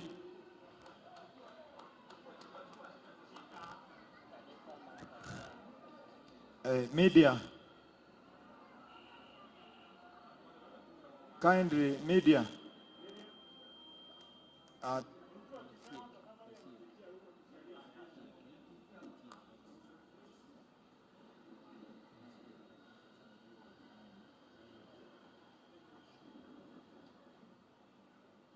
Okay. Wapili.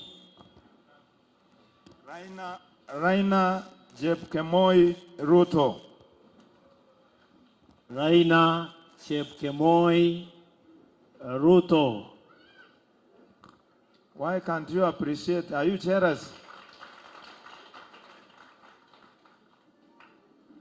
Followed by Catherine Bosibori Mayaka. Na mume wake. Enda haraka Sami. Followed by Joshua Fares Bunyoga.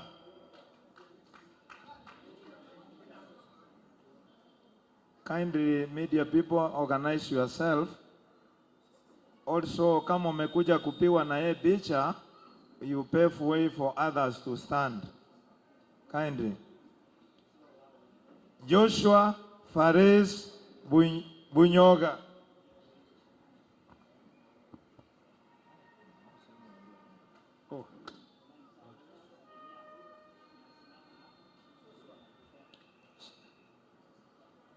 Motomwa Kwamboka Karen. Motomwa Kwamboka Karen. Motomwa. Followed by Joseph Kipkurui Arap Ruto. Joseph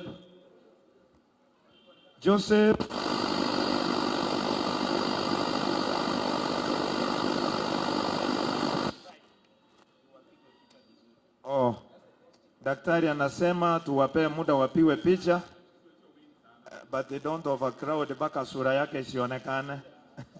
Asante. Tutawapea muda tu wapiwe picha. Yes, Joseph Kipkurui Ruto, followed by Onesimus Tumbo Nyaboga. Onesimus Tumbo Nyaboga.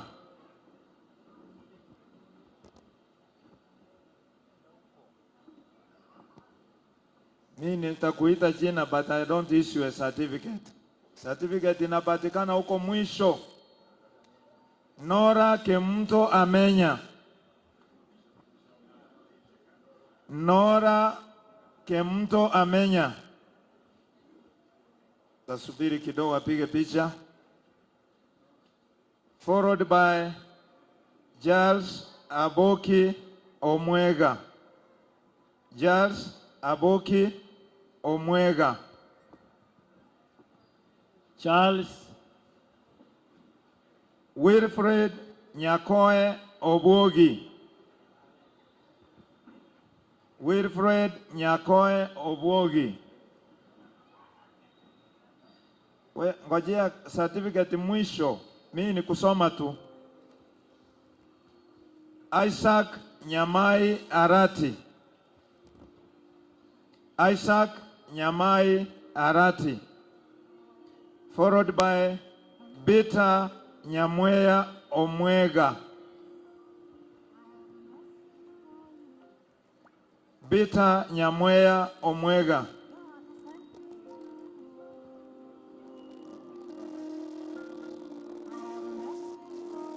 Beta Nyamweya Omwega. John Nyamwanja Chweya. John Nyamwanja Chweya.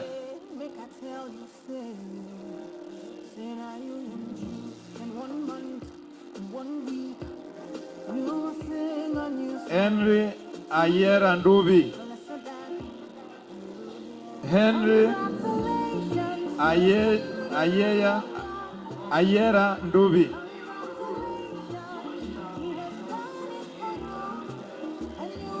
Henry Ayera Ndubi. Shem Atuya Ayera.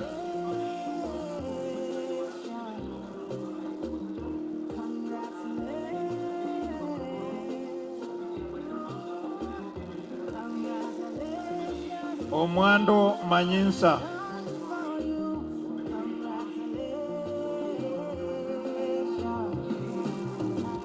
Followed by Elvis Abuga Nyawachi. Elvis Abuga Nyawachi.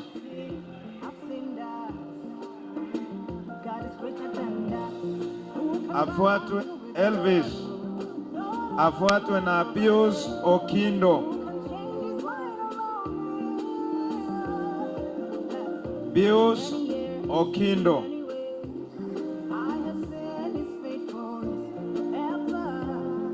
Pius Okindo. Philip Oigoro Ogwoka. Philip Oigoro Ogwoka.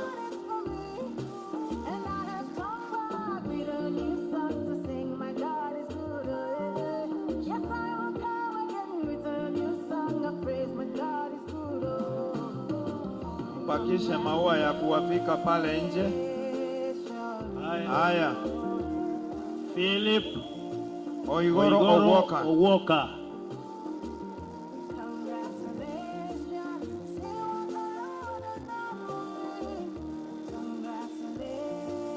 Graduates, musiende nje. Why are you out? Na waja kupiga certificate picha. Certificate ni document yako.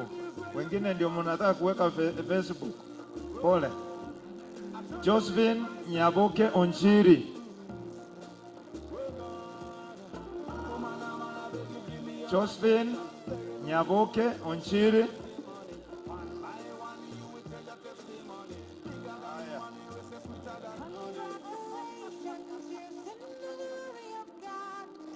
Yes. Pole pole tu mtapiwa picha. Wengine msquat kama inawezekana, kama mtakuwa foleni. Sawa. Asanteni. Helen Orioro. Helen Orioro.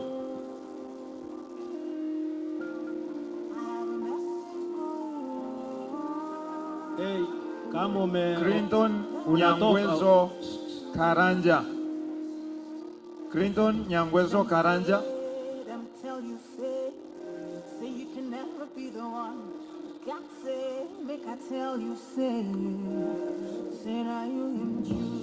Enoch Nyangi Nyangondi. Enoch Nyangondi. Toka hiyo. Asante imetosha hiyo. Maua ingine tutamfika pale nje. Maua tutafika pale nje. Order.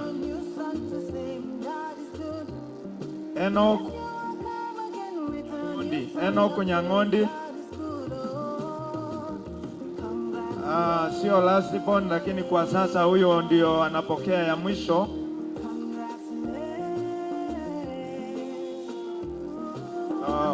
Rusi Mushiri, rudi hapa mbele.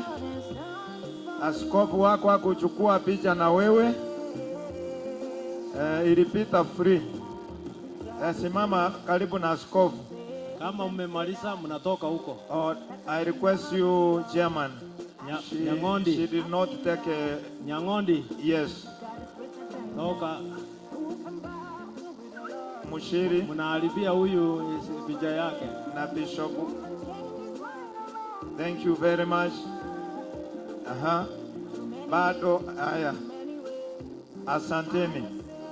Barikiwe sana, kazi yangu imefika mwisho. Hello.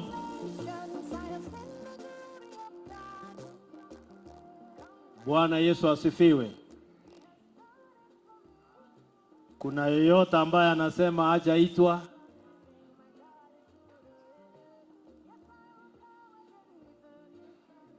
Naamini kila mmoja ameitwa. Bado wa graduates tutahitaji kuwaona baadaye. Ni nani yule ambaye ni graduate yako nje? Ngoli.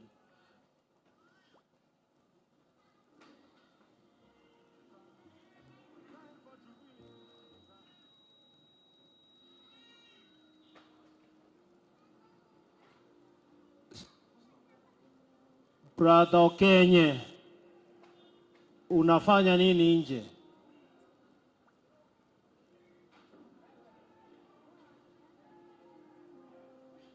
Kabla hatuchamaliza, wapi Obwoge?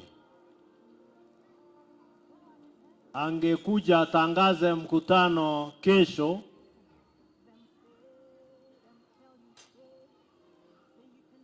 Maana kesho kuna mkutano wa Men Conference ambayo utakuwa hapa juu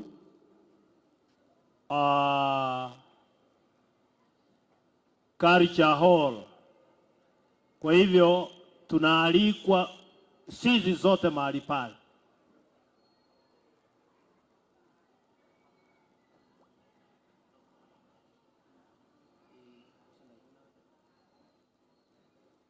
So naomba nyinyi nyote ambaye mmegraduate mtasimama hapa. Alafu kuna maneno ambaye yatasemwa.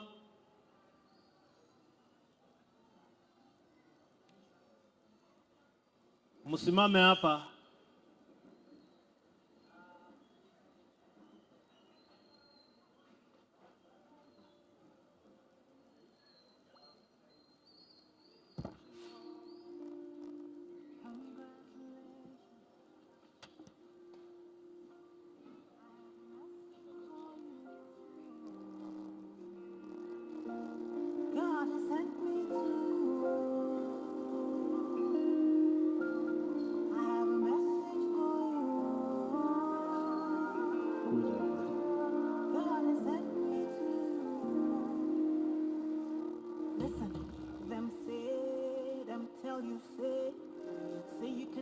Oh, thank you. Kuna maneno ambaye mtaambiwa mkienda mnaenda nayo. Hiyo sasa ndio ruhusa ya kwenda na kuanza kazi. Amen. Naomba daktari akapate kuongea hayo ili tupate kuomba na baadaye tuwache. Asante sana Bishop. Tungependa sote wale ambaye mnafusu siku ya leo, kuna chachi ambaye tunachukua, then we commission you to go. Tawasaidia kwa hii, then I will ask my brother here to pray the prayer of commission. Tukiwaachilia sasa muende duniani kufanya ile kazi ambayo mmesomea. Na maneno haya mtanifuata nyuma yangu. These are the words. See it?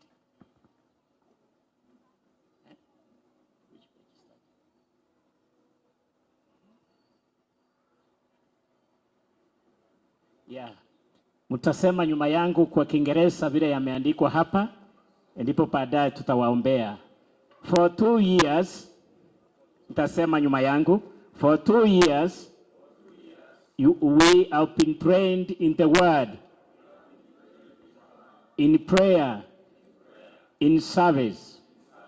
Now we go to be pastors, chaplains, evangelists, and the counselors to take the gospel to the hospital, to schools, to prisons, to villages, to towns, to nations, and to homes. Remember, a shepherd smells like his sheep. Shepherd the flock of God that is among you. And when the chief shepherd appears, you will receive the unfading crown of glory. 1 Peter chapter 5, verse number 2 and verse number 4. To the graduates, we are proud of you. Sasa hii ni ya walimu, haitakuja kwenu. Sasa Mungu amewasaidia kwa miaka miwili ambayo mmekaa hapa, mmefundishwa maneno haya, muyaweke katika matendo, msituletee aibu kulingana na ule uchumbe. Tusikie heshima, kwa sababu sifa zenu zitakuwa za karibu na mbali, na wengi wenu Mungu atawafungulia milango, mtaenda nchi za nje kuhubiri Injili. Muwe na ujasiri, mfanye kazi ambayo mmefundishwa hapa bila uoga wowote, ili Bwana kaweze kutusaidia. Tamuomba Bishop atuombe.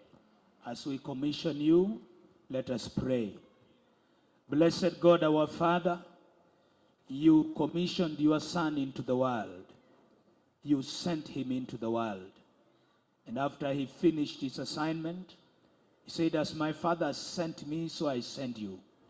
He said, go ye therefore into all the world and make disciples of all nations. Lord, your servants here today have gone through rigorous training. Today they have received certification. We commend them to you and to the word of your grace that is able to establish them and to give them an inheritance among those who are sanctified. We pray that your hand may rest upon them. We pray that your presence will go with them. Just like Moses said, that God, if your presence does not go with us, do not send us from here. We stand as your servants. We stand as fathers. We stand as teachers, trainers. We stand as colleague ministers. And we pray for these dear ones, that your presence may go with them. Thank you, great Jehovah, because by the help of the Holy Spirit, they will now implement whatever they have been taught. So we commit them to you, and we pray that your Spirit rests upon them and that your hand works with them. just like it is written, that so they went testifying everywhere, and God worked together with them, confirming their word with the signs and miracles and wonders following. May you work together with them as they go out there, confirm the word they teach with the signs and the miracles. This we pray, trusting in Jesus' name. Amen. One more last prayer from Bishop Albert. Baba, katika jina la Yesu Kristo, Mungu mwema, ninasema asante. Wewe ndio unachagua kila mwanadamu na unamweka mahali pale wewe mwenyewe unapenda. Tazama hawa wapendo uliwajua hata kabla hujaweka msingi ya dunia, ya kwamba watatumika kivipi hapa duniani. Jehova Mungu, umewachagua, umewaita, umewatenga, wamekuwa darasani ukiwafundisha. Roho wako ametusaidia pamoja na wao, Mungu wa Israeli, wamevumilia mpaka mwisho. Tazama siku ya leo imefika Bwana Jehova, wamekabidhiwa mfalme saada zao, Baba mfalme, na sasa tunasema yote waliyofundishwa, wewe mwenyewe ulisema wazi, Roho Mtakatifu atawakumbusha yote yale ambayo waliofundishwa, atawaelekeza kwenda mbele.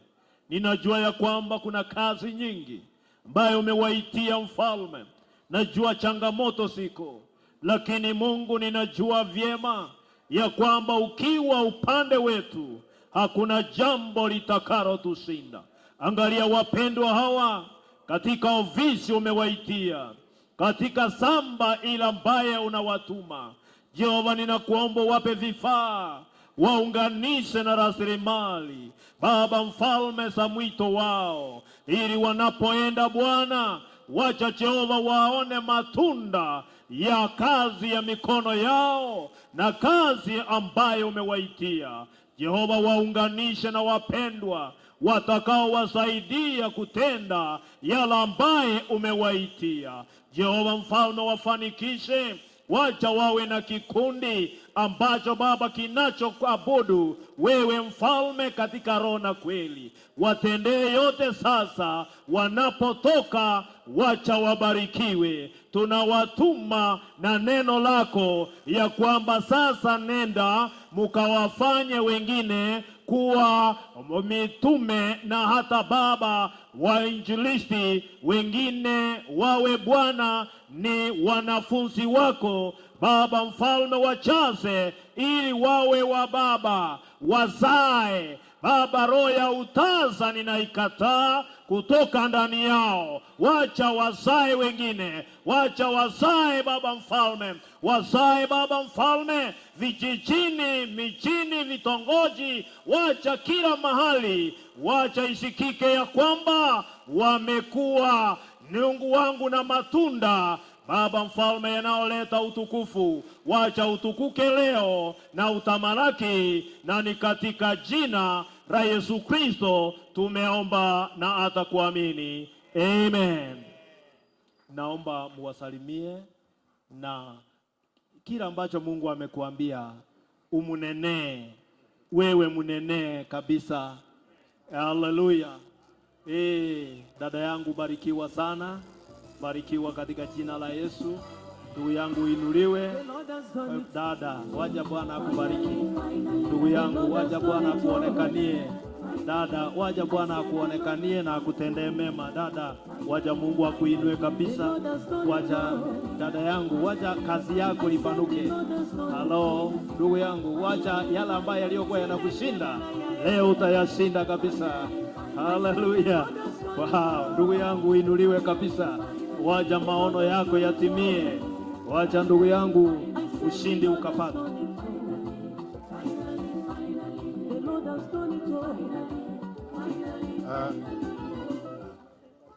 Ngoja kidogo. Bwana Yesu asifiwe. Tunapoendelea kuwapa mkono hivi, naomba administrator wa hii kanisa aje hapa kwa dakika chache. Alafu kuna wale ambao tumekuwa nao wa media kutoka Radio Vuna, tunahitaji mmoja aje hapa. Kuna Ethaya, sijui kama wameenda. Yule wa Radio Vuna naomba, Mbuna Sokoro, karibu. Nena neno moja, nimesikia huko na tangazo fulani kwamba kesho mko mahali hapa. Bwana asifiwe. Bwana asifiwe tena. Mko wazima? Tunashukuru Mungu kwa sababu siku ya leo tena ameweza kutujalia kufika katika mahala hapa, kwa sababu ni siku nzuri na ni siku ambayo ni ya kufana kwa wale makafara ambao wamefanya kazi yao siku ya leo. Kwa hivyo wanapoenda kufanya kazi yake Mwenyezi Mungu, sisi tunawatakia mema, tunawatakia mazuri. Kwa hivyo sasa ndo mwanzo, kwamba sasa ndo mumeanza kazi, si kwamba ndo mwisho. Sasa ndo mumeanza kazi ya kumfanyia kazi Mwenyezi Mungu, na Mungu azidi kuwabariki. Zaidi ya yote, mnapoenda mahala pale mzidi kuombeana kila mmoja kwa mwingine, mutangulishe Mwenyezi Mungu kwa chochote kila ambacho mnachofanya. Mubarikiwe na familia yenu na nyinyi wote. Kwa majina Samarieta kuna Botambe Nchenkuru kwa Thomas Ombuna. Asigitasi nikia Radio Vuna 102.0 FM. Katika upande mwingine pale niko naye Joseph Oboge. Ako pale ainue mkono juu nyuma yenu kwa ile kamera pale ni Joseph Oboge. Na upande mwingine anaitwa Ongote Abraham katika meza ya habari. Ako pale pia katika hiyo mitambo pale. Na mimi kama kawaida mkubalete rumuru wendruiche. Asigitasi nikia Radio Vuna 102.0 FM.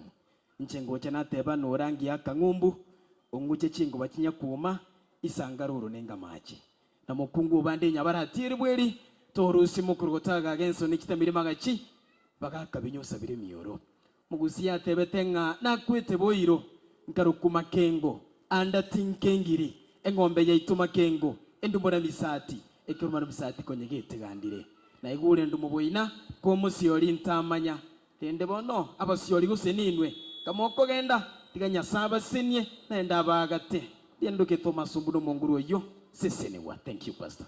Asante By sana. the way, tomorrow tutakuwa na men's conference kwa wale wote ambao wameweza kujiandikisha. Amunegete nikia Radio Vuna. Tutakuwa pale Cultural Hall na wale wote mliweza kujiandikisha abasacha abange bengentire. Bakuna koraro tukumina kina kibona abasacha barara abange nabanya gutigara boka emechie menge basacha ambayo. Tuko na kumina kibono kiabalieke. Tukateba Radio Vuna 102.0 FM ni vizuri tuweze kuandaa men's conference, njia moja ya kuwatia moyo. Kwa hivyo kesho kuanzia mida ya 2:30 tutapatikana pale Cultural Hall. Tutashirikiana kuhakikisha kwamba men's conference imesonga mbele vizuri. Katika kituo cha Radio Vuna, I'm the head of radio and the programming katika pale kitengo cha Radio Vuna. Thank you so much. Sisi ni wa pastor na otoko raneraria abwate umururio Bible challenge every Friday. Anafanya kazi nzuri. Tuzidi kushirikiana. Thank you Bishop. Asante sana. Sina mengi. Nilikuwa nataka kuambia hao lakini wametoka.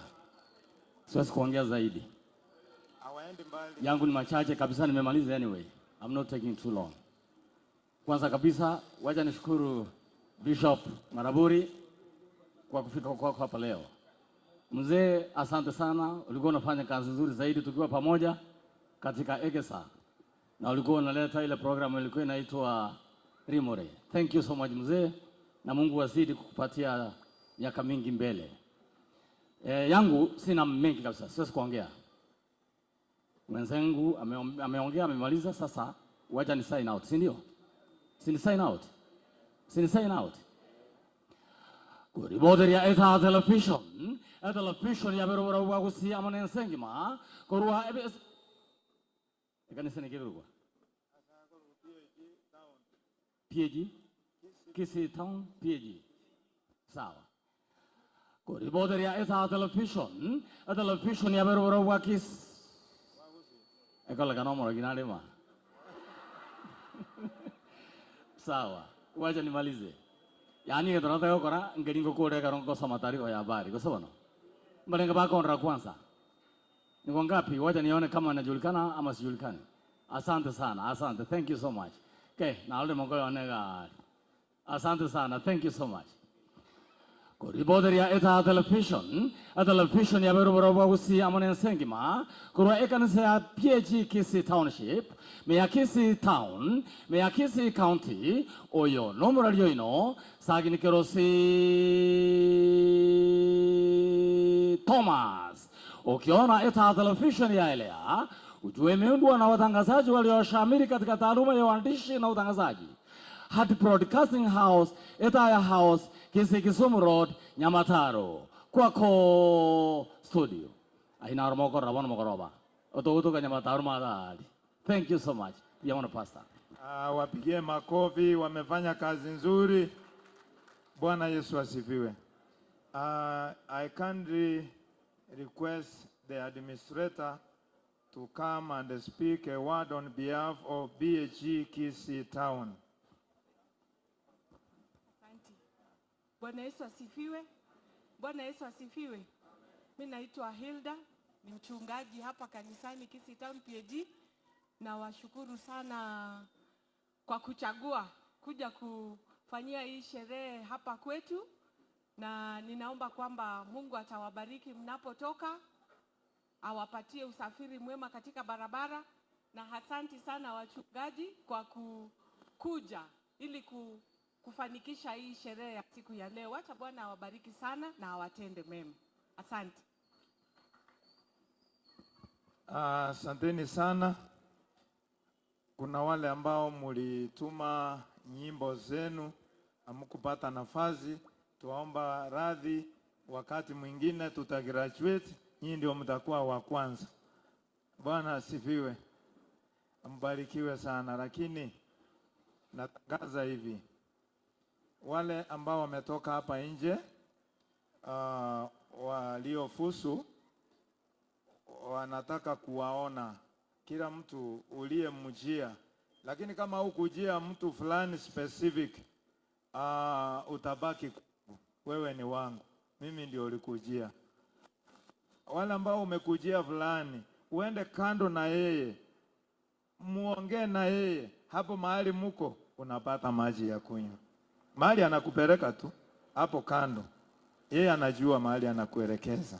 Lakini kama hukujia fulani, Bwana asifiwe, umekazirika. Unajua saa ya kukosana ni wakati wa njaa, yani wa chakula na pesa.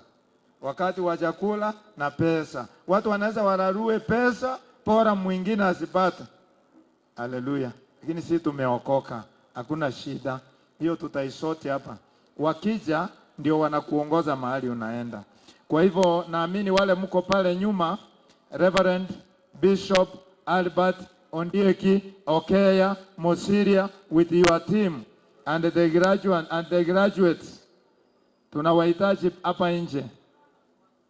Graduates mko nje?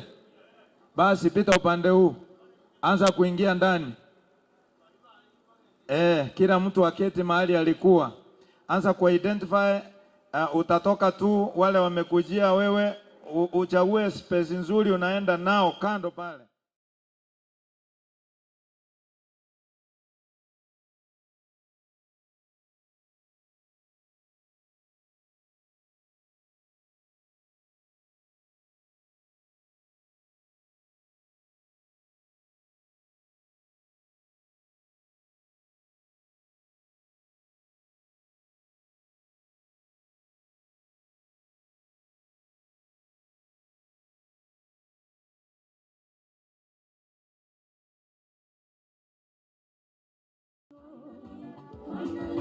I said the Lord has done it for me.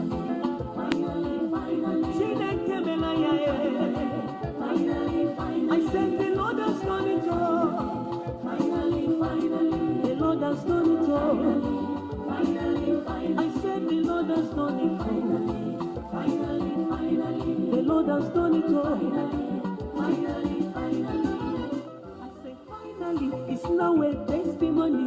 It's now a testimony. Finally, it's now a history. I say it's now a history. Finally, He has done it.